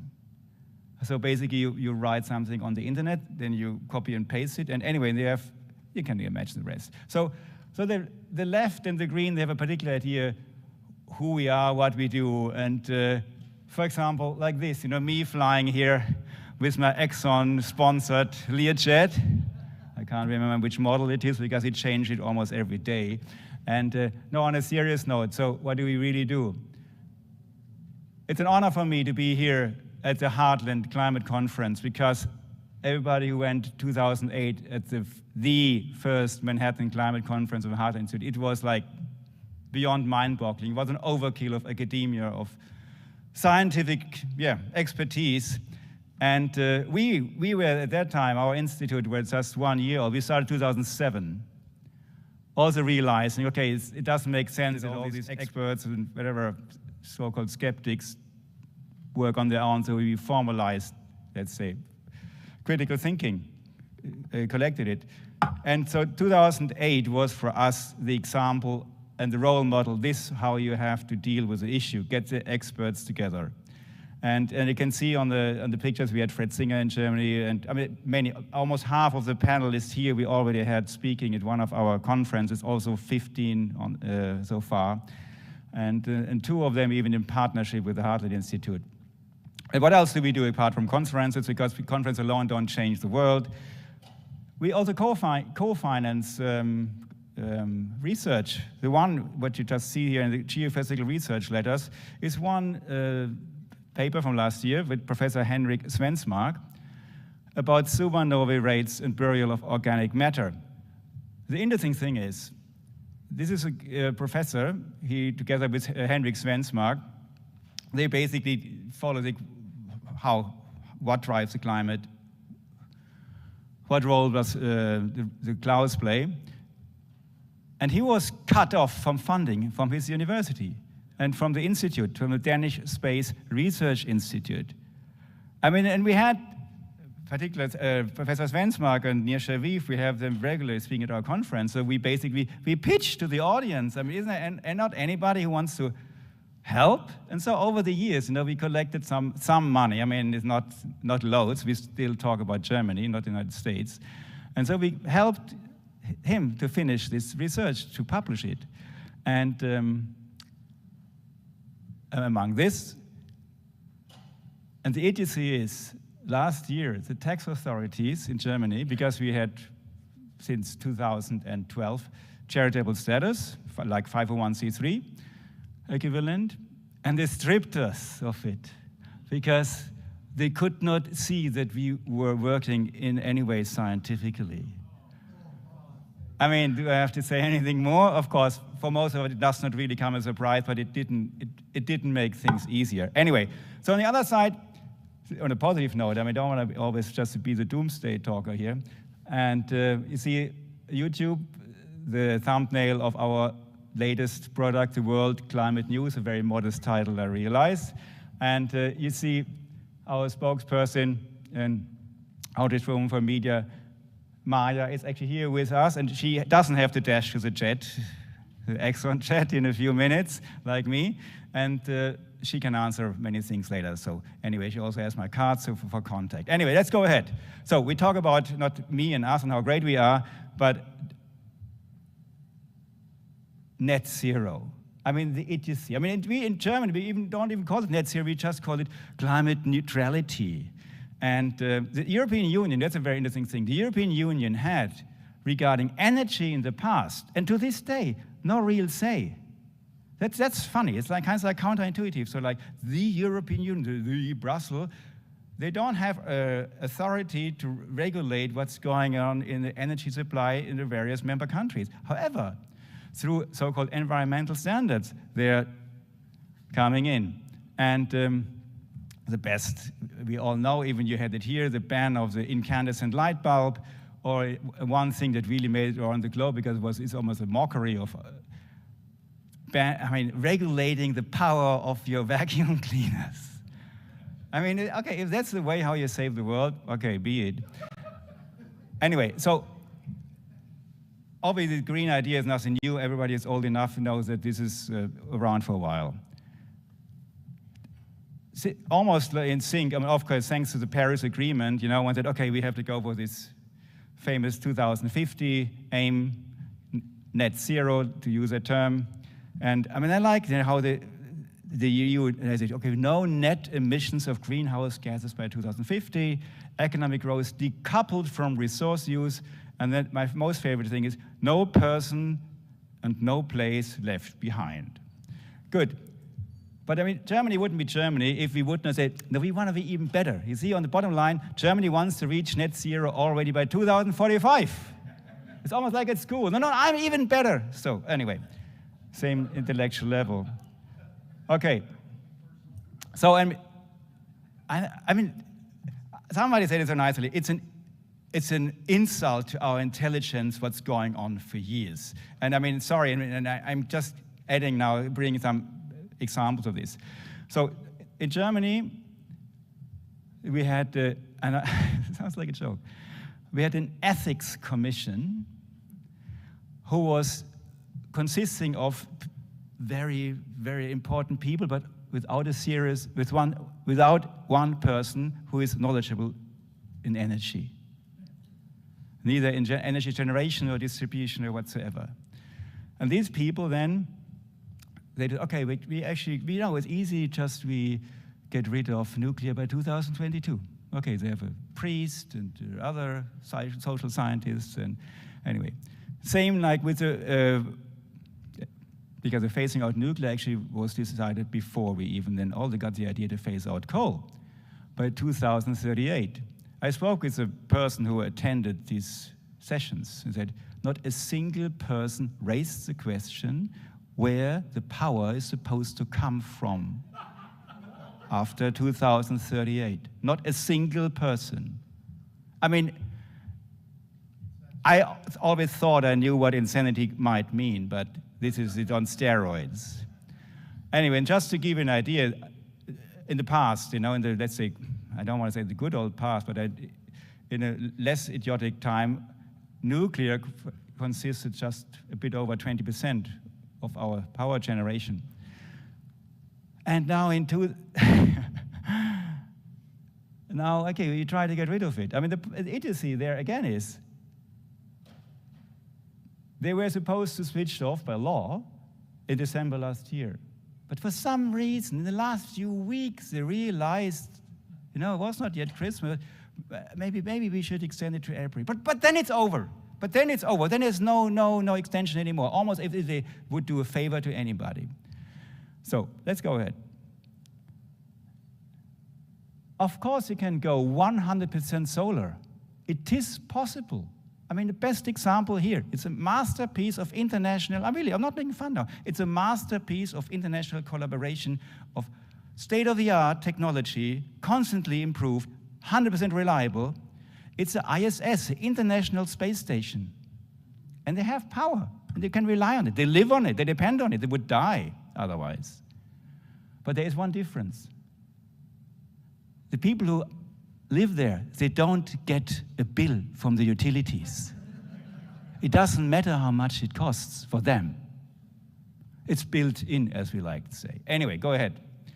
So, again, Christopher Monckton already mentioned the famous McKinsey and Partners study, which actually tried an, I would say, calculation estimate. Of course, these are very rough figures. So one has to, you need almost a spoon of salt, I would say. I mean, you can't really say 9.2 trillion, but it gives us an idea. To cut it short, in order to reach net zero, one has to spend, until 2050, about half of all the corporate profits. So basically, imagine every company we know, we look at in the market, just take half of what they made. So if you live on dividends or whatever, you will get half in the future. Anyway, it's just for the greater good, so don't worry. And so these figures, okay, 31 million people in Europe already are not properly able to afford energy for heating, lighting. And it's a tricky with this figure because Western Europe being a collection of welfare states. Look, I don't mean it in a negative sense because, many people are really hit hard with super high energy bills. If you live in home, with low insulation standards and so on, you really have to pay an arm and a leg, and especially suddenly when the prices go up, you really don't know how to pay. And so in a country like Germany, you basically go to the welfare institutions and you usually get helped out, but it's not the case in all the other countries.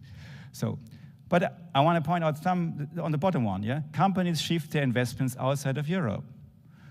This chemical company, BASF, originally from Germany, hometown Ludwigshafen, it's in the southwest of Germany, the major taxpayer there. Or they're already here in the United States, it's nothing new, they're international, global player. They just decided that the next investment of $10 billion will take place in China. Okay? So, irrespective of the country, but it won't take place at home for the obvious reason they don't want to pay. And I want to show you something, a technical thing, and I don't want to bore you actually more with technical, but this is actually interesting because people say, wait a minute, but why is the prices going so much higher? I said, okay, it's fairly simple. But, the merit order effect. Some people never heard about it. For other people, it's just a household thing. the prices for electricity on the spot market are determined by the last power plant that comes to the grid. Meaning, so in the old days, if you ignore now the green renewables there in the left corner, where you had nuclear plants and coal-fired plants, whether lignite or hard coal, it doesn't matter, they were running 24 hours. You had the base load, the famous base load. And then, of course, during the day, when you need at the peaks, you had more, and then we had some probably extra pump storage. But point now I just want to make. And then in peak moments, the last and the most expensive power plants come on the grid. But the rule is they determine then the price of electricity on the market. So, and then picture this. The moment you take out nuclear, the whole thing moves to the left. And you take out coal, it moves further to the left. It says, okay, after renewables, immediately we have to go for gas. So in the ideal world, of course, we have constant power, we have light, the sun shines 24 hours, so we don't actually need these other evil baseload out of nuclear and coal.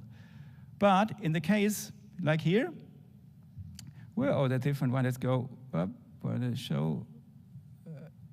I'll come back to this, don't worry. Here, this looks a bit confusing, but it's actually very, very simple.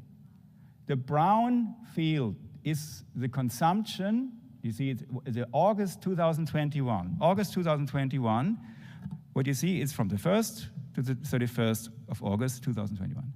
The brown is the consumption of electricity. That's basically what you really need in the grid. And it's usually in Germany between 40 and 65 gigawatt, or 60,000 megawatts, anyway. And of course, in a functional economy, like in the Western world, this is what is usually available. We don't bother, we just plug our stuff in, switch the machine. It's a power is supposed to be there. And what you see now in the other colors is the yellow, the solar contribution.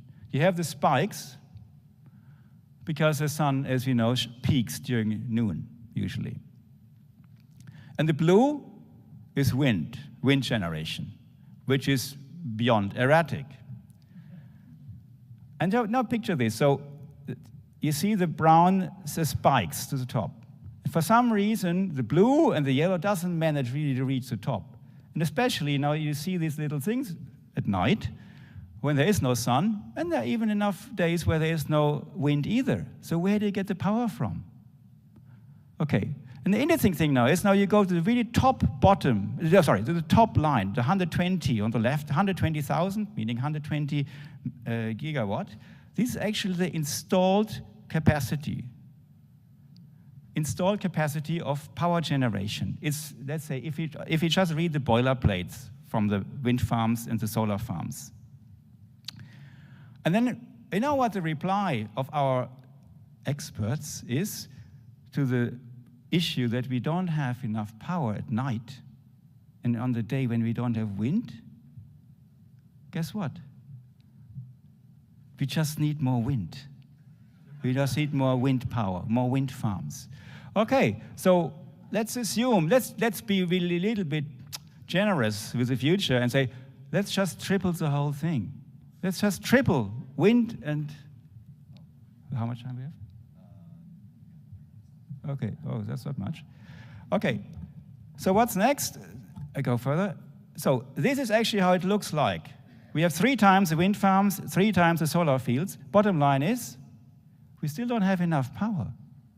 And this particular moment, we still need something else. And installed capacity now, we are over 350 gigawatt, or 350,000 megawatts. I mean, do you need more? It is utter insanity. Because the rest of the power, now we want to get rid of coal. Of course, nuclear, we will probably really get rid in April this year. The only solution there is, of course, gas.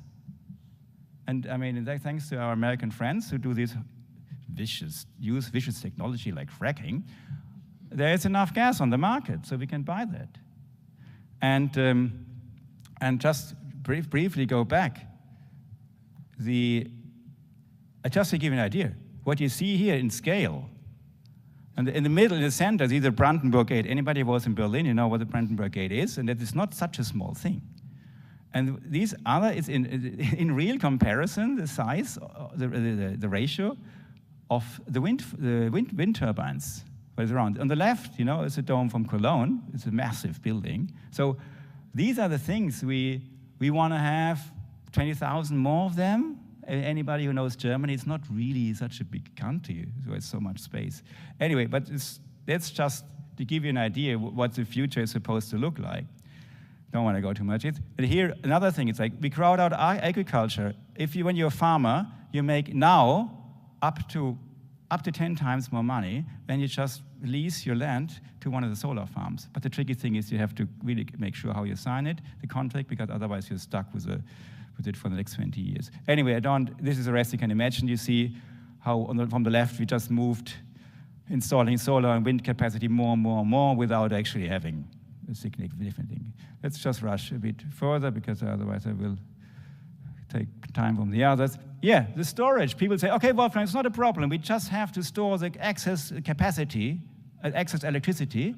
And yeah, sure. And of course, that's the solution. And the typical thing is pumped storage. This is nothing uncommon. You know, these lakes, usually artificially designed, at least in Europe. Okay, but if you would use the entire, from Germany, Austria, up to the north, we built up to Norway, any possible lake for pump storage, okay, we would get enough water to bring us one day power.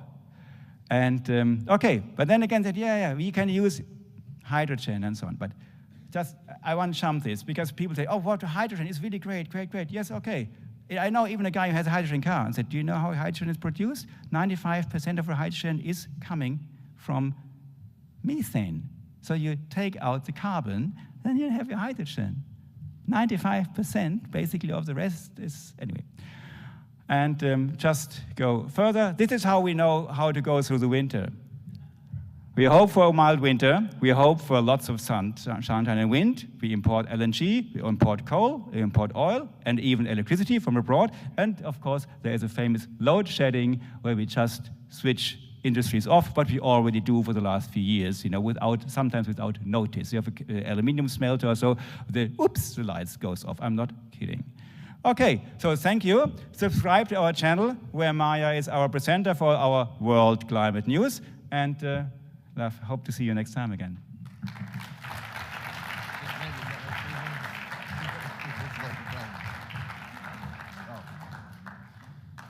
All right. Another round of applause for Wolfgang Müller. He's got to hit the road right now to his Uber. So we'll see him next year.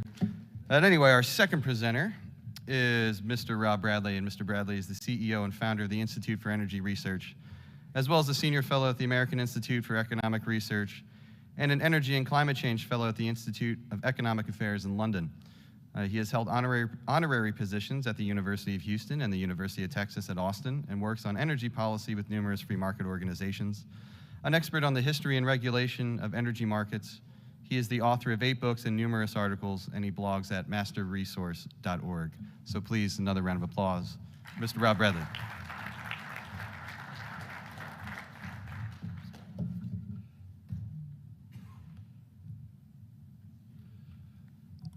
Well, thank you very much to the Heartland Institute for inviting me. Thanks to all of y'all for being here. It's a great turnout. There's a fairly high opportunity cost out there, but it's great to see such a full room. My challenge is to tell you something you don't already know.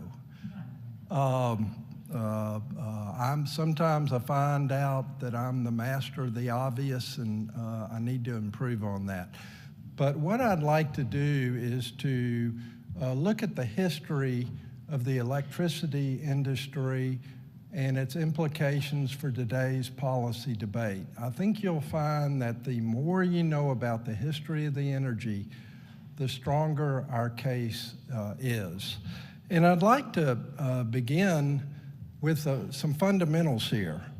on what is free market energy policy. What is a classical liberal energy policy? I think the basis is private property rights, well-defined, legally protected, and it's a shame that the number one issue around the world today is climate change when it should be something else, and that is privatization of the subsoil.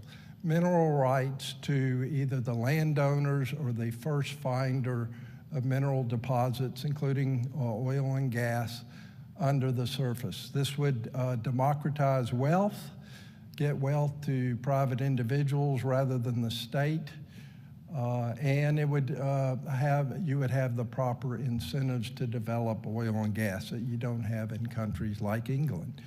Voluntary exchange, economics 101 here, scarcity pricing, profit loss accounting.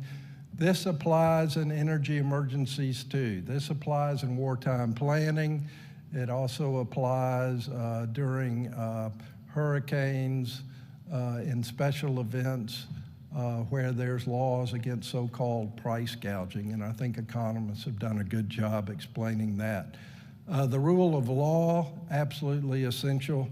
In civil society, you don't hear much about that, but there's not only for-profit entrepreneurship, business, and there's not only government, but there's a third huge force, and that is civil society. And it's a shame today that so much of civil society is working against the free market rather than filling in the gaps and dealing with real energy issues.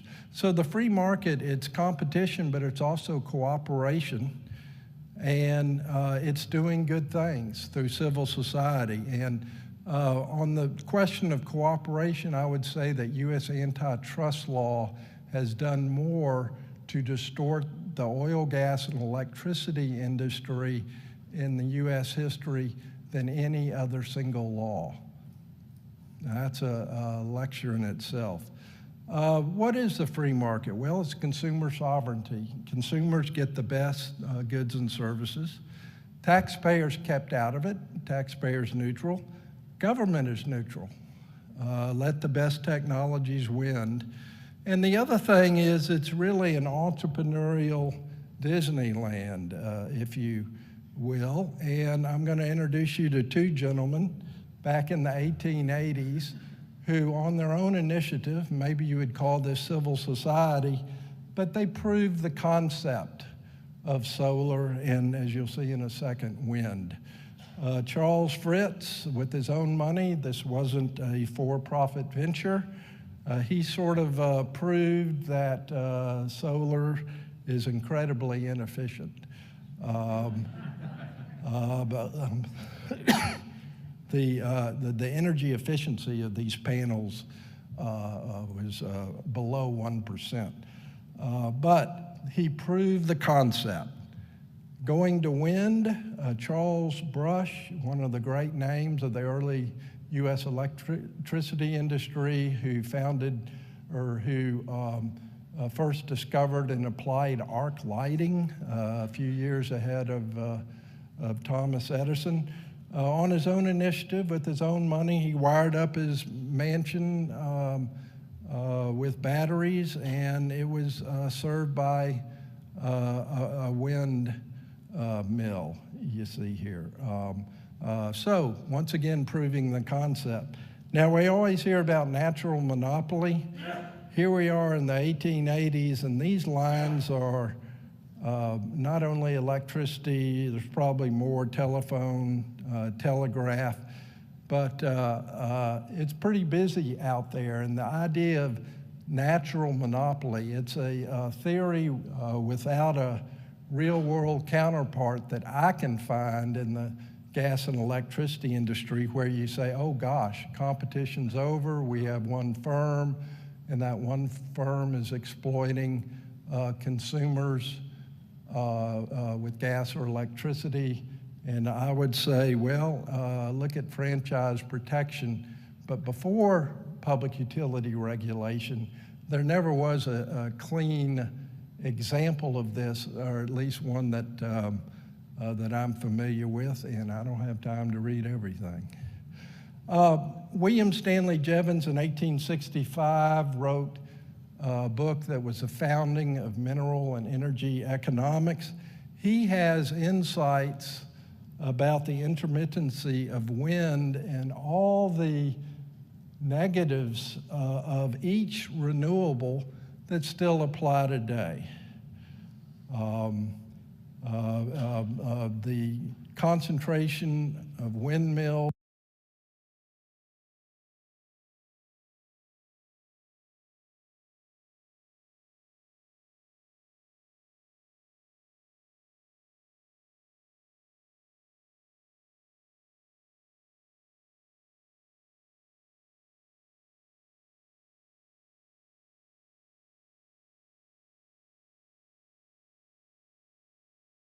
electricity, it's great, Jevons. Now here in the US, it's not a coincidence that in the freest country of the world, we had the most invention and the business applications that we did. Free market incentives, the idea of retained earnings, that you could keep all your money from a business. This allows gentlemen to experiment with wind power, solar power, as we saw. And the political interference of the industry, it started on the local level, and the problems there led to state level public utility regulation, and problems with state regulation led to federal. It's a cumulative regulatory process that's, of course, still going on today. And the result is we have a very politically wounded industry today. Samuel Insull, some of you might not know of Samuel Insull, but he was a John D. Rockefeller of electricity. He solved the very unique business model of electricity. He came over from England on a steamer, highly recommended, visited with Edison. The first night, they pulled an all-nighter. This 21-year-old wunderkind was able to arrange financing for Edison with his contacts back in England.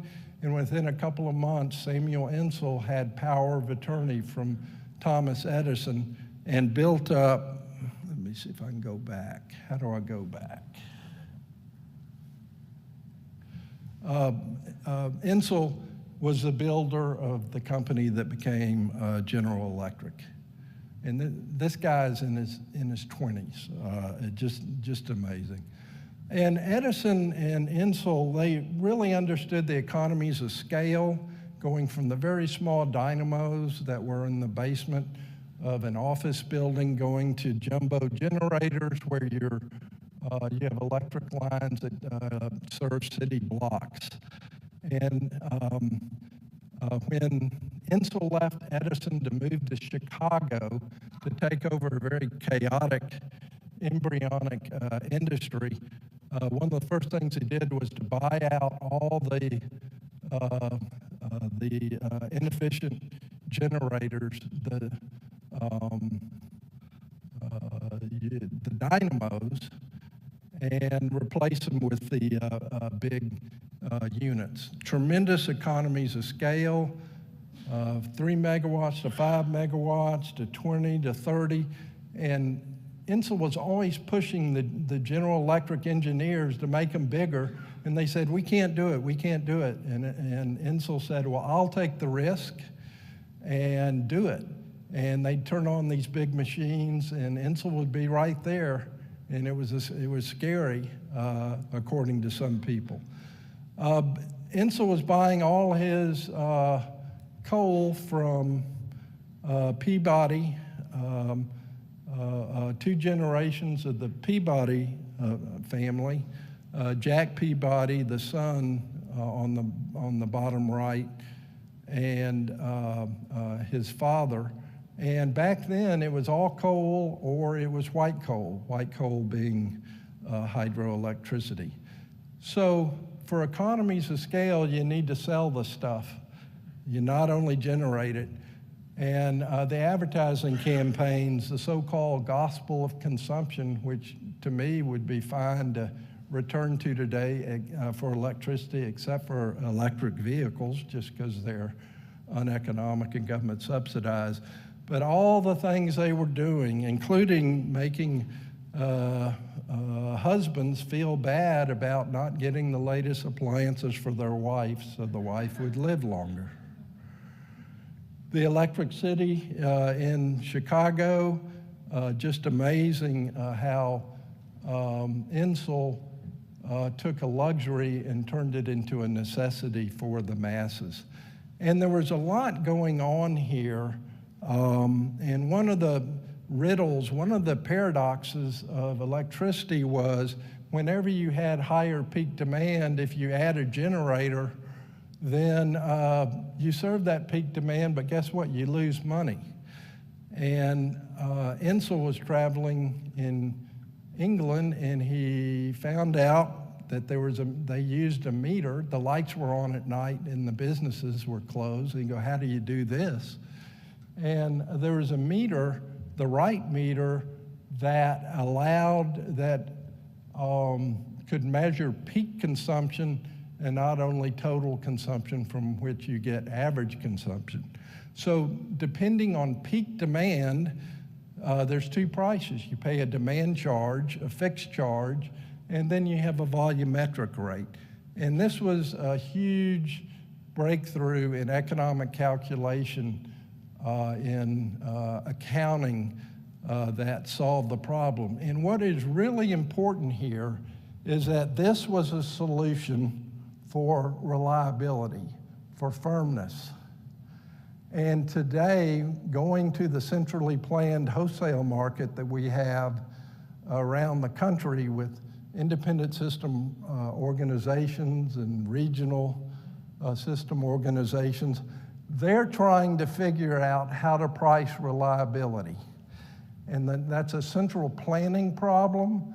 This is the pricing issue should be with individual companies that are owning their own assets, where through legal contracts or otherwise, the obligation to serve is paramount. And we've lost the obligation to serve, more or less. We've gone to central planning where legislators and experts and regulators are trying to figure all this out for us. Insull and his generation did that. The other thing, Insull, he started combining electricity, entering into contracts with neighboring utilities to provide backup power for each other, where they didn't have to have a lot of backup power in each utility. Another economies of scale that reduce costs, reduce rates, make electricity affordable. And Insull was something else. He wrote about it, and I recommend an autobiography, Insull by Forrest McDonald, which is a great book. Insull also had batteries near the turn of the century. And Insull knew if people get stuck on elevators, it could be a real problem. So this is free market application of storage. All this stuff was figured out in an economic and applied in an economic way more than a century ago. So Insull came up with the whole concept of he figured out the business model for electricity, and it was always cut and try rates. He lowered rates like 18 times, and he didn't need public utility regulators to tell him, oh, you need to do this with your rates. He was always cutting them. But Insull led the way for public utility regulation of electricity. And the problem was he was being hit, as a lot of other utilities, on two sides. One is local rate ordinances that were arbitrary, corrupt governments just saying you can only charge this. And on the other side, there's a threat of municipalization. So given these two threats, those were the main reasons why the industry turned to public utility regulation on a statewide basis, because they had constitutional protection for rate base, returns on rate base, and cost recovery. I'm running behind. Should I continue? Okay. Major federal laws, and these are laws that we have to repeal to get to a free market in electricity. Certainly the Federal Power Act of 1935, regulating the wholesale market, electricity transported in over interstate lines. The Public Utility Holding Company Act of 1935. If it were not for this law today, to some extent, maybe a large extent, we would have not only the oil majors, we would have electricity majors, and we would have natural gas majors, and we could have combination gas and electricity majors. This would have, what this would do is to coordinate business decisions where you don't have malcoordination between gas and electricity, which was one of the causes, one of the contributing causes to the Great Texas blackout of 2 years ago. And Peter Hartley, our author, who will be speaking tonight, has done a paper on this. The Regulatory Policy Act of 1978, giving preferences to renewables. The Energy Policy Act, the federal, the production tax credit for wind, that was extended 14 times. You know, wind is going to be competitive. It's a mess. So this is probably my major slide. The road to electricity serfdom, we're on it.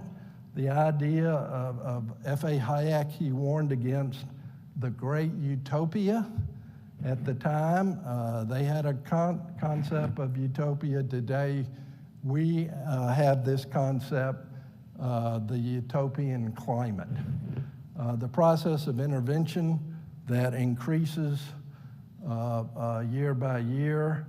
And back in the 70s, it was a soft energy path of Amory Lovins, no hard physical plants, no oil, gas, coal generation, no nuclear.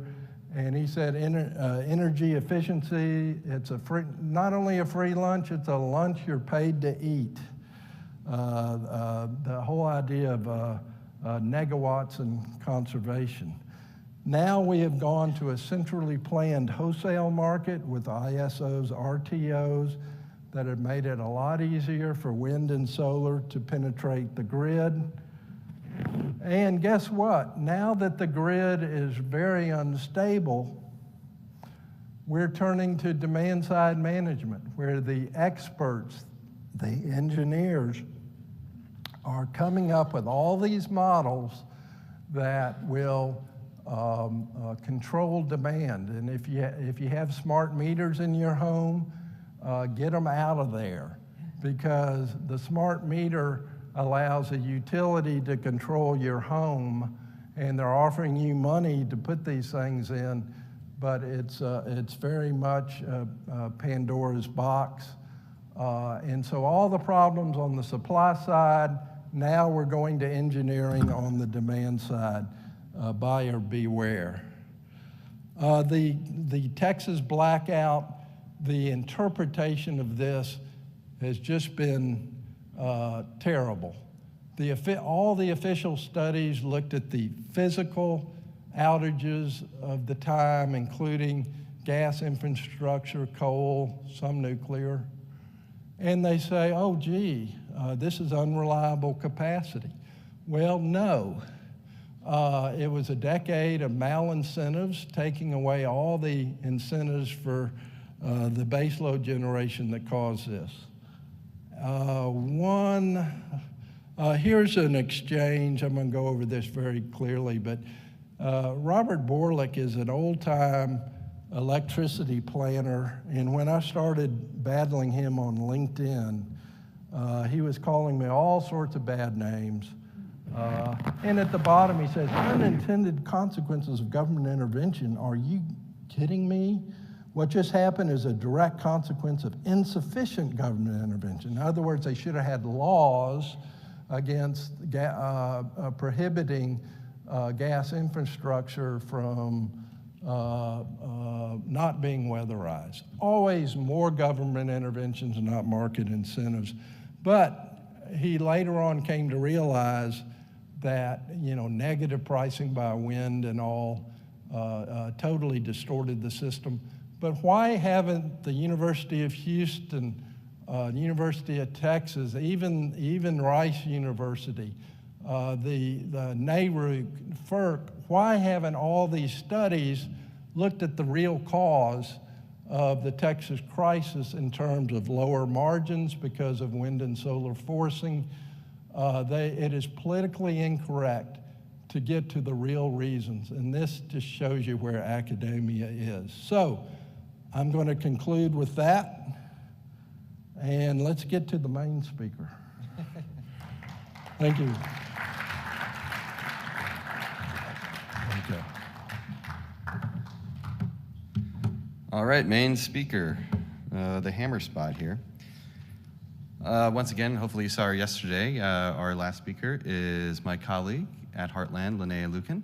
She is a research fellow with the Arthur B. Robinson Center on Climate and Environmental Policy. She came to Heartland from the University of Wyoming in 2018, where she graduated with the in 2018 with a BS in petroleum engineering and a minor in geology. And before coming to Heartland, she was actually an intern with Heartland, then left us and went out to the real world and worked in the Gulf of Mexico on some deep water drill ships as a logging geologist, and then she came back to us. So she's here to wrap it up for us today. So we'll give it up for Linnea Lueken.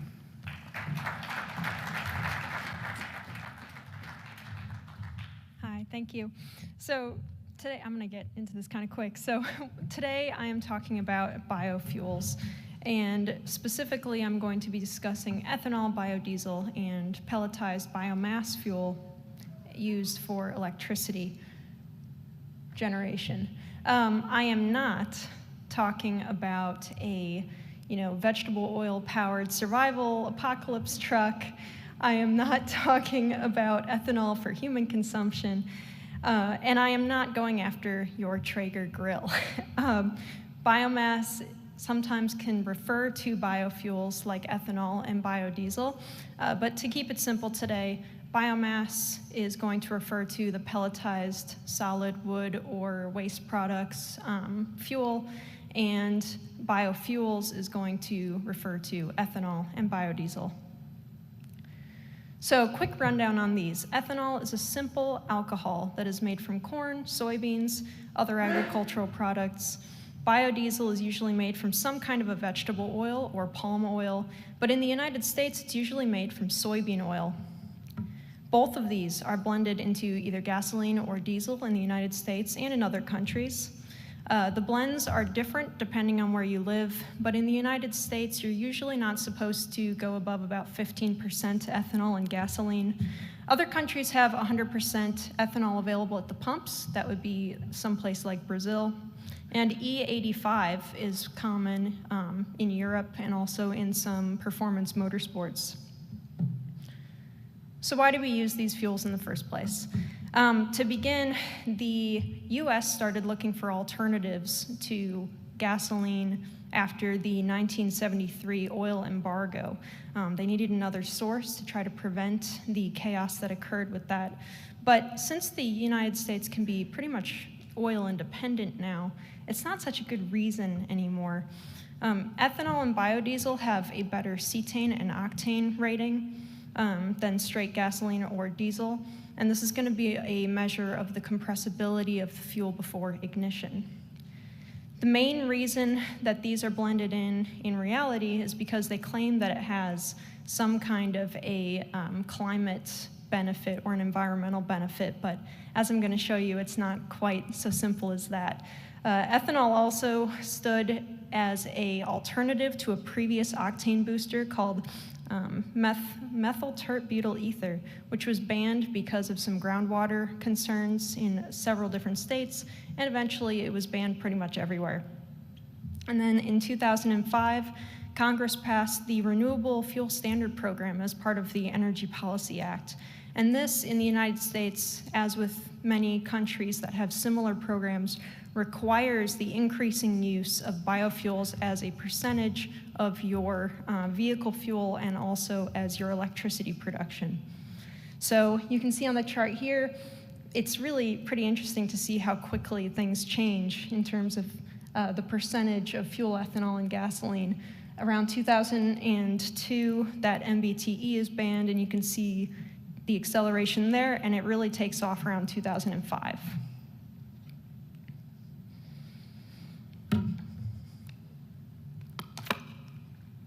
So let's see exactly why and what this stuff is doing in your gas tank. So specifically for biofuels, it's vital to note that they have a lower energy density than their oil-based counterparts. These numbers are going to vary from one fuel to the next, but in general, gasoline has a higher energy density at about 30 megajoules per liter, and diesel has up to 40. And these can change from fuel to fuel, but this is generally true. It takes 1.5 times more fuel to drive the same distance on ethanol as it does with gasoline. The effect is that biofuel will result in sometimes noticeable reductions in fuel economy, and it'll have an impact on the carbon dioxide emissions too when you start factoring that in. Just wait, because they do claim that you have significant carbon dioxide emission reductions from using ethanol, but that is not actually the case. There's also the potential for corrosion in parts of certain engines, especially in boats and small engines that are not built to handle ethanol fuels. That would be like weed whackers and lawnmowers. This isn't as severe a problem as it used to be, but it still can cause some issues for rubber parts. And then for biodiesel, gelling is an interesting phenomena that if you drive a diesel vehicle, you get to potentially, but hopefully not often, experience. Diesel will start to form ice crystals at a pretty low temperature, so it's going to be around 5 to -2 degrees Fahrenheit, which can clog up your lines. Biodiesel gels much more quickly. With a poor quality biodiesel, you can start having ice crystal formation at 60 degrees Fahrenheit. For most ones that they're going to use and mix into your gas or into your diesel at the pump, it's more like 14 degrees Fahrenheit, but that's still significantly higher temperature than regular diesel. So that's why you have a blend change in northern states in the winter. It's recommended that if you are traveling from south to north during a cold snap, that you stop more frequently to fill up as you travel north so that you can gain the benefit of those fuel additives that are in greater quantities the further north you go. These are usually petroleum-based additives, but they don't exactly talk about that. This and the corrosion problem can also be an issue for pipelines, which is why the U.S. Department of Transportation advises that you do not ship all that much ethanol or biodiesel via pipeline. It can shorten their lifespan. But maybe we don't really care about all that because we're worried about emissions, supposedly, and this stuff is supposed to help us with that. But that's not quite the case. So when it comes to emissions data, at first glance, it does appear that you have some carbon dioxide savings with ethanol over gasoline. Gasoline emits about 3.3 kilograms of CO2 per kilogram of fuel burned, and ethanol emits about 1.91. However, when you take into account the different energy output of the two fuels, ethanol emissions actually come out higher than gasoline per energy output equivalent. Additionally, some studies by various organizations, including one by researchers at the University of Michigan, found that burning biofuels isn't actually even carbon neutral. The uptake of CO2 by planting and growing the feedstock is not nearly enough to overcome the emissions from producing and burning the fuel. Besides carbon dioxide, the EPA has even admitted that these fuels increase nitrogen oxides, particulate matter, ozone, and sulfur oxides in the areas that it is heavily used. Higher ethanol use has also been connected to higher asthma rates in places like Los Angeles and near-ground ozone smog in Brazil. And on land, despite the fact that the corn that we grow for ethanol in the United States is not the same as the corn that you eat, it still has an impact on food prices. A University of Wisconsin-Madison study found that the renewable fuel standards and the associated farming incentives caused farmers to switch to more crops that you can use for ethanol or biodiesel production. And so corn prices overall ended up rising 30%, and overall crop prices rose 20% after the passage of those bills. In Brazil, environmental scientists are increasingly concerned about encroachment on wetlands for sugarcane production. While sugarcane production might not necessarily be pushing into the forests, they are displacing rangeland for cattle, which are displacing some natural forest. And this is a picture of land being prepared for a palm oil plantation in Thailand. So to say that there isn't any deforestation going on with some of these biofuels is not quite correct. Biomass. This is a fun one, especially if you are living in the United Kingdom. Biomass pellets used for grid-scale electricity are also not super great, and they share a lot of the same issues as biofuels. Supposedly growing these tree plantations and then cutting them down and shipping them across the ocean and then burning them in a power plant is carbon neutral, but I am skeptical. And a lot of environmentalists are becoming skeptical as well. As a major electricity provider, wood pellets are not particularly energy efficient. They provide about 5% of our total primary energy use. The chart to the right here, is going to show some of our biomass energy consumption since about 1950. And as you can see, the one that they like to talk about all the time is the use of waste, and that's actually flatlined for quite some time. Biofuels have increased pretty well, and the wood biopellet has, for the United States, pretty much flatlined as well. Good quality wood pellets with a very low moisture content only have about half the energy density as an equivalent volume of low quality house coal. A good quality anthracite has more than 3 times as much energy density.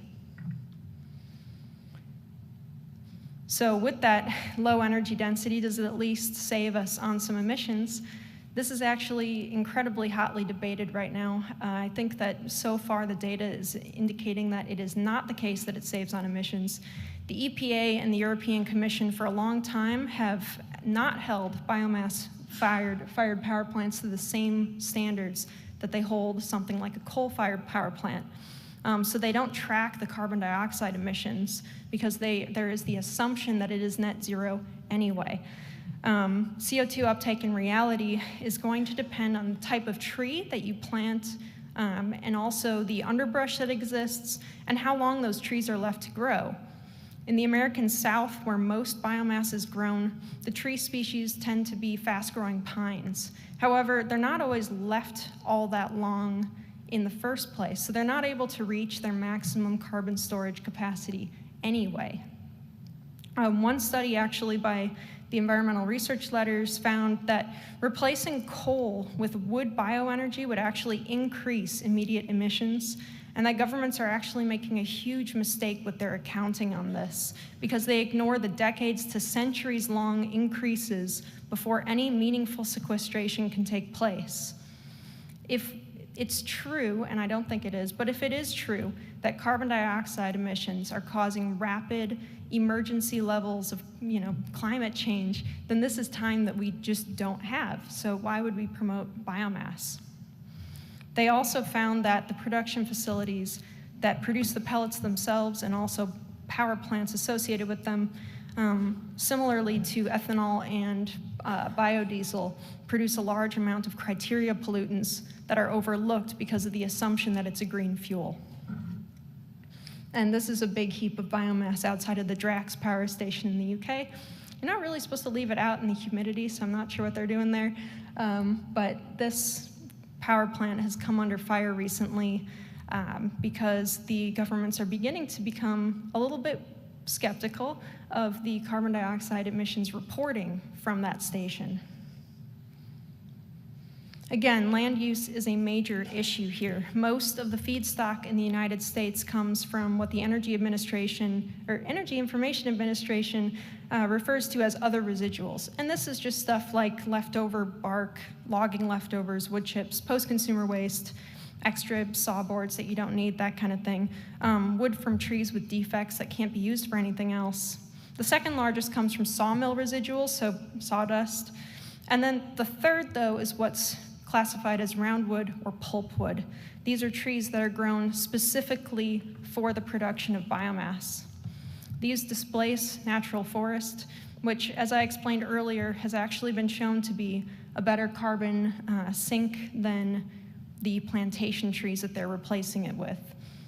Ecosystem disruption is made worse with this kind of tree farming, and because of the EU's own renewable fuel standard goals, and the demand for biomass growing so rapidly because it's supposed to be carbon neutral, it's led to deforestation rising 49% in Sweden, Finland, and across several Baltic nations.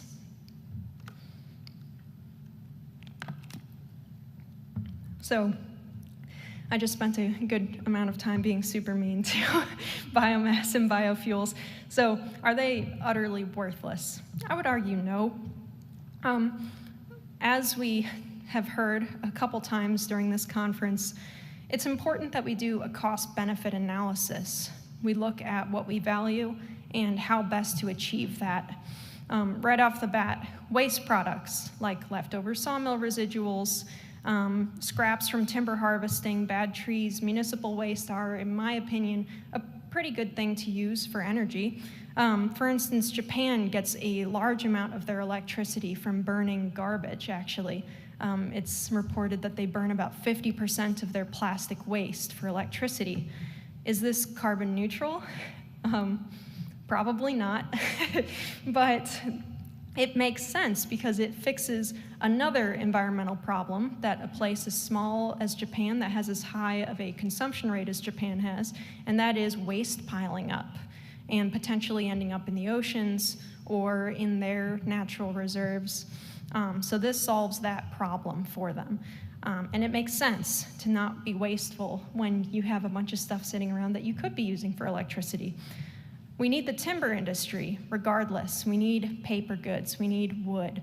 So it makes sense to use their leftover scraps as well. I'm not overly worried about carbon dioxide emissions, but if you are, these energy sources are obviously not doing you any favors. If you're worried about stuff like deforestation or the degradation of wetlands, it's also not helping you out all that much. If you hate synthetic fertilizers, well, imagine how much synthetic fertilizer it takes to produce the amount of corn or soybeans or other agricultural products that we need to just produce ethanol or biodiesel without even including the elements that we still need left over for food production, right? So we're using up a ton of land and a ton of our fertilizers just for fuel, and those fertilizers are made with stuff that we could also be using for fuel. So in the end, it doesn't make a whole lot of sense economically or environmentally. As I mentioned at the beginning, ethanol fuels are beloved in motorsports, though those aren't what I would call carbon neutral either. And some people get terrific use and joy out of converting their vehicles to run on cooking oil. That's super cool, and I would never be against doing neat engineering projects like that. But there's really no need to mandate this stuff, especially not in the name of being green or environmentally friendly.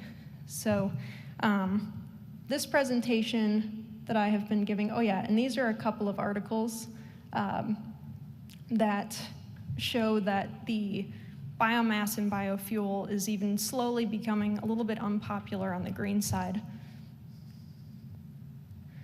So I wrote a couple of papers on this subject, both for the energy side and the environmental side, and they're available on Heartland's website. I also did a video on this. They go into a little bit more detail than I thought I would have time for in this presentation, but I think we are good. Oh, I have a couple more minutes? Okay, neat. So I can talk about, I have a minute. I can talk about one of the most fun facts about this. Let me see if I can go back to the slide that has it. If I don't waste all my time just trying to click through this thing. So, if I can find it. Okay, so one of the interesting facts is that the European Union is actually the largest combined producer of wood pellets. At about 46% of them are produced over there. But the United Kingdom is by far the world's largest consumer of biomass fuel pellets. They use up 21% of all of the wood fuel pellets that are produced on their own from electricity production. And 75% of that supply comes from the United States. It doesn't even mostly come from Europe. So, I mean, do the math on that, on that transportation logistics there, and I'm extremely skeptical that it's carbon neutral. Additionally, it's funny when the British government is using all of this biomass fuel, saying that it's more environmentally friendly, and yet they're also trying to pass rules that restrict people's personal ability to use wood stoves in their own homes.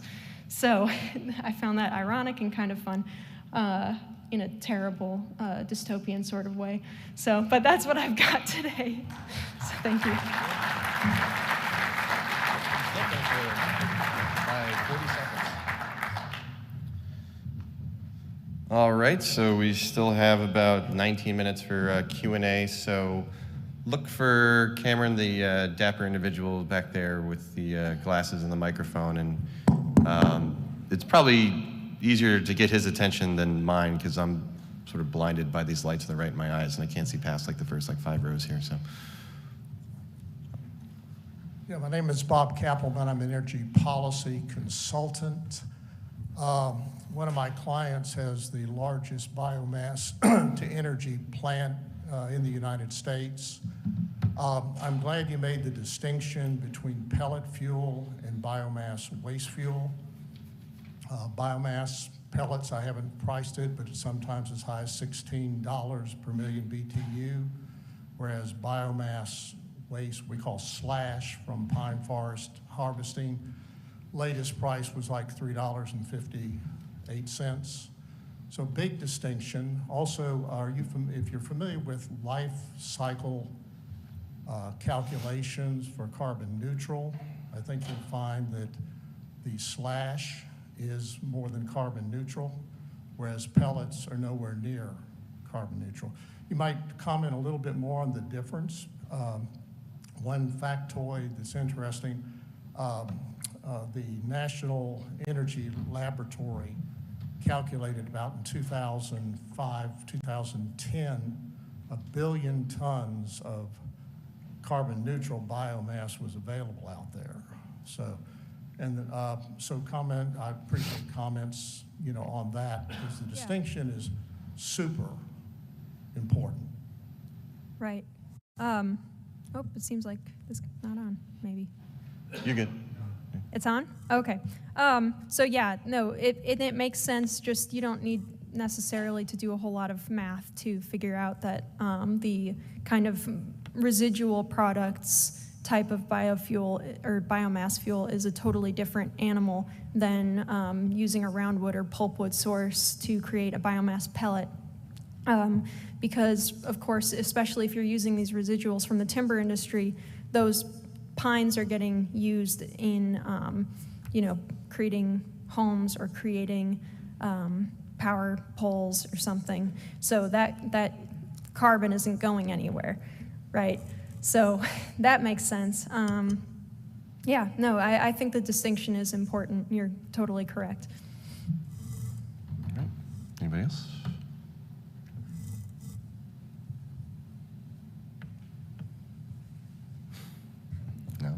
Hi, thank you. My name's Brian Lindauer. I'm well, not with anybody, but I am in the nuclear power industry.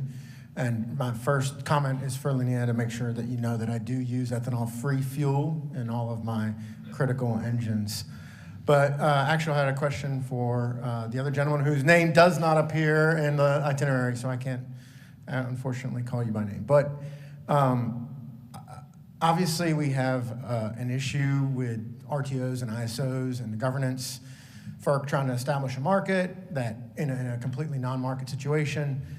I was intrigued by your comments from, I think his name was Insol, a name hilariously similar to a woke insult for young men who fail to find attractive relationships. But the idea that you could have a market in the electricity world at the grid scale, I mean, it seems like it should be able to be happening because electricity is the ultimate fungible resource.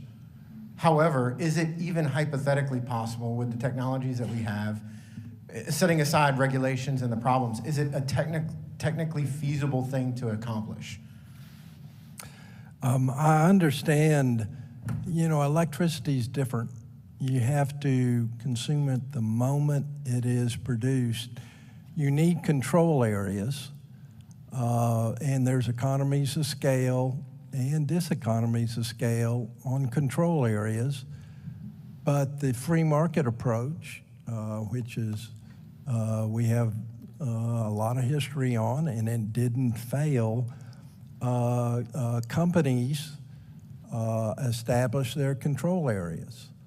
And companies would enter into agreements with their neighboring companies for backup power, different backup or complementary services. The problem is franchise protection, where you're giving a legal monopoly to one company.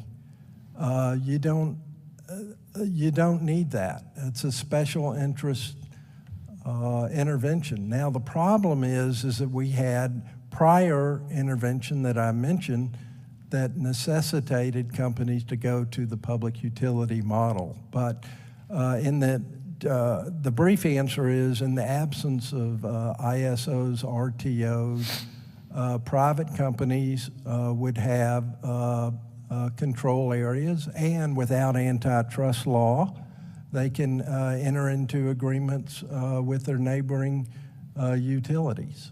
And don't forget that we would have electricity majors if it wasn't for government intervention. Anybody else?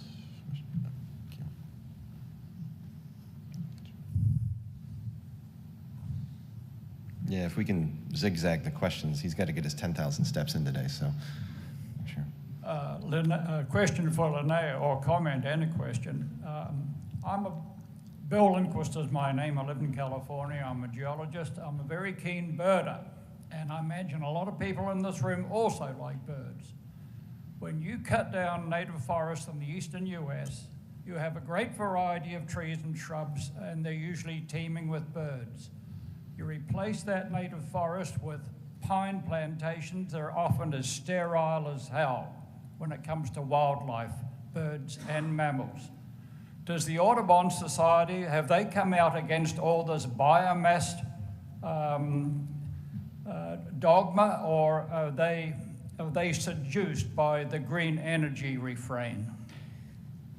So I've seen some publications, not specifically on Audubon, but some other eastern birding organizations that have said that it is more or less a net negative for them in bird conservation in that area. And I happen to live pretty much surrounded by a whole lot of pine plantations and stuff over. I live in South Carolina right now.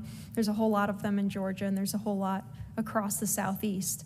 And I mean, I wouldn't say that a pine plantation is totally barren, but it's certainly not the same as a hardwood forest. Mm-hmm. Chris Morrison. I write for the London publication called The Daily Sceptic. In the UK, we're very proud of the Drax power station. It consumes £800 million of subsidies since it first started, and it's made the shareholders very rich. And of course, as the speaker pointed out, we have the powers that be are now stopping the ordinary people who don't make a lot of money out of this stuff from actually burning wood. Go figure. I'd like to just ask if you didn't mention it, but none of this stuff happens without subsidy. So what sort of subsidies are being produced elsewhere in this feeding chain? Right, I think it's, I'm not sure what the exact rules are called or what your equivalent to the renewable standards and mandates. So in the United States, each state has its own renewable portfolio. So, California will say we want X percentage of our grid to be run on a biofuel or something by the year 2035 or whatever it happens to be.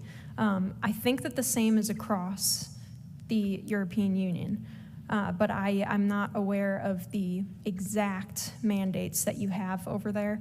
I do know that there are, like what Wolfgang was talking about in his talk on Germany's own, net zero goals with their renewables expansions. They have a similar renewable portfolio standard sort of framework as the United States, so I wouldn't be surprised at all if the UK has something similar that says, we need X amount of our grid to be powered by biofuels by this date, but I couldn't tell you the exact name of the law. You brought up subsidies, and it's interesting to look at the different electricity sources and ask yourself, is this a government-created industry? With industrial wind turbines, clearly the answer is yes. For on-grid solar, the solar farms, I think the answer is yes. With biofuels, I'm tempted to say it's yes, without any government subsidies.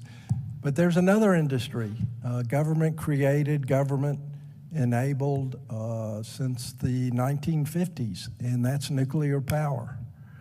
I think from a free market perspective, if you look at the history of nuclear, you'll see that mistakes were made at the very beginning. It's an industry that was never competitive just because it's too darn, as the way I put it, it's the most complicated, expensive way to boil water. It's the last thing, really the last thing you want to do. This is a lecture in itself, and so it's assertion, but do keep that in mind.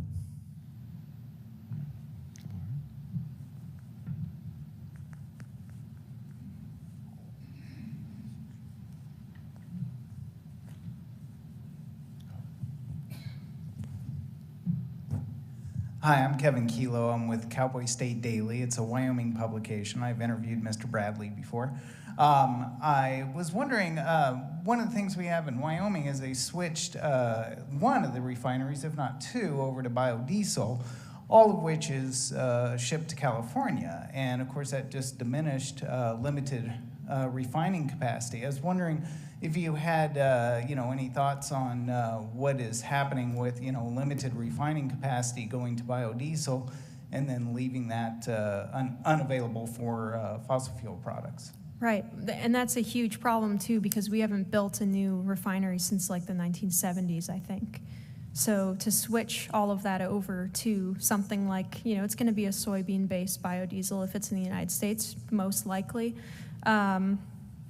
It's incredibly dangerous because we already have a backup on the amount of production that you can reasonably handle from both the United States and Canada, because Canada doesn't have the refinery capacity for their own fuel, so they send a lot of it to us at our Gulf Coast refineries to handle. And so the more you are subsidize, the more biofuels that you subsidize and force the refineries to include in their blends, I think the more you're going to have that backup problem. Okay, Roger Carlson with Saving the World Before Breakfast. And somebody once told me that the shale revolution could only happen in America because we had mineral rights in this country, whereas in other countries, the king or commissar owned the mineral rights, so farmers would chase geo-survey crews out, whereas in Texas, a pickup truck is chasing after the survey crew, asking what kind of royalty deal they could get. So leads to the question, I think you might have, Mr. Bradley, I think you mentioned it briefly. Could you expand on property rights and in this country and how they might be expanded to other countries? Texas got lucky when they were making the law. They came out of a Spanish tradition that the sovereign owned all mineral rights, but the political decision maker says, well, there's nothing under all that sand. We'll let we'll let the surface owner have rights to the subsoil, and with mineral rights, the landowner could then sell them or lease them off to create a market there. It's one of the most fortuitous things that's ever happened. I'm from Texas, and it's probably the reason why I have a nice coat like this, Tom James.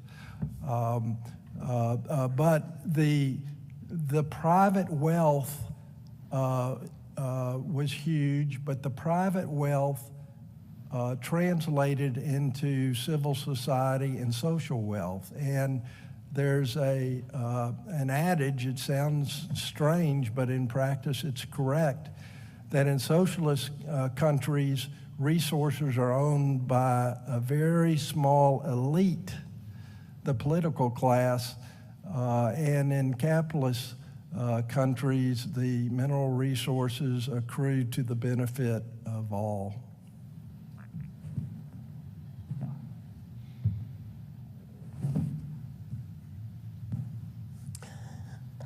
I just wanted to say that on waste product, most of the waste product from the garbage disposal units is already being used in the United States, and I believe the first one was begun in Pittsburgh, Pennsylvania. But waste management has used garbage to methane process in almost every city in America, and I think the largest one's in Miami. It's very, very, very productive. Now this stuff is different because obviously it's waste. The fuel is zero. And I've been to see a few of these, and they're amazing. If you have a chance to go to see one, you should because they're just amazing. And they're using this. Our local garbage company in Pittsburgh fires all of their trucks now 100% on CNG, compressed natural gas. But of course, none of this makes any sense if you've got gas that's really cheap and clean and abundant, and we have the most in Pennsylvania. As you know, we have a 500-year supply for the whole United States, and it's the cleanest, and we can produce it cheaper than any place in the world. So all of this biomass stuff doesn't really make sense today, except for the garbage, which is waste anyway, and it cleans up the atmosphere.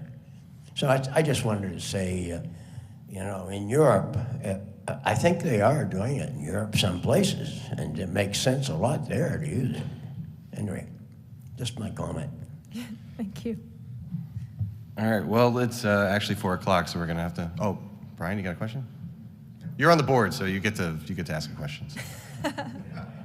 I don't know why I'm asking the question here, but these are two people who probably would know the answer. Has anybody ever looked at the energy that Amazon, Google, Facebook consume for cloud storage and turn climate greenness into a weapon against the left by attacking them specifically to use expensive green energy. Yeah, that's right. I think I have seen people comment it. I've seen the argument made. I haven't seen anyone crunch the numbers on it, but I have seen the other side of this debate use that argument against Bitcoin because of the processing power required. Yeah, so I've seen them complain about, Bitcoin mining is destroying the planet through carbon dioxide emissions because of all the energy that it uses. But I haven't seen our side utilize it, not in public outside of, our kind of blogosphere and website. No. No.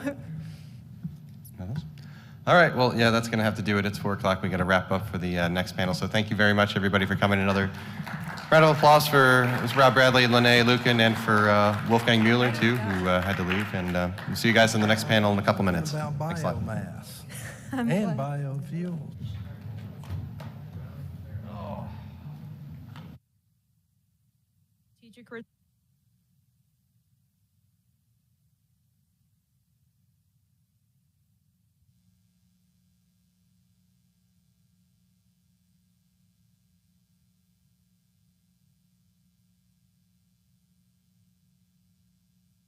I do think it's very strange to take oil out of the strategic reserves, and they say that it's to decrease the price, but once that oil is used, that supply influx just goes away. So it's not like you have a promised future supply that can come out of the strategic reserve that is going to make any kind of substantial difference to an oil price. It's just not enough. So it's kind of gross, right? Because it's obviously just Biden is releasing oil not to decrease the price of oil, but to try to nudge his numbers in the polling. So it's a political move. Yeah, to make the appearance of trying to help. And then, he goes on the campaign trail or whatever it is that he's been doing lately, saying that people that own gasoline stations need to take a hit on their profits so that oil prices can be low or gas prices can be lower, and it's their patriotic duty to operate at a loss so that gas is more affordable. Evidently, it's Biden's patriotic duty to supply oil to China. Yeah. It's like, look, ultimately we're going to have to replenish this supply, so we're going to have to buy this back later. Let's hope at lower prices than today. But more importantly, this is completely a political move, and it's not a long-term fix for our oil and energy supply issues. Biden has created a mess. Mm-hmm. He has, putting it mildly, he's fostered a situation that encouraged Russia to go into Ukraine, in part by approving their Nord Stream 2 pipeline and saying they should ship more oil and gas to Europe, and by cutting off our domestic supplies, by stopping lease sales, by banning sales that were already approved in Alaska, by blocking pipelines from allies. Keystone XL, as far as I know, we're not real competitors with Canada. We're allies. Which would have delivered as much oil to the U.S. daily, almost as much as he's releasing from the Strategic Petroleum Reserve, and other pipelines. He's putting up roadblocks. He's making it harder for oil companies to get financing because he says we're going to shut you down in 10 years, but go out and try and get financing for a project that will take 30 years to pay back. So everything he's done has harmed the energy industry. Harming the energy industry has hurt every other sector of the economy except for wind and solar, his friends in the wind and solar industry, who he was meeting with rather than oil companies while he was complaining about oil companies not doing their patriotic duty. And then he wants to blame our companies for the mess that he created, and he continues to create daily.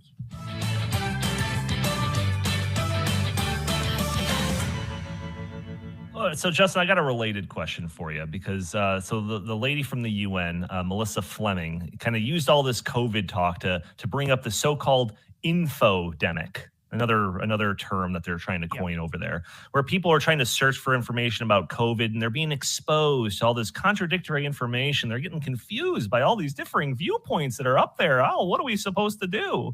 So, and another panelist, Claire Wardell from Brown University, said, we can't put everything back into the box, that fundamentally our information environment will always be polluted in different ways. So I've been exposed to a lot of this jargon and way of phrasing stuff from the World Economic Forum. So the way that I took this is that, if only we had total control over the internet and social media from the beginning, then we would have ensured that these issues never got out of the box in the first place.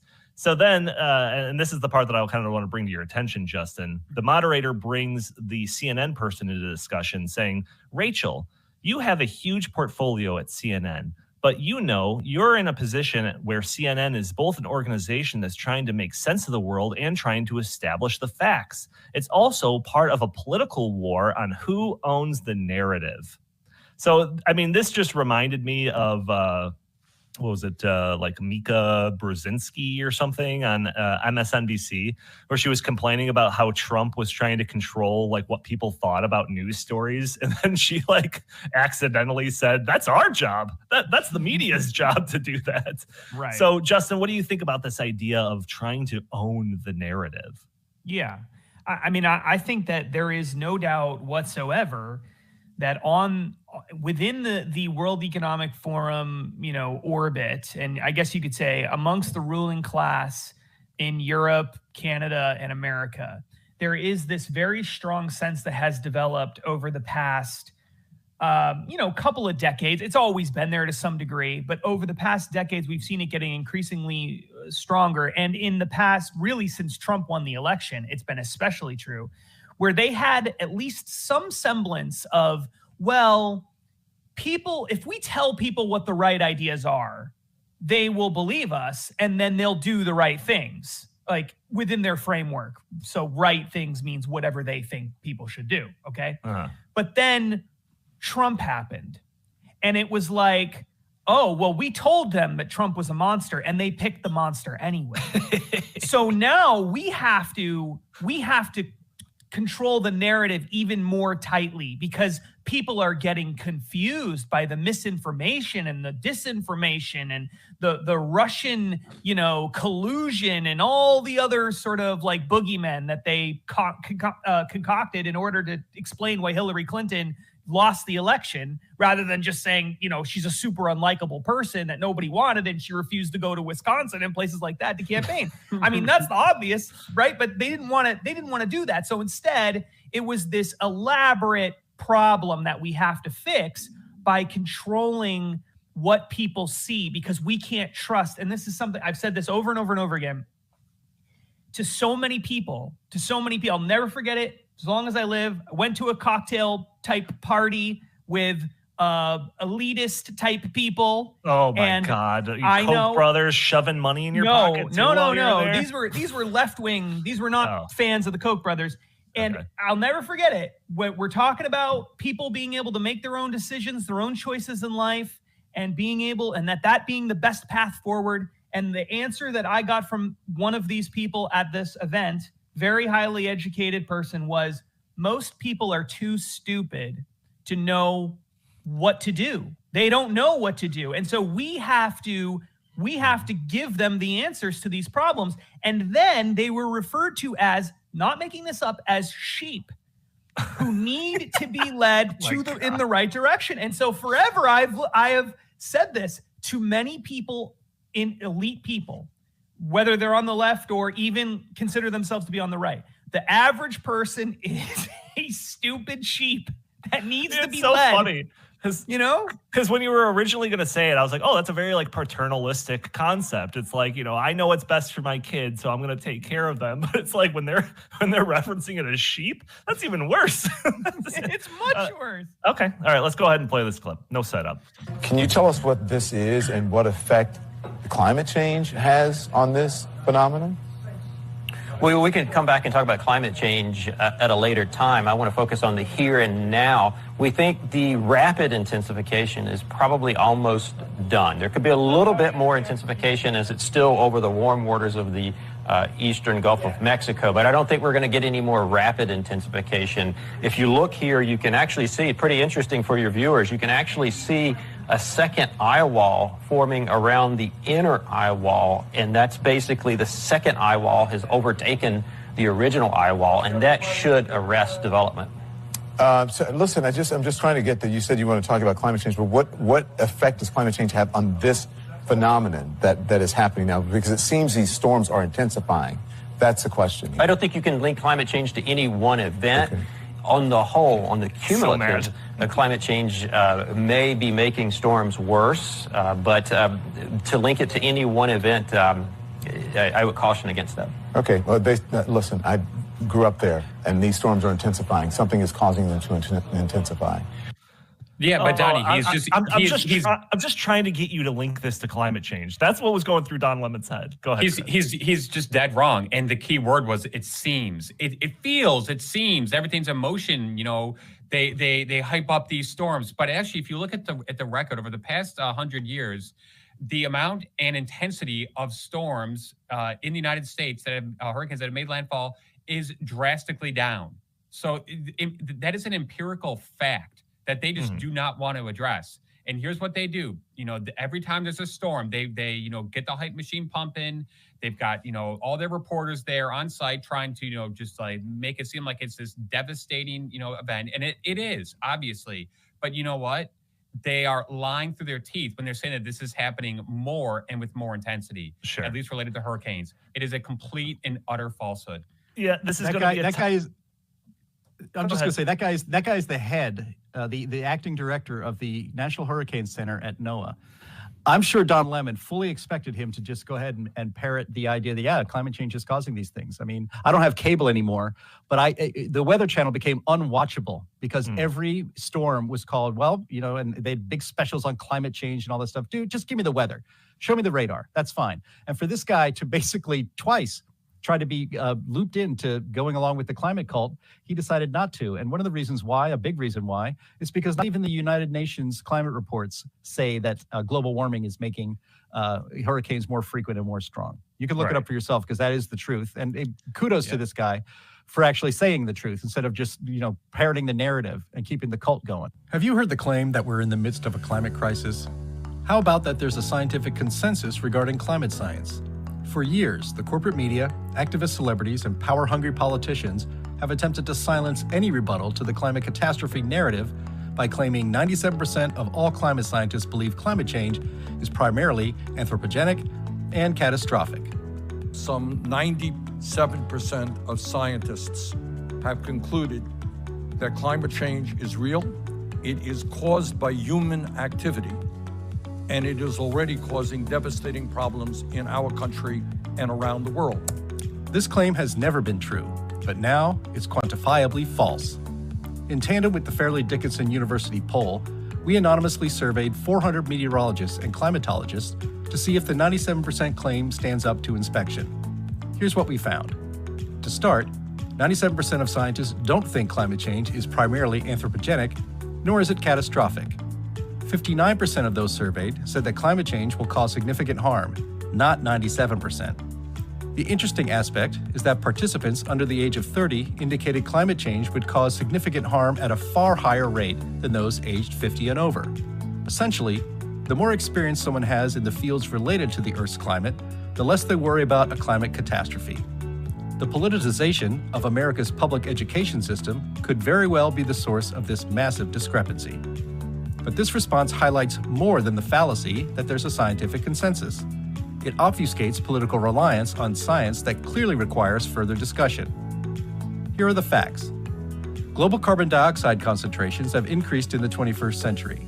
Due to higher CO2 concentrations, crop production is increasing year after year across the globe, in rich and poor nations alike, regardless of wealth and technological advancements.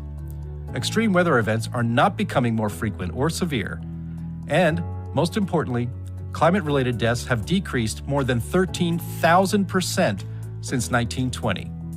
Data simply does not support the end-is-near position on climate change. So why are some still saying climate change will cause catastrophic harm? There's no simple answer. The U.S. government provides much of the funding behind climate science.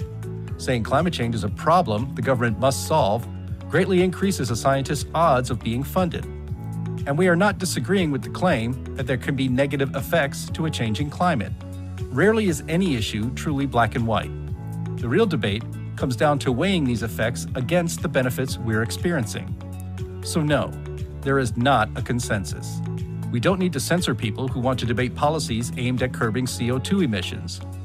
Differing viewpoints being put under scrutiny is the basis of scientific research. And allowing scientific discourse is the only way that society can be confident the course of action we take is based on sound reasoning, not political will.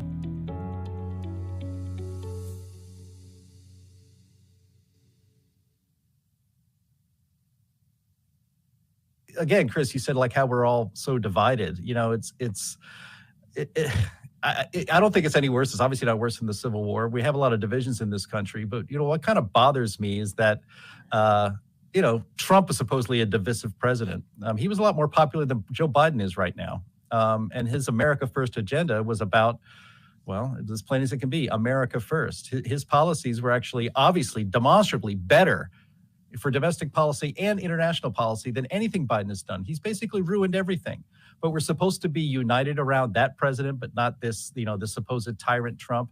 I mean, I really do. I don't even think we'll ever get back to the days of even during Ronald Reagan. The left hated him. He was derided. He was mocked. But, America felt more like America then. People were actually proud. The idea of being proud of your country. We were going to talk about this a couple of weeks ago, Donnie, I know, and there's a video going around of, I think it was from Campus Reform.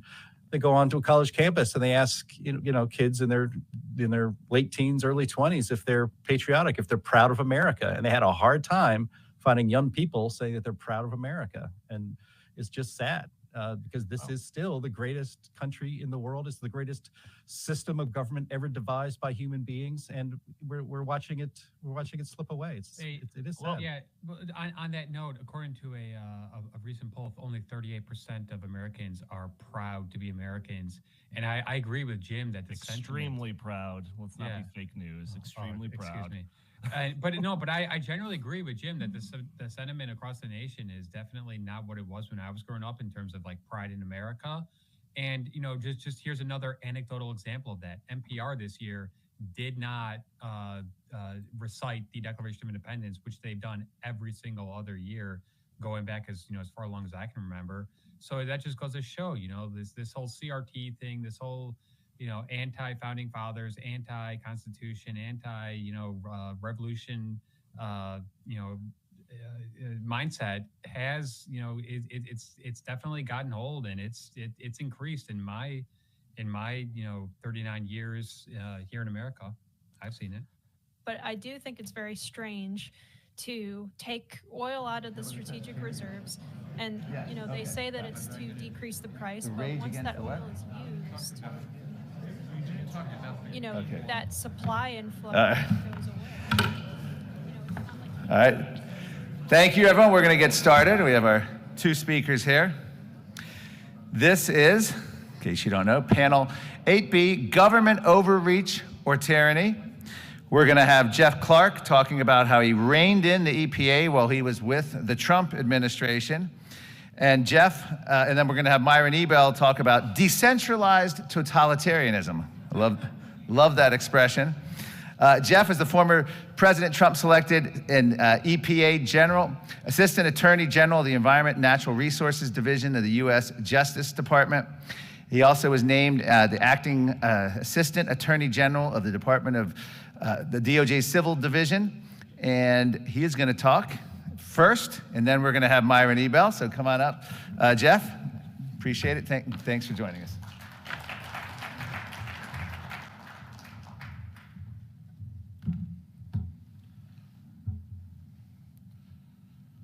All right, well, congratulations for making it this far through the conference. We're in panel 8B, so thanks for selecting the B option as well. And hopefully we'll give you, some interesting things to chew on here. So just to kind of reintroduce myself, my name is Jeff Clark. I was the only Assistant Attorney General who ran 2 of the 7 litigating divisions in the Justice Department, and that was for a total of 1,400 lawyers under my control at the Justice Department. I was nominated in 2017, but the Democrats knew that I was coming and they kept me waiting for confirmation for 14 months. So I didn't take office until the end of 2018, but I stayed until 6 days before President Biden was sworn in. I had charge of all of the environmental cases through the Environment Division.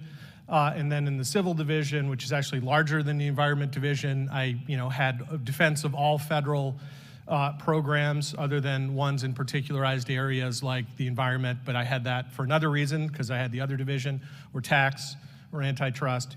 For instance, I had control over all of the immigration litigation in the United States, also had control of the vaccine compensation program, so all of the people who applied for vaccine injuries, I had to approve their settlements. I worked on defending the census and the attempt to ensure that citizens, non-citizens, I should say, illegal immigrants should not really be counted for purposes of our political system. And worked on building the border wall in particular because the Environment Division was in charge of taking the land through eminent domain to assemble that for the building of the wall. So that's a lot of things. I looked through the program. Obviously, we had 2 lunch speakers from Congress, but I think we're relatively light on former executive branch officials. I know that Dr. Happer and I think one other participant in the conference had served in different advisory or kind of informational roles inside the executive branch, but the executive branch is where a lot of action happens. I'm a strong originalist, constitutionalist. I think that I don't know if this was causing that noise. Something's beeping at me. Just censor me even as I stand at this podium. Their efforts are relentless.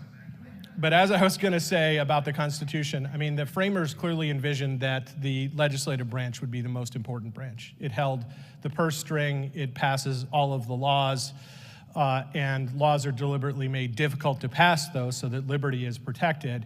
The executive branch was designed to carry out the laws, not to actually make them, making them less dangerous. And the least dangerous branch was the judiciary. I think at this point we really live in a very inverted system in which Congress has allowed itself to become the least important, least threatening branch. In Democrat administrations, the courts generally let them do what they want, making the executive branch, the Article 2 branch, the most dangerous branch by far. That's an era we're living through now. But in a Republican administration, or at least an aggressive one like the Trump administration, the courts will block as much as they possibly can, but there's so much authority that's been delegated to the executive that it's hard for them, even if they're kind of forced to play a zone defense and they can't actually stop everything. But that is not the system the framers examined, and my experiences, I think, will bear that out.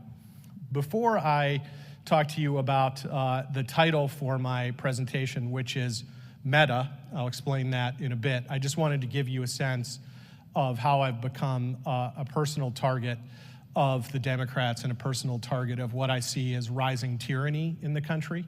My boss is fond of, he's Russ Vogt, the former Director of Management and Budget at the White House. at the Center for Renewing America. I invite you to check out our website. It's renewingamerica.com. But he's fond of saying that it's 11:59 p.m.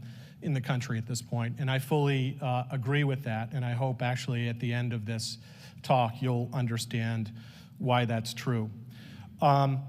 So let me tell you a personal story. It's June of last year. My family is visiting Atlanta, so thankfully I'm the only one home. There is massive banging downstairs at the door at that early time of the morning. So the only thing that could pop into my head was, I don't know, maybe a neighbor has an emergency.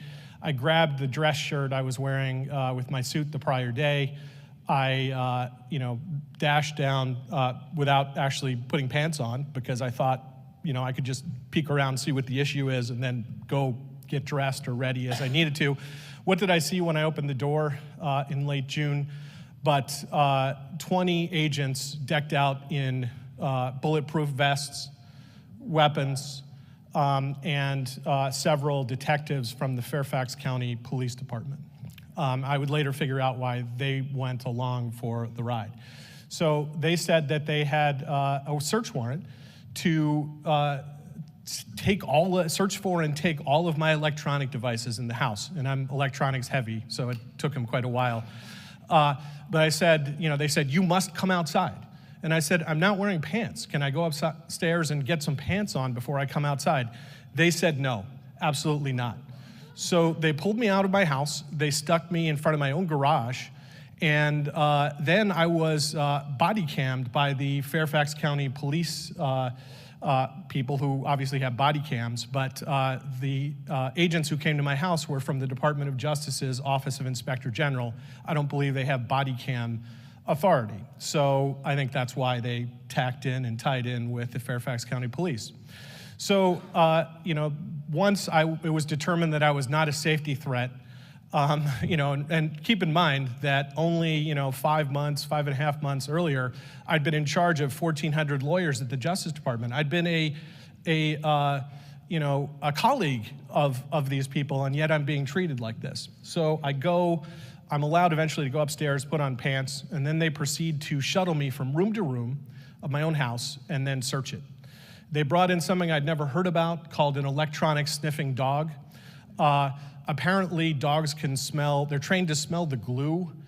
This is what the agents told me anyway, that are commonly used in electronics. I don't think the dogs found anything that the humans didn't find. And I immediately asked for a copy of the warrant, and they were not gonna give it to me. So then I gave them a lecture about the Fourth Amendment, and eventually the warrant was produced to me. I still have not seen the affidavit supporting the warrant, so I don't know why they were searching, but it became clear to me from the general gist of things and what I could see barely evidenced in the warrant that basically they were investigating whether, in the words of the New York Times, he was unassuming basically until he plotted to destroy our democracy. So because I touched the election and urged that the 2020 presidential election be investigated, that's why I was targeted for this. And it is very alarming because it brings us, to the point of being a banana republic where an incoming administration immediately goes after the outgoing administration's people or those who are deemed to be effective. So I have a much longer version of that talk, but you're here at the Heartland Institute. You want to hear about, I think, some of the things that I did in government and my analysis, but I wanted you to know that sort of basic story, which I think frames why the hour is late.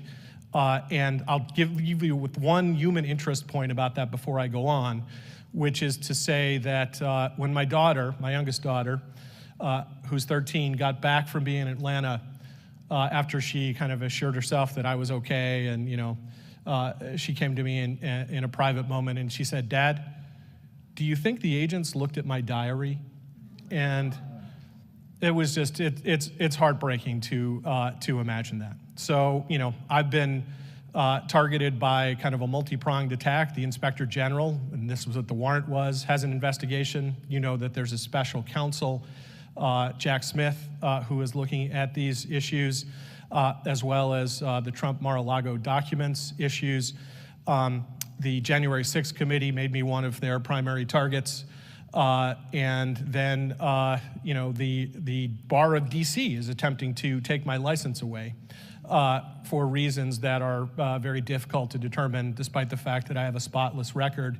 And I've been, I'd served 2 terms, the Trump term, and I did the whole Bush 43 term as well at an earlier time. I've never had any complaints against me and the like, but I crossed the tectonic forces of questioning the election. All right, so I am an appellate litigator, and I know that I'm talking to a lot of scientists and folks with technical expertise. I've played that kind of doctor on TV at some points. I actually, in the Bush 43 administration first term, I was set to have a debate about climate change issues with Robert F. Kennedy Jr., but he backed out of that, so I count that as a win. Although he has, I think, become very smart on all of the issues of tyranny that relate to COVID, which I will do some talking about. But I'm used to appearing in front of panels of 3 appellate judges and making arguments that are essentially in the theater of the mind, right? Appellate judges don't like visual aids. And whenever anyone who's never done an oral argument in front of a court of appeals asks me for advice, they almost invariably, especially if they're trial lawyers, they say, what visual aids can I bring? And I say, don't bring visual aids. It's inevitably a disaster. However, I know that the conference is very slide heavy, so I decided to compromise, and I brought this homely chart that I made earlier. Thank you, Mark. So this is the subject of my talk, which is that everything that's going on, I think everything you've been hearing about the conference, and I was telling Mark that there's some overlaps between my talk and his, they're all designed as instruments of meta control.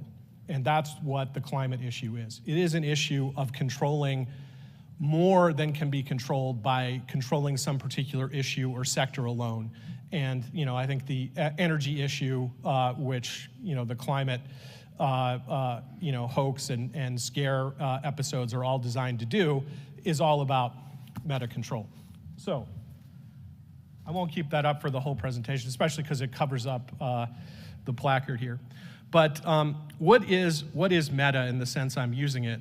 The Webster's Dictionary defines it as situated behind or beyond, later or more highly organized. So that's the sense in which I mean meta. I don't mean Meta, the new name for Facebook. I also found actually the first definition that pops up if you Google it is essentially defining meta to equal woke. They say that it's, to say that something is meta is to say that someone is self-referential. So it's essentially pointing to someone and saying like, hey, I understand everything at a higher level, therefore I am meta. But those are not the senses in which I mean it. I mean them as meta control examples. So climate and energy in particular, it is the ultimate commanding heights of the national economy. Lenin is famous for having seized in the Bolshevik Revolution, first, the commanding heights of the national economy. Energy is really, I think, not only the United States, but the world's ultimate commanding heights.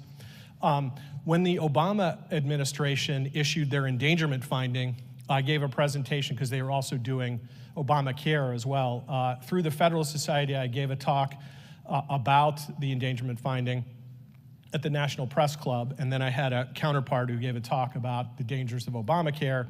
And I made the point that basically, the energy sector was being seized in a fashion by this Obama endangerment finding, and that would make Lenin proud. And several members of the press approached me after I gave that talk, and they said, are you seriously saying that President Obama is acting like Lenin? And I leaned in and I said, yes, absolutely. That's precisely what I'm saying. Please put that in your articles. All right.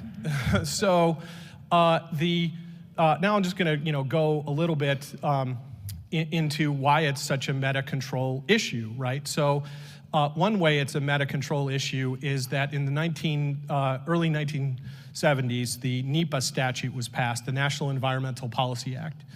That statute essentially bolts on looking at environmental issues to every other single statute, even if the other statutes don't actually take account of environmental issues.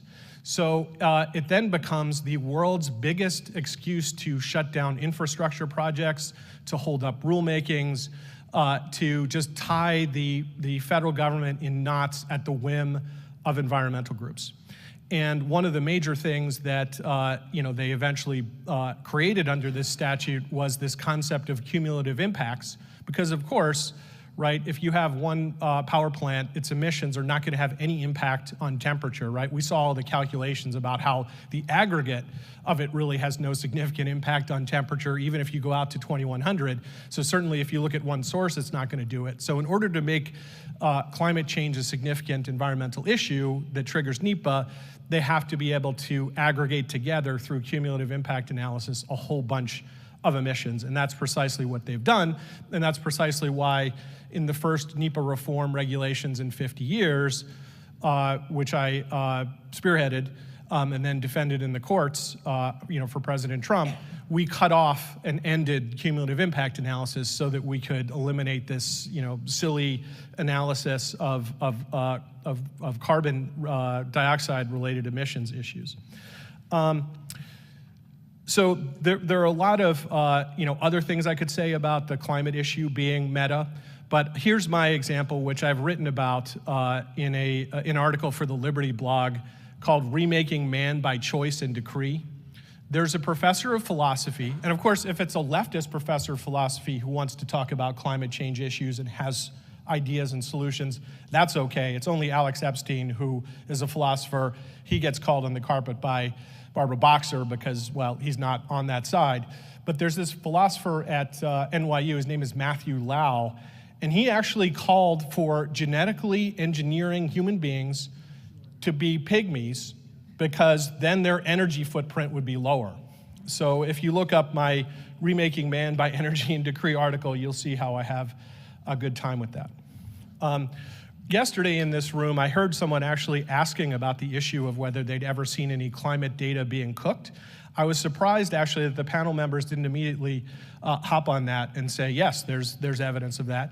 There's the whole ClimateGate issue, which Myron is one of the world's experts on and could go into more details than I did, but we used it in litigation against the EPA endangerment finding.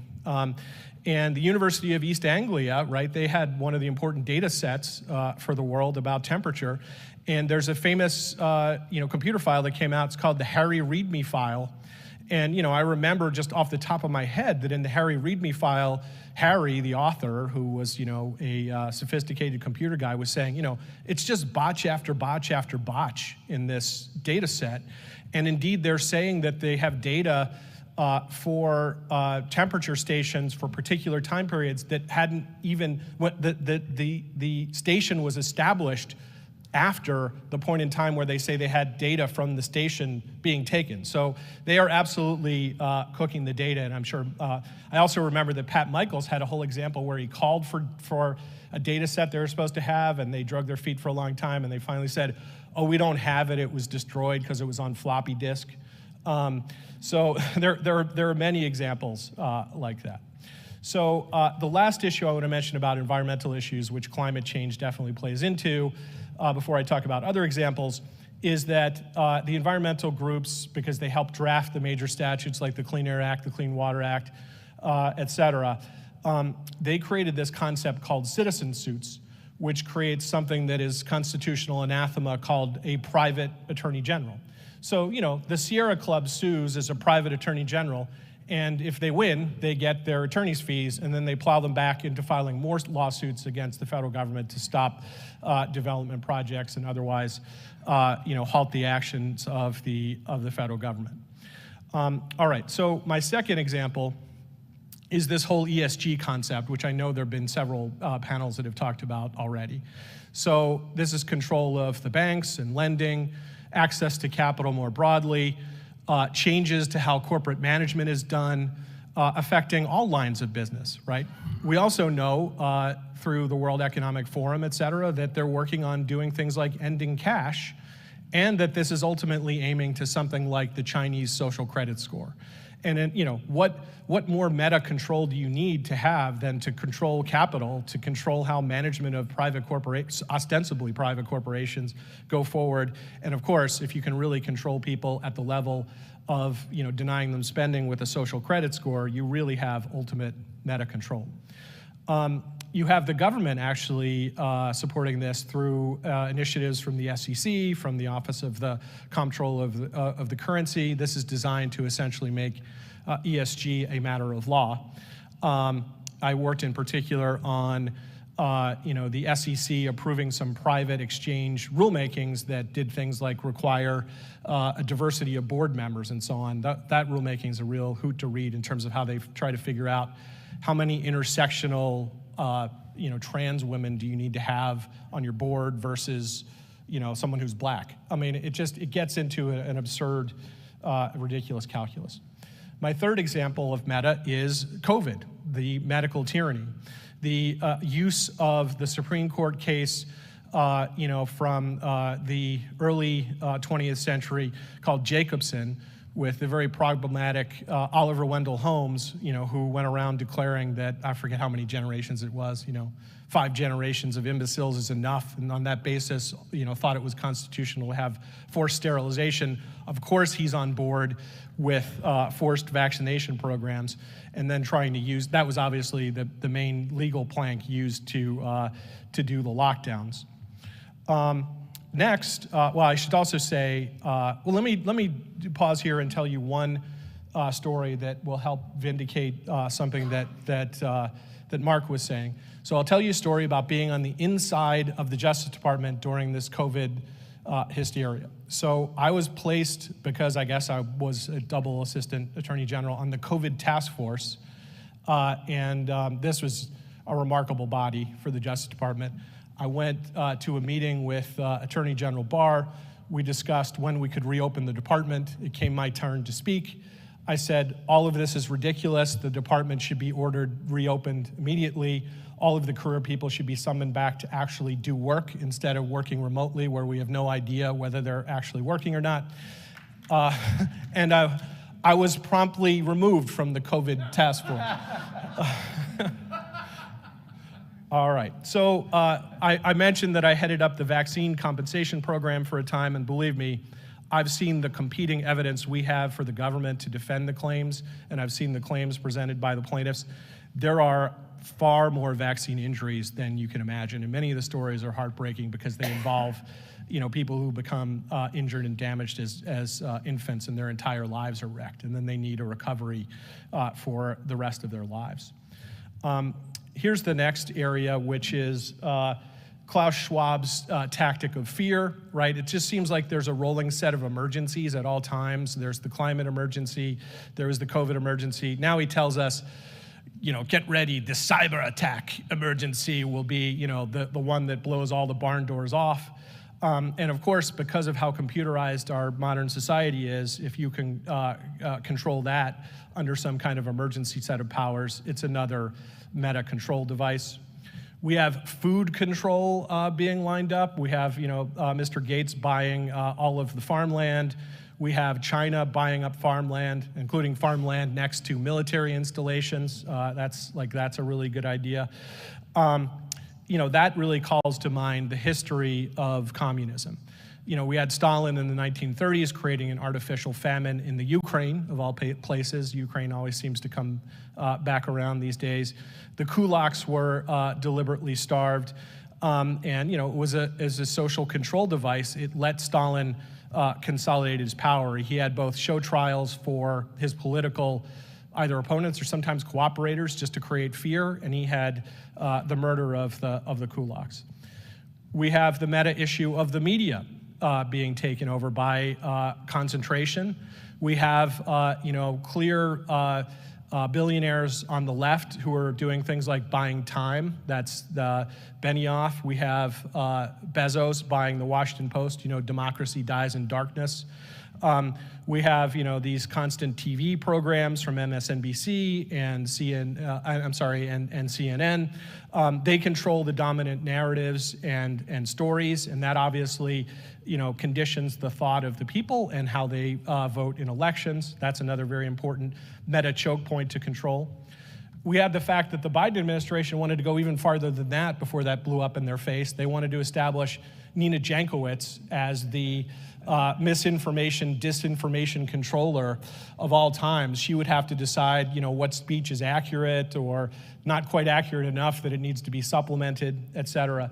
And then we have, that working hand in glove, even back, through the deep state, so-called, in the Trump administration with the revelations that came out about that on Twitter is called the hashtag Twitter files revelations that Musk has let come out, that the FBI, the Department of Homeland Security, and other parts of the federal government were working directly to censor things like the Hunter Biden laptop story and a host of other stories, including, of course, issues about COVID and the medical tyranny.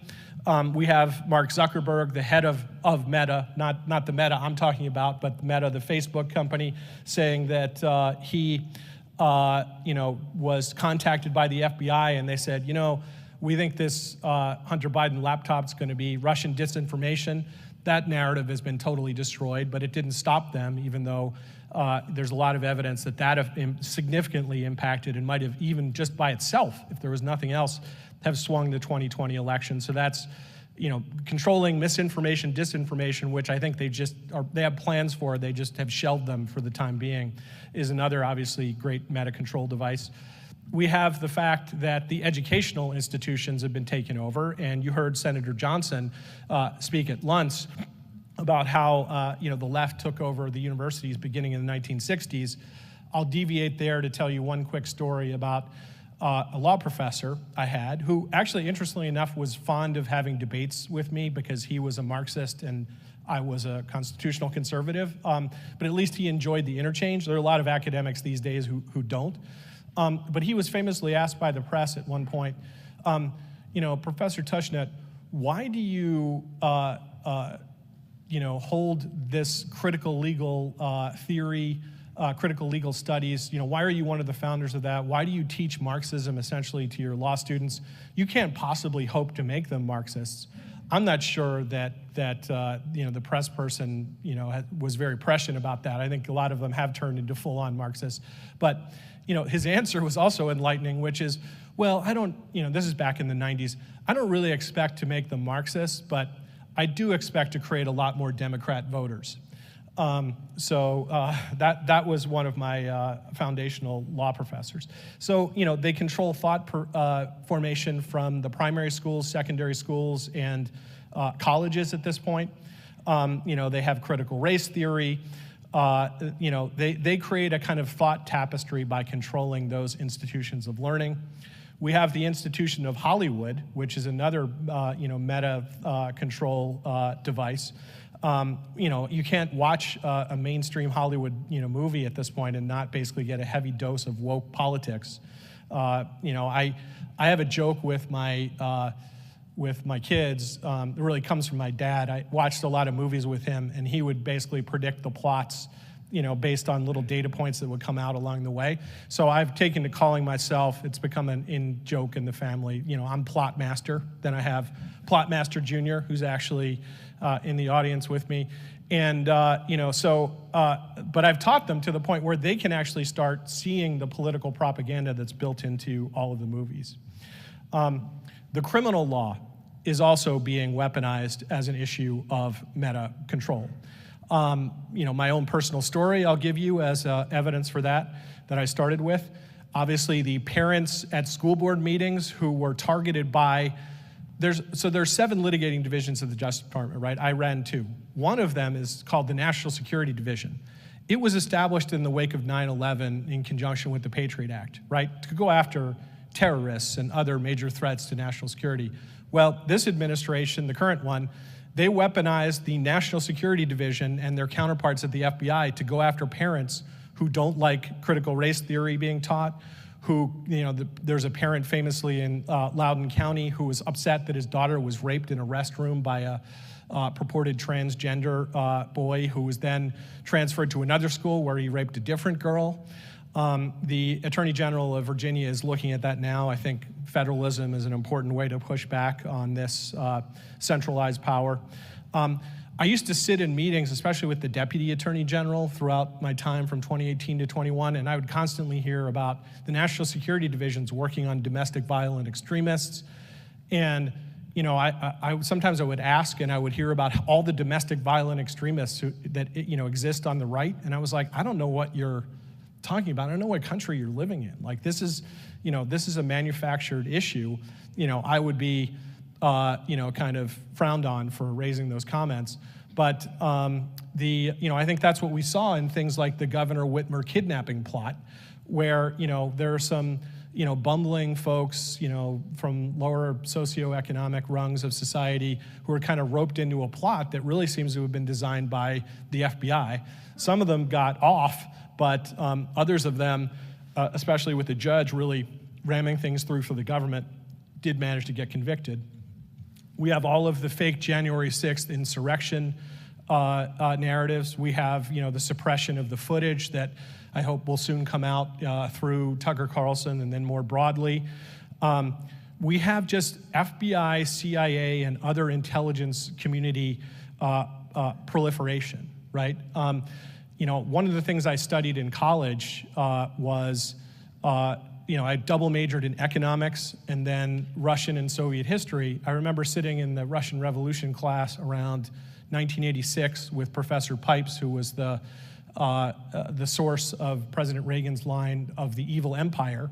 And I remember him, describing the Russian intelligentsia and how they were an important part of the Bolshevik Revolution.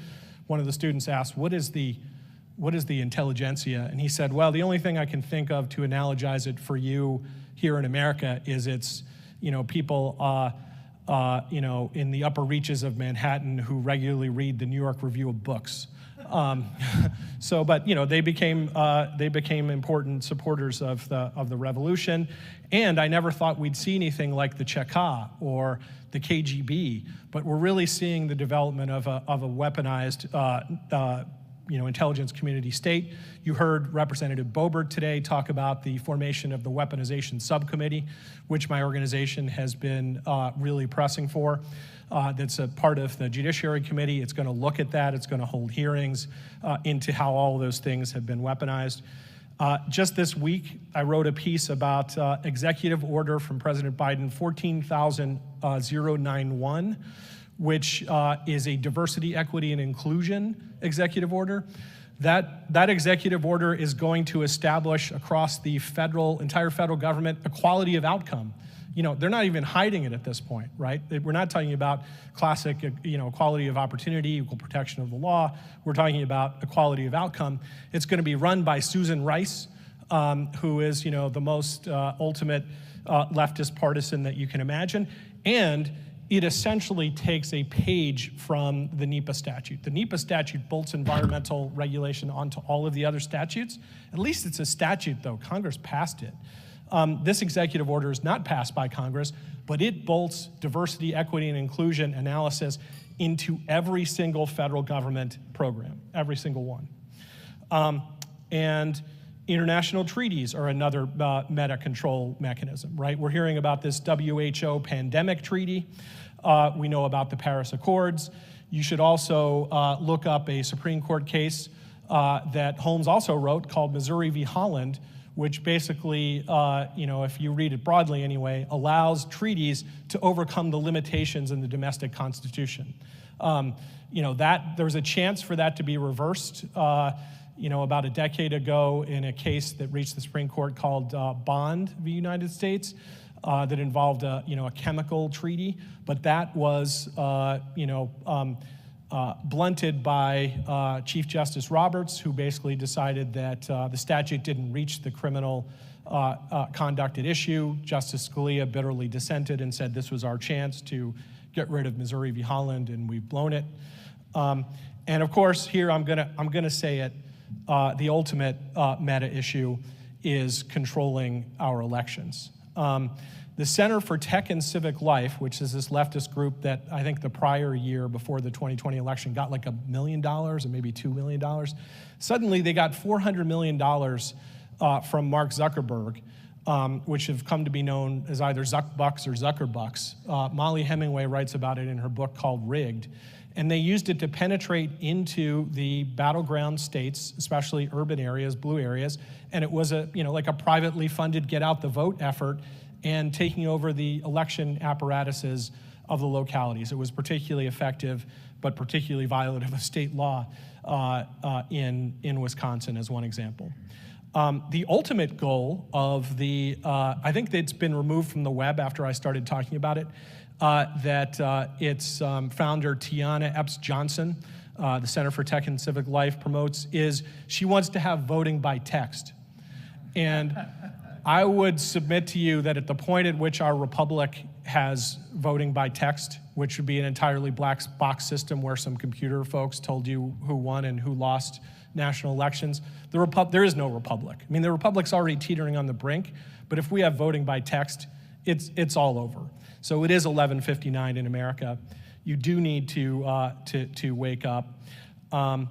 And why don't I'm going to take 2 more minutes, Mark.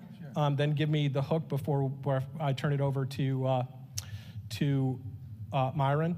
But I wanted to talk a little bit about, because I probably the biggest climate, the biggest climate hysteria warrior that you haven't heard of. All right, so I go back to 2000 when in the DC Circuit we won the American trucking case, which established that the Clean Air Act was a violation of Congress's powers under the Non-Delegation Act.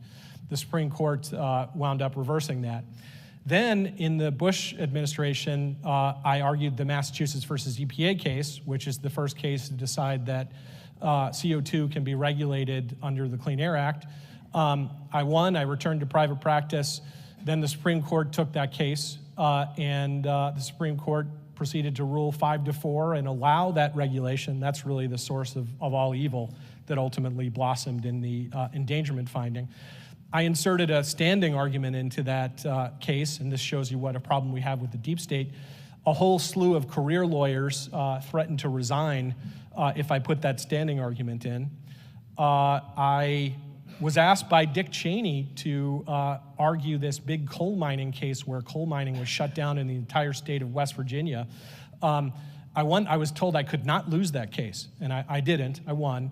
But then fast forward to 2022, and I have his daughter, Liz Cheney, trying to hang me through the January 6th committee. I was plenty smart back in the mid-2000s, but apparently somehow I became a threat to democracy after that.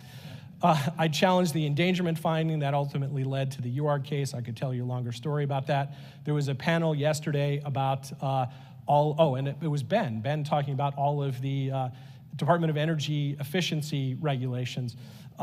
Maybe I'll save that for a question and answer, but I have a good point, good story to give you there, Ben. That was a very interesting panel, so kudos to you. And then in the Trump administration, I told you I spearheaded the NEPA reform. I challenged California for a cap-and-trade treaty they have with Quebec. As I read the Constitution, the president controls foreign affairs, not California, but hey.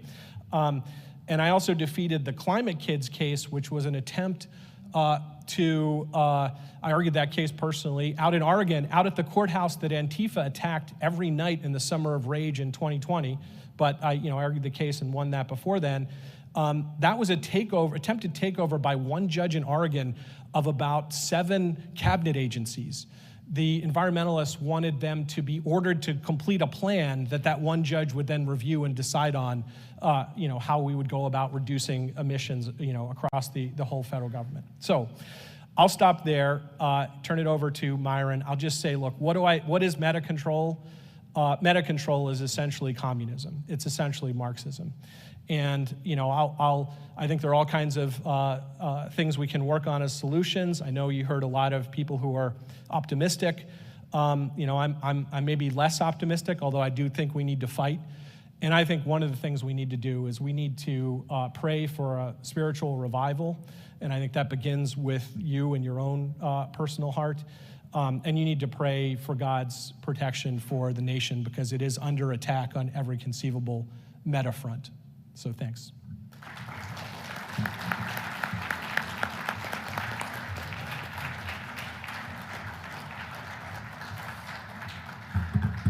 Thank you, Jeff. Wow, that was incredible. You see how you see this militarization of your political enemies. It's happening FBI, it's happening in the pro-life community, it's happening January 6th, it's happening across the government where they get raided. Interesting you mentioned RFK Jr. One thing to note is I'm trying to forge new alliances with whether it's Naomi Wolf or Russell Brand, Jimmy Dore, but RFK Jr. has gone strangely silent on climate. In fact, he's gone a little bit the other way. If you get his Children's Defense Fund newsletters, he's actually now writing about the dangers of climate lockdowns, about the UN sustainability agenda. And in 2014, we interviewed him and he said he wanted all climate deniers at The Hague with 3 square meals and a cot with all the other war criminals. And what he did during COVID, standing up to the mask mandates, vaccine mandates, the lockdowns, Anthony Fauci, the CDC, the public health, I literally indemnify. I think all is forgiven, and especially he's really softened on the climate. There's no way he can support a climate agenda and be opposed to the COVID agenda. So I think he's faced with it, and if you look at his Children's Defense Fund, it's amazing stuff coming out of there. You'd think some of it was from the Heartland Institute, some of this anti-UN rhetoric now, so it's amazing. Next up, we have Myron Ebel, the Competitive Enterprise Institute Center for Energy and Environment, former Trump transition team for the EPA. And Myron, I'm going to get this right. Your talk is interesting title. It's called Decentralized Totalitarianism. So I'm looking forward to hearing about that. Well, thank you, Mark. Did I turn it on? There you go. It's on. Oh, you turned it on. Thank you. Well, thank you, Mark. I didn't realize that Mark Morano would ever be to the left of me by making common cause with Bobby Kennedy Jr., whom I've confronted a couple of times, and he's truly a nasty piece of work. He may be right on some issue, but well, anyway, it's a great pleasure to be here. It's been just great to see so many people and meet new allies that I've known about or haven't known about and get to catch up on things. And it's an honor to be here, and I want to thank Heartland for putting together this great conference and inviting me to speak. I've attended virtually every conference and spoken at virtually every conference except the ones that Heartland has held outside of the country. And I've tried to cover a lot of different topics over the years, try to find something that maybe was being ignored or that I had some special insight on. At the Las Vegas conference in 21, I actually spoke about this threat of 30 by 30, which Margaret Byfield did a much more expert job at this conference telling you about. And today I'm going to sort of reflect on the Heartland Conference going back to the first one in 2008. Dick Lindzen, I'm picking up on a couple things that Dick Lindzen said right at the end of his talk yesterday, but he had a quote from something he wrote in 1992 which proved that he'd foreseen it all and the political situation that we're in, and I think that's right. But I'm only not going back to 92. I was doing federal lands and property rights issues back in those days. I'm going to just start with 2008, the first Heartland Conference, March 2, 3, 4 in New York City. And I couldn't find the videos on the Heartland website of those talks. They've disappeared. They may be on YouTube somewhere. I don't know where they are. But luckily, Eric Pooley, a very high-powered establishment media reporter and editor, wrote a book called The Climate War, published in 2010, and the first couple of chapters go through the first Heartland Conference, which he covered. And so I was reminded of some things. And Eric Pooley, this book is a very heartwarming story because it covers the defeat of the Waxman-Markey cap and trade bill and the disaster of the Copenhagen UN climate conference when Obama and Clinton flew in to try to save it from collapse, and all they could get out of it was a promise to create the Green Climate Fund. So it's a very heartwarming story, and I encourage you to look at it. So this is what I was reminded of. Here's what one of the speakers said. The environmental movement is based on a bias against human power over nature. What gives us power over nature? Energy. Therefore, they have been waging war on the use of energy ever since the first Earth Day, Lenin's birthday in 1970, April 22nd. Citing the oft-repeated goal of a World War II-style mobilization of society, the speaker invited his audience to imagine a world war in which the purpose of the war was to have rationing coupons, rather than using rationing coupons to help defeat the enemy. That is what the modern environmental movement is. The purpose is the rationing coupons. That's the end goal. The science doesn't matter. The people who will profit from this are the people who will be running the rationing coupon system. This is all about centralizing political and economic power in the hands of an elite, the environmental elite. The speaker then went on to say the other side has a huge megaphone, 1,000 times bigger than ours. So yeah, we've had the tar beaten out of us, but what's really on our side is reality. Reality cannot be manipulated by PR. Reality is on our side, and that's why we will win. But the other side can do a huge amount of economic damage in the meantime. In any war, everybody recognizes at some point that one side is going to lose and one side is going to win. But that doesn't mean you don't still lose millions of lives, because the war has to be fought out. So there's going to be a lot of carnage here. Well, I'd like to be as confident now in 2023 as the speaker at the first Heartland Conference was in 2008. So I said reality will defeat the green blob, the forces of darkness. And that may still happen, but I'm a little less confident in that.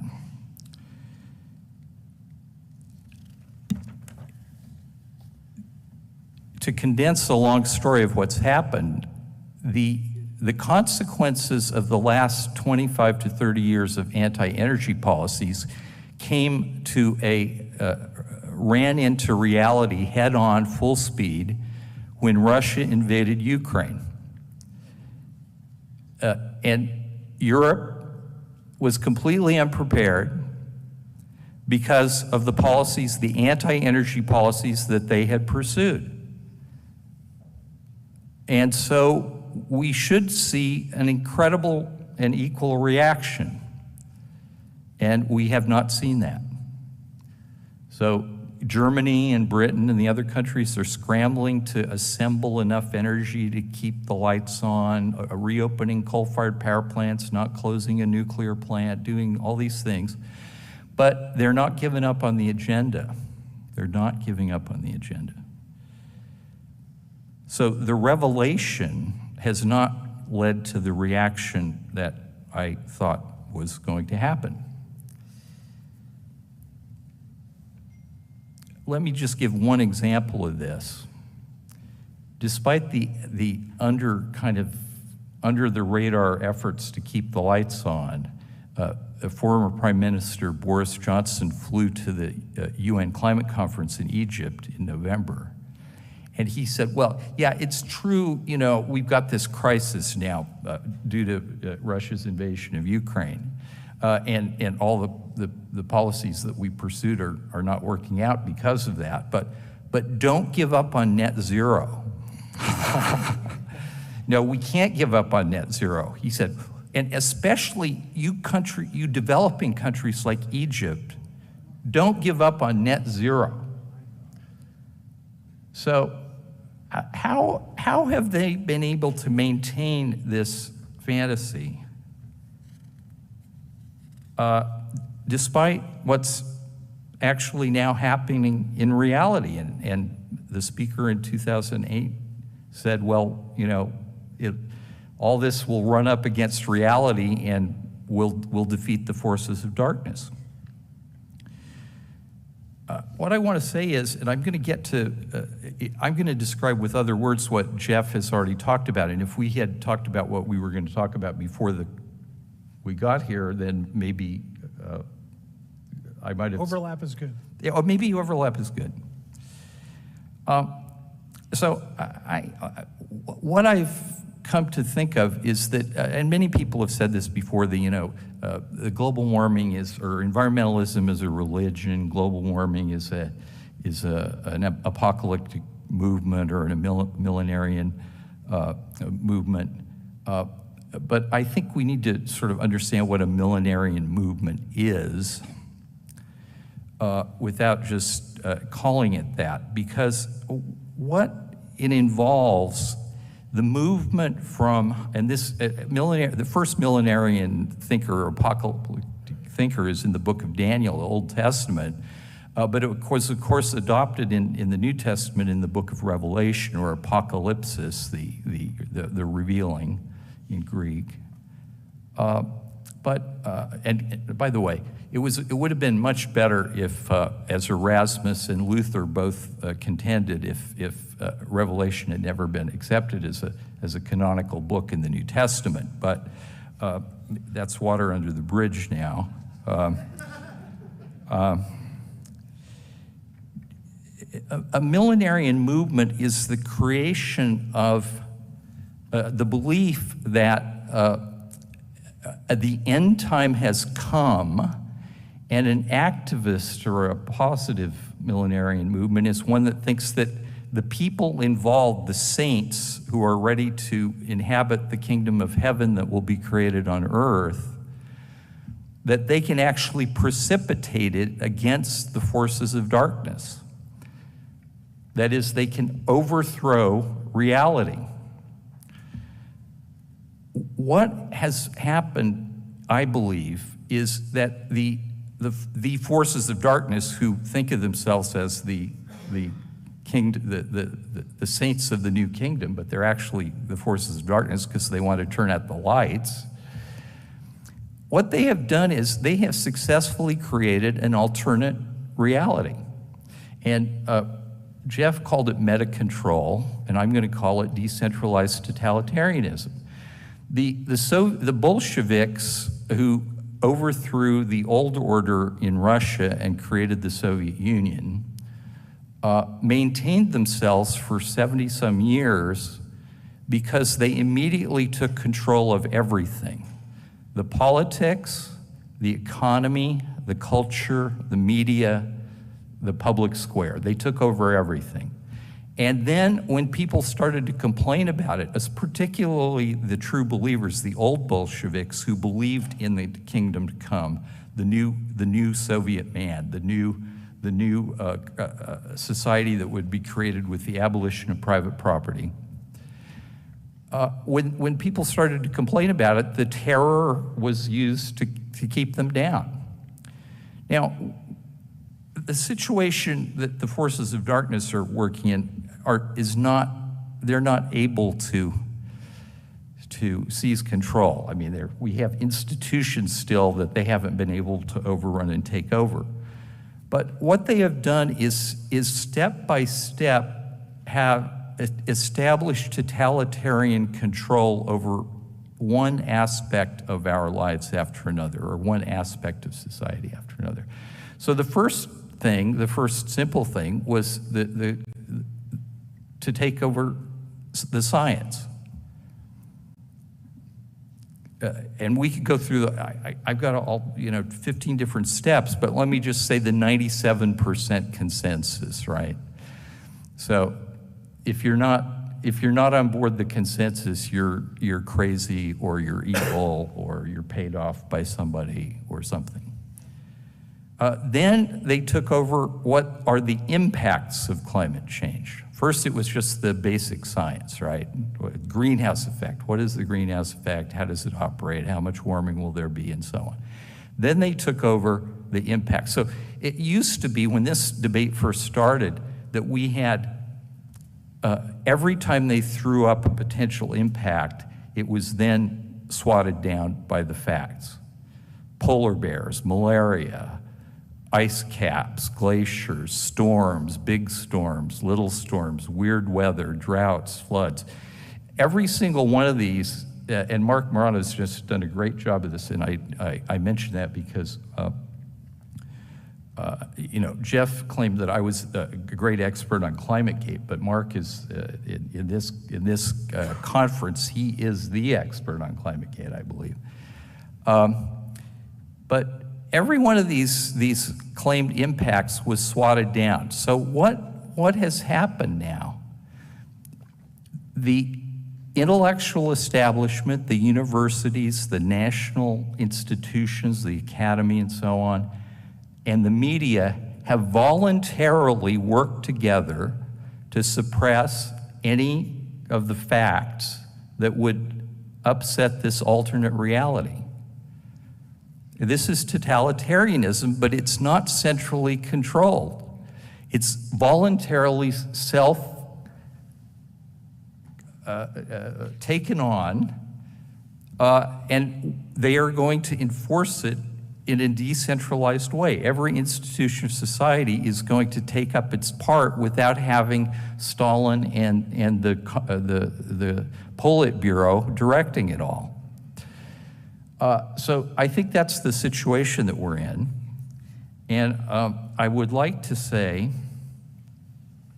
I would like to have a discussion with you about what we do about this. And that's why I'm speaking informally from table, and I have all this stuff, which I wasn't energetic enough to put together in one piece. The other thing that is keeping this up, keeping this going, keeping the alternate reality going in the face of real reality. And we need to think of something to call the alternate reality, because it's not real, right? It's fantasy, it's non-reality. I would suggest, just as a provisional title, we call it Laputa, after the floating island in the third book of Gulliver's Travels, which is always considered the least successful of the four books, but I think it's by far the most interesting. It's a satire on Newtonian science, which of course maybe scientists don't think it's funny, but Laputa is a floating island, and the elite who live in Laputa control the Balnarabi, I'll find the real, the ground. They control it by throwing rocks down from the floating island onto the poor people who live on the ground. And then they also, and I think this is appropriate for global warming, they destroy their crops by putting the shadow so that the sun can't shine on the ground by hovering over the crops. So I don't know what to call this alternate reality, but it is a non-reality. And so what is to be done? The great question that Lenin asked in 1901 or 2. I think, first of all, the other thing that's keeping this non-reality, this fantasy, millenarian kingdom of the saints going is the climate industrial complex. And there's Senator Johnson and Representative Boebert talked a little bit about the so-called Inflation Reduction Act. But I think everybody needs to understand that the material support for this whole fantasy has now been fully funded for the next 10 to 20 years. The Inflation Reduction Act, so-called Inflation Reduction Act, has hundreds of billions of dollars of potential subsidies for wind, solar, electric vehicles, and every type of commercially unviable energy that has ever been thought of. And some of them are going to have subsidies that aren't even really on the drawing board yet. It's just somebody might think this up, and if so, we'll hand up some money. So the climate industrial complex is now fully funded for a long time. And this is thanks to the Democrats. I don't think a single Republican voted for it. It passed the Senate with the deciding vote of Vice President Harris. This is just unbelievable, because what happens when you hand out so much taxpayer money to special interests, in this case green energy, what happens? Well, they want more money. I mean, you know, they've got this and now they want more. So I was stunned. The first day of the new Congress, I was up on the Hill, and I was, in fact, Representative Boebert was in the chamber voting, but her staff was in the office, and I dropped by to say hello. And I ran into a lobbyist that I used to know. He used to work for he's a lawyer lobbyist, and he used to work for the House, one of the House committees.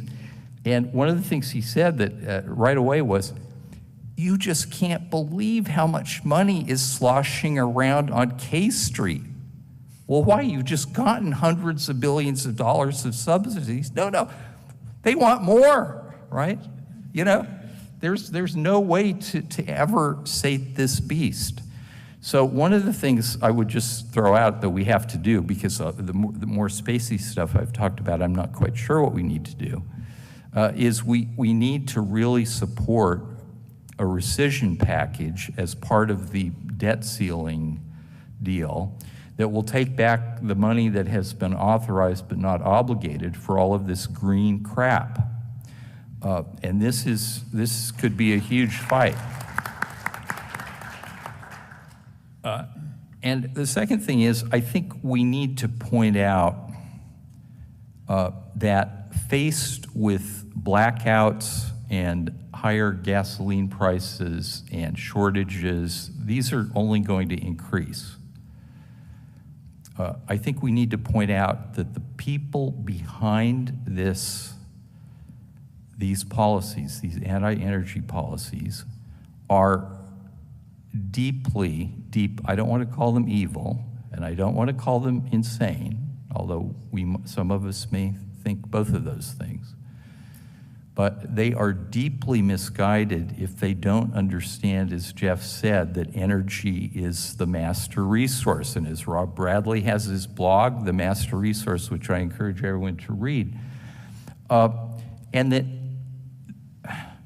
as we move into this period, as things get worse and worse, we can't let them get away from it the way they did in Australia when they had the huge blackout, and the environmentalists and the politicos said, oh no, it isn't due to the fact that we closed all of our coal-fired power plants. It's due to the fact that the greedy natural gas people were exporting all the natural gas instead of sending to the natural gas. No, it's because they've misinvested tens of billions of dollars in windmills and solar panels. And if you, and I will stop soon, but I think we have a problem here because everybody always points out California. California is always ahead in these crazy policies that are, and they have, higher energy costs, the electric rates, higher gasoline prices, and so on. But in fact, the place that is the most likely to start having big blackouts, and maybe you can talk about it, is Texas. Because Texas, under the influence of Ken Lay of Enron, Governor George W. Bush promoted and got signed into law a renewable electricity standard that has led now to 20-some years of colossal misinvestment, overinvestment in windmills, and underinvestment in natural gas turbines, which are needed because Texas's population has been booming and they closed all their coal-fired power plants. So they are likely to actually be ground zero, and maybe you could say if I'm wrong here, Karr, but they are likely to be ground zero, and of course then the environmentalists are going to say, well, it's what you'd expect from a Republican state not being able to handle the green transition. So we've got to figure out how to deal with this. I still think reality is on our side, but it isn't proving against the fantasy of this millenarian movement. It isn't proving quite as effective as I thought it would be. And I'll stop there.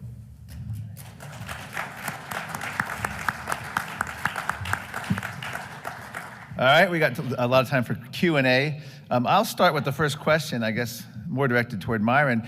The Republicans right now, Kevin McCarthy, you can watch his videos, he'll say, climate's a problem, and Republicans believe in a solution. We want carbon capture, we want to plant, 1 trillion trees, and of course we believe in all the above energy. What do you think is wrong with that approach, and will that approach help fight what you just laid out? Just briefly. Well, I got to say, Representative Lauren Boebert and her 19 heroic colleagues in the House Freedom Caucus, they have actually provided, by forcing institutional reforms of the House to go back to the old way of doing things, they have actually provided the conditions that can allow Kevin McCarthy to succeed as Speaker, despite himself. Yeah.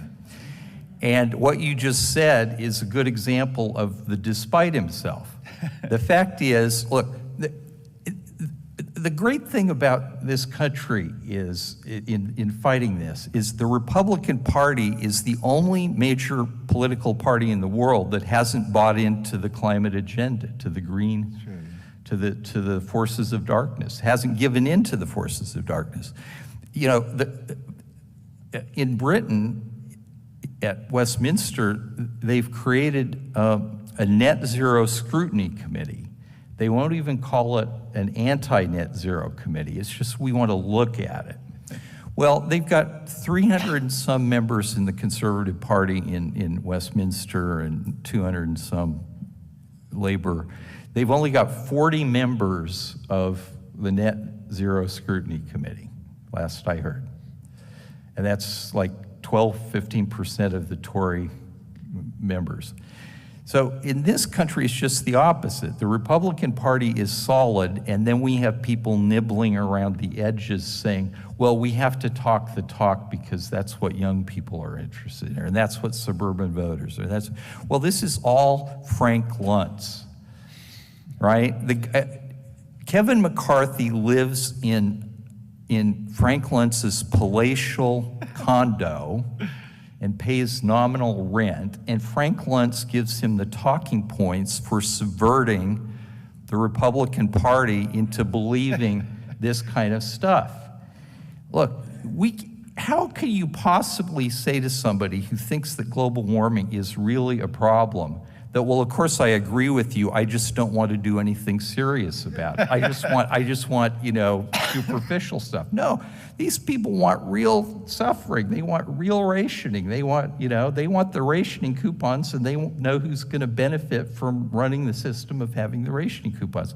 So what he's doing is a complete disaster, and luckily, almost no Republicans have bought into it, and most of the ones who do get defeated at the next election. Kevin McCarthy, people should understand, he has the oil industry in California in his district in Kern County, but he also has more windmills, and this is maybe 5 years out of date. He has more windmills in his district than any other member of Congress. Wow. Okay, wow. All right, yeah, go ahead. Yeah, Jeff. I'll start as has been my, it's not always my approach, but I'll just do it with another homely story. So shortly after I started in 2018, I received a call from a company that was heavily invested in wind. I won't name them. Let's just call them, the Solyndra or the wind Solyndra of 2018. They called me and they were very concerned because the career people were actually ramping up a serious Migratory Bird Treaty Act case against them because, of course, the wind turbines kill lots of birds, lots of migratory birds. And they were begging me, please make this enforcement action go away. And of course, I told them to pound sand because I'm not going to save them from the fact that they're engaged in an energy boondoggle that hurts the American people. But I have no doubt that this current administration, when they get that kind of call from well-heeled, wind, solar interests about how the environmental laws could actually skewer them, and they want that softened because, of course, they're all in the cause. I'm sure that those calls are treated very differently. I want to address something that Myron, kind of brings around. He talks about millenarianism and kind of, doomsday thinking. And Steve Malloy yesterday on his panel was actually saying that when he hears people talk about climate change as a religion, he says, no, that's wrong. It's Animal Farm. Well, it struck me that I think actually both things are correct. In other words, for the pigs, right, who become the 4 legs who go to 2 legs in Animal Farm, namely the people who are running these meta systems, and I think it's a lot more centralized, so maybe I disagree with Myron about that. Maybe Mark agrees with me more about that. I think they are using the Animal Farm model to ultimately profit themselves. But I think a lot of their foot soldiers, I think of the soccer moms in America, et cetera, and, the current products of our university system, the young people, I think that for them, it is a religion, right? They've not signed up to this because they think that they're going to become fabulously wealthy off of it. They're actually willing to put the hair shirts on, and take the rationing coupons. But the pigs who actually run the system, I think they run it for communistic purposes. So I think that's what explains the fact that there's a debate about whether this environmental catastrophe thinking is religious or is it self-interested, but from dark forces. I think it's both. We can take some questions now. Is there a microphone here, or how are they going to do this? Bruce Rosenthal. Yeah, there you go. One quick question. Can you please discuss a little bit the reinstatement of the importance of the 10th Amendment in the West Virginia power case and where we might go from there? Okay, who wants to take it? Jeff. Yeah, you. Okay. Yeah. You're the lawyer. I'm the lawyer. So Bruce, thanks for that question. So the West Virginia case is a very important case. Just a quick thumbnail if you're not familiar with it. The Obama administration adopted something it called the Clean Power Plan, which basically was a way to get, ultimately to net zero and control in a series of steps. The first step was basically to outlaw coal-fired power plants so that you got natural gas-fired plants, and then ultimately to transition everything to renewables. It was a takeover, really, of the entire grid, an invasion of the whole regulatory sphere reserved for the Federal Energy Regulatory Commission, even though Congress didn't give EPA that power. So that was stayed by the Supreme Court, thankfully, so it never went into effect. And one of the reasons why it was stayed was because the Obama head at the time, Gina McCarthy, said that, don't worry, like the fact that there are litigation challenges to this don't matter because the utilities have already changed their investment plans. And so, even if it gets reversed, it's going to be a Pyrrhic victory. We're already achieved our goals. And, the story may be apocryphal, but I've heard from many, sources who say that that actually sent Chief Justice Roberts through the roof. And as a result of that, a majority of the Supreme Court voted to put a hold on the rule. So it never actually had the effect, and the joke was on Gina McCarthy. So then fast forward to the Trump administration. The Trump administration adopted a much more modest rule of controls. I would like to have seen the stronger medicine, Bruce, of the EPA reversing the endangerment finding and saying we're not going to do any rule in this area. I begged Andrew Wheeler, the EPA administrator, to do that. He told me it would come in the second term. I said, we might not get a second term, so I'll leave you to your own judgment there about that. But we got the ACE rule, which was definitely a lot better for the economy than the Clean Power Plan. Then that case was argued in the D.C. Circuit at the end of the Trump administration. The day before Joe Biden took the oath of office, the D.C. Circuit struck down the ACE rule. And so in that mess, enter West Virginia, a coalition of states and industries who challenged the idea that things might revert back to the Clean Power Plan because the ACE rule from the Trump administration had been blocked. And ultimately, the Supreme Court decided that the Clean Power Plan was unlawful, and it decided it was unlawful because it violated something the Supreme Court gave a name to for the first time, even though there are various predecessor cases, called the Major Questions Doctrine. And the Major Questions Doctrine basically says if there are major, very important questions of economic and political significance, that Congress has to speak clearly to give that authority to an agency before it can actually issue it. And there was no indication of such a clear statement in the Clean Air Act that anything as sweeping as the Clean Power Plan was something that Congress wanted. Ergo, that all collapsed. So now, Bruce, to go to your question, the issue is, well, what happens from here? I think that we have to avoid a Scylla and a Charybdis, right? We have to avoid overusing the Major Questions Doctrine such that the middle of the court scales back on it and we don't get its full promise in containing the administrative state. That's one danger. Call that the Scylla.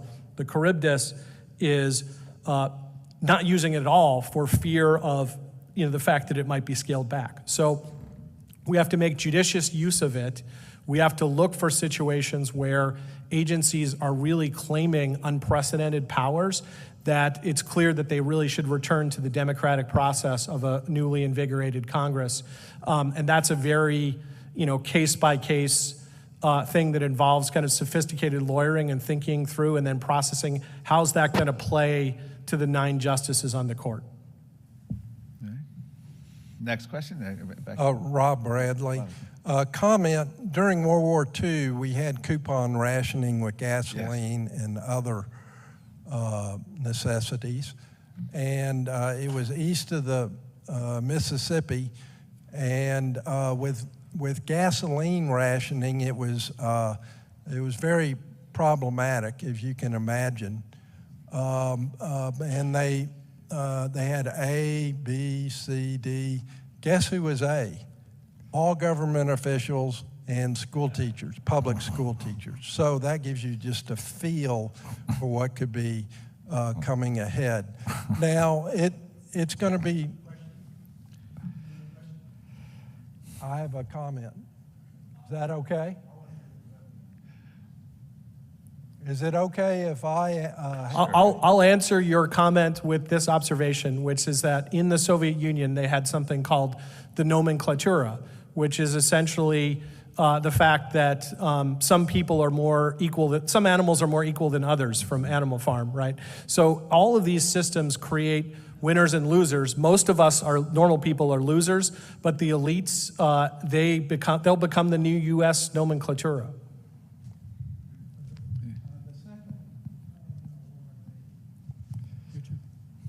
Are you done? Steve Malloy. Jeff, I wanted to apologize for first dropping the ball on that question yesterday about does the government make up data? Yes, they clearly do. On thinking about it, all the NOAA temperature, global temperature data is made up because there simply isn't data from a lot of the world.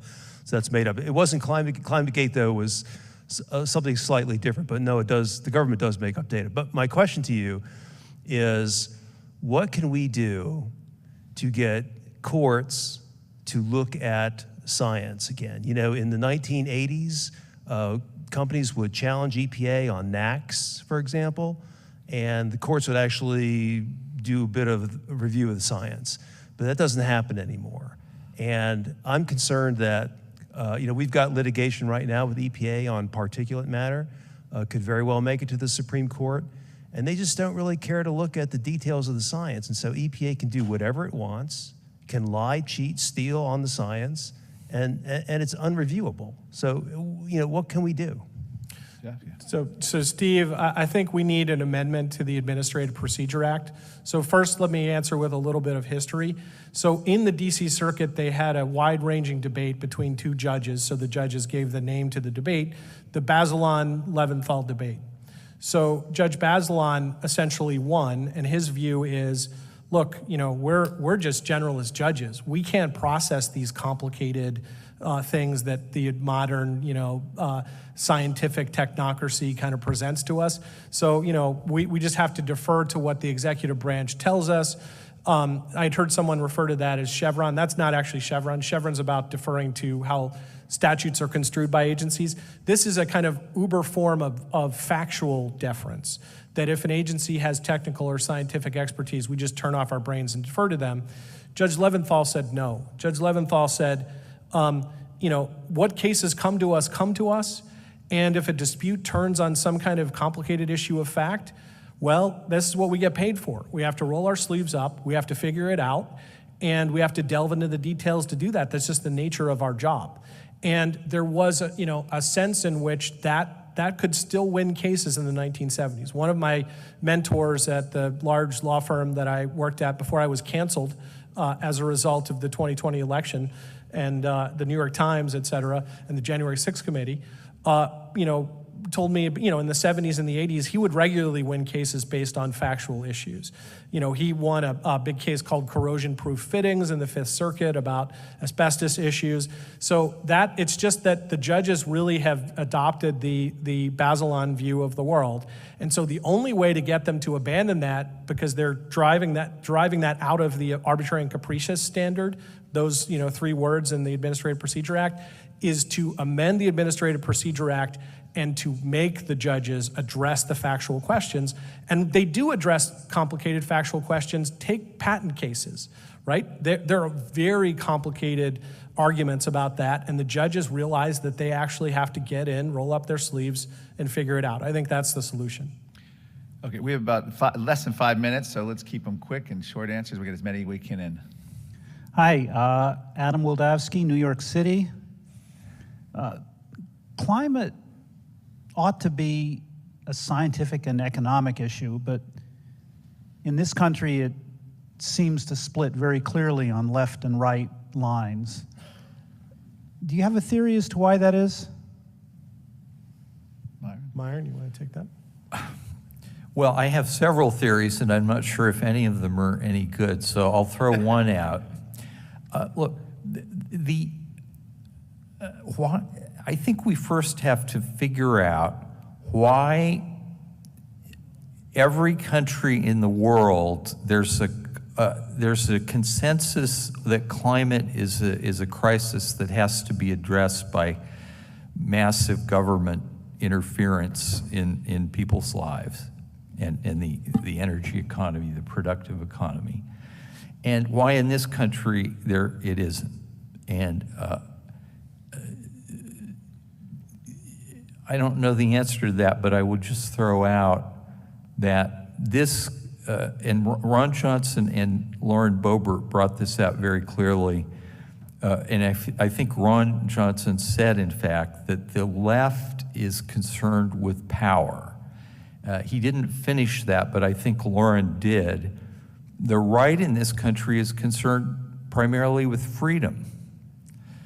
And it doesn't matter what the science is, it isn't very hard to figure out that the agenda that follows from the scientific claims of the climate alarmists is all about destroying freedom and establishing the power of an urban bicoastal elite against the working class. And I think one of the things that we're seeing, and I think it's the climate issue is one of the key drivers, is that we have a semi-educated managerial class that works for big corporations, works in quotation marks, and works for government, and in quotation marks, and those people are now beholden to essentially this agenda of more government control, energy rationing.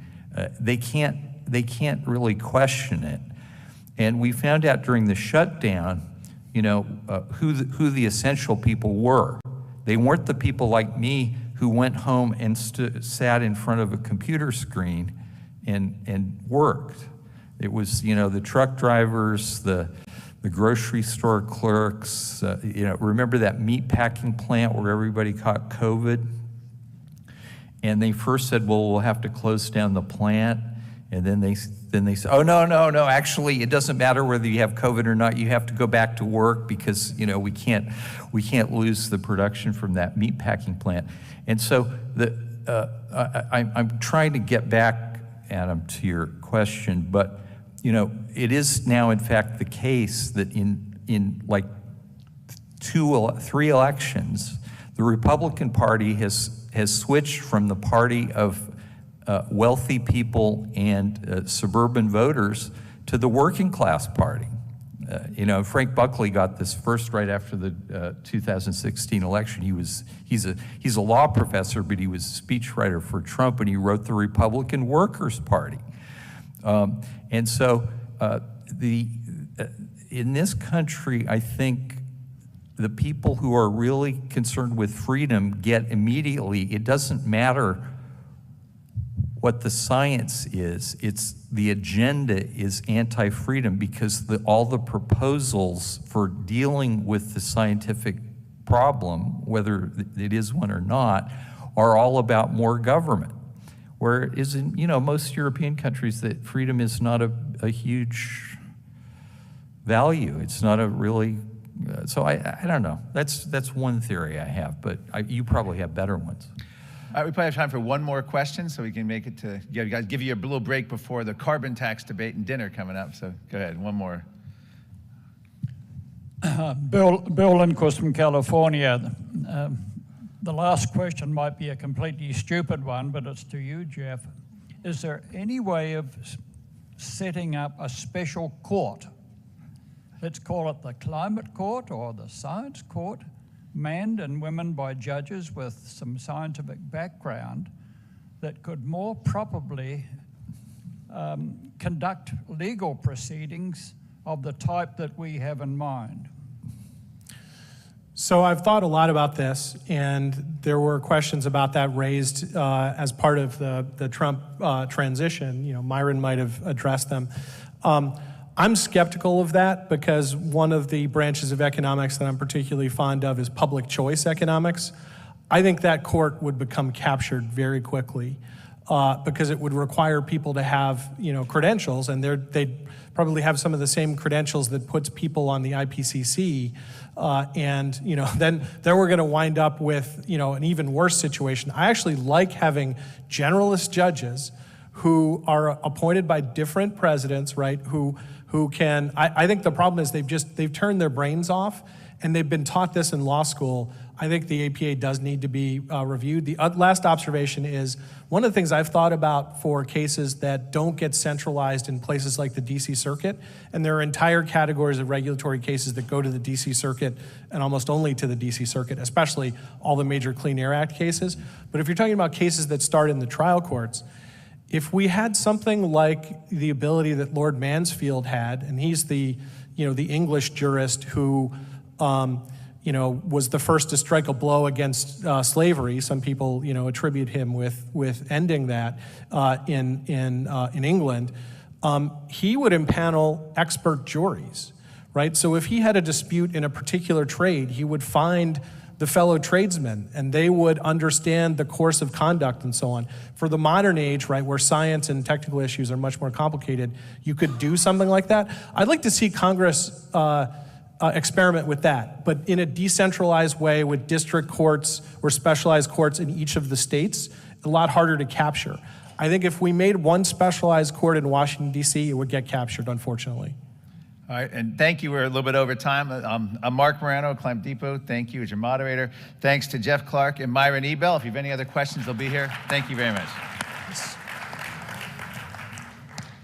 That's great. Thanks.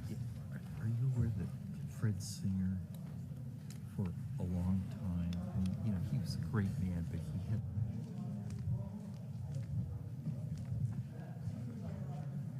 Thanks, good job there. Thank you.